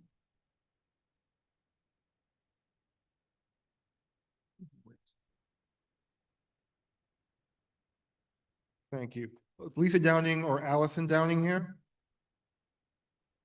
Mr. Yeldell? Janet Wooden? Julian Segura? Yeah, okay. Please continue. Please begin. Thank you. Thank you for having me here. Thank you for everything. I'm tired. I'm sorry. I'm not going to be super eloquent. I did prepare a speech this time, sort of, but it's going to be a little bit all over the place. I was born in Washington Heights, born and raised in Washington Heights, live in Queens now with my wife and 2 daughters. I'm the co-founder of the New Leaf Democrats. I'm a co-lead at Forward Party, New York chapter. I don't want to be petty or rude. I've heard so many hollow arguments tonight that grassroots power is going to be destroyed if we just let more people vote. That sounds to me like people, just like Richard noted, people have gotten comfortable working in this system and they've gained power and now they don't want to give it up. What about the 43, whatever it is, close to half of the city? They shouldn't have any power. That's a little absurd. These people haven't been giving explanations about how it would decrease the power. Maybe 1 or 2 did out of 10. They haven't explained how it's going to make moneyed interests more powerful either. And I'm sure that you guys have all noticed that. I really want to voice that we need top 4 over top 2. I think that everybody who has testified for the top 2, if you put them all in a room and you ask them if they would approve of top 4, they would probably say yes. I would think 95% or more. I'm not sure what the advantage of top 2 is over top 4. I haven't heard anybody say a reason why. The whole point is to get more options, more competition, so we can hold candidates accountable and our officials accountable. Top 2 does the reverse. You're trimming it down. You're making it so independents, you're making it harder for independents, making it harder for third-party candidates to break through. Why? Again, like I asked in Queens, just why? And I agree with Richard also when he was refuting Brad Lander's point. Yeah, why not just go register as a Democrat? What's the problem? That's not fair. It's not right. There's no reason to do that. I won't. I'm going to move on. Top 4, please do top 4. Don't do top 2. Nobody's going to be mad at you. You won't make me and many other people, many advocates are going to come out for this movement and they're going to be against top 2. I will come out full force against it because you're reducing the options. Thank you so much. Please. Thank you. All right. Thanks everybody for being very patient. My name is Julian Segura. I am a political activist, political strategist from Sugar Hill in Harlem, a little bit north of here. So firstly, I'm going to talk about the housing proposals. The first three, fast tracking affordable housing, expedited review, new ULURP appeals board. I feel like they're all dangerous forms of consolidation of power away from the city council and community boards, which can fuel gentrification, which happened in my neighborhood and all of the surrounding ones. By cutting out ULURP, going against member deference, and drowning out community voices whose proposed developments would directly impact. Digitized city map, it's long overdue. I mean, one county has it. We should do it for the rest. Even year elections, my God, as a civic activist, political consultant, and strategist, and former down ballot candidate last year, I can tell you right now, I strongly believe that even year elections will have the opposite of the intended effect, working against voter turnout and making more barriers for down ballot candidates to campaign. This year already, talking to candidates about public advocate, controller, and what I was dealing with, a city council open seat that I was managing this year, it was incredibly difficult. Of the 14,000 people who showed up in District 30 to vote, the open seat that I was managing someone in, 2,000 didn't vote for anything but mayor. And so it led to a result where, because there were 5 different groups to look at, 5 different things on the ballot to deal with, 5 different positions, people only cared about the first one. And there was so much messaging about the first one and 5 people there. People already struggle to remember 2 or 3 names. They were pushed to remember 5 walking into the mayor's race. How the hell are you going to remember 20 people? I mean, even me, as a guy who pays attention to elections, is a massive nerd, I'm not going to remember every damn name on the ballot. It's impossible to ask. Now, beyond that, open primaries, finally. I've been a major advocate for open primaries for many years. I was the only candidate for state legislature last year that pushed for open primaries. And I'm excited to see the City Charter Commission consider this for a ballot proposal. However, the top 2 system is not one that I advocate for, because it would be the least democratic form of open primary. And one that would arguably, and I agree with dissenters, that it would favor large donors and PACs and independent expenditures that have bought many seats this year and since Citizens United decision was made. So I would push for, if, as the report suggested, it's only between top 2 and top 4, I would suggest that we look at top 4 as a ballot proposal instead of top 2. Unfortunately, many of the people who came in here didn't read the piece of paper and didn't realize that you guys wanted input on which form you'd like. Finally, I would like you to consider a true open primary system that maintains partisan primaries but allows independent voters to decide which primary they want to participate in, so that we can enfranchise independent voters without creating a worse election system, which I would unfortunately have to advocate against. Thank you so much for your testimony. Thank you all. I want to thank everyone for their testimony and participation this evening. I'm sorry we couldn't get to everyone who signed up to testify. This is the last public hearing scheduled for the commission, the last where we're taking testimony, but I want to remind everyone, you can still submit written testimony till July 15th. I want to promise that we will review your written testimony if you submit it. It can be submitted at nyc.gov/charter, or you can email it at chartertestimony@citycharter.nyc.gov.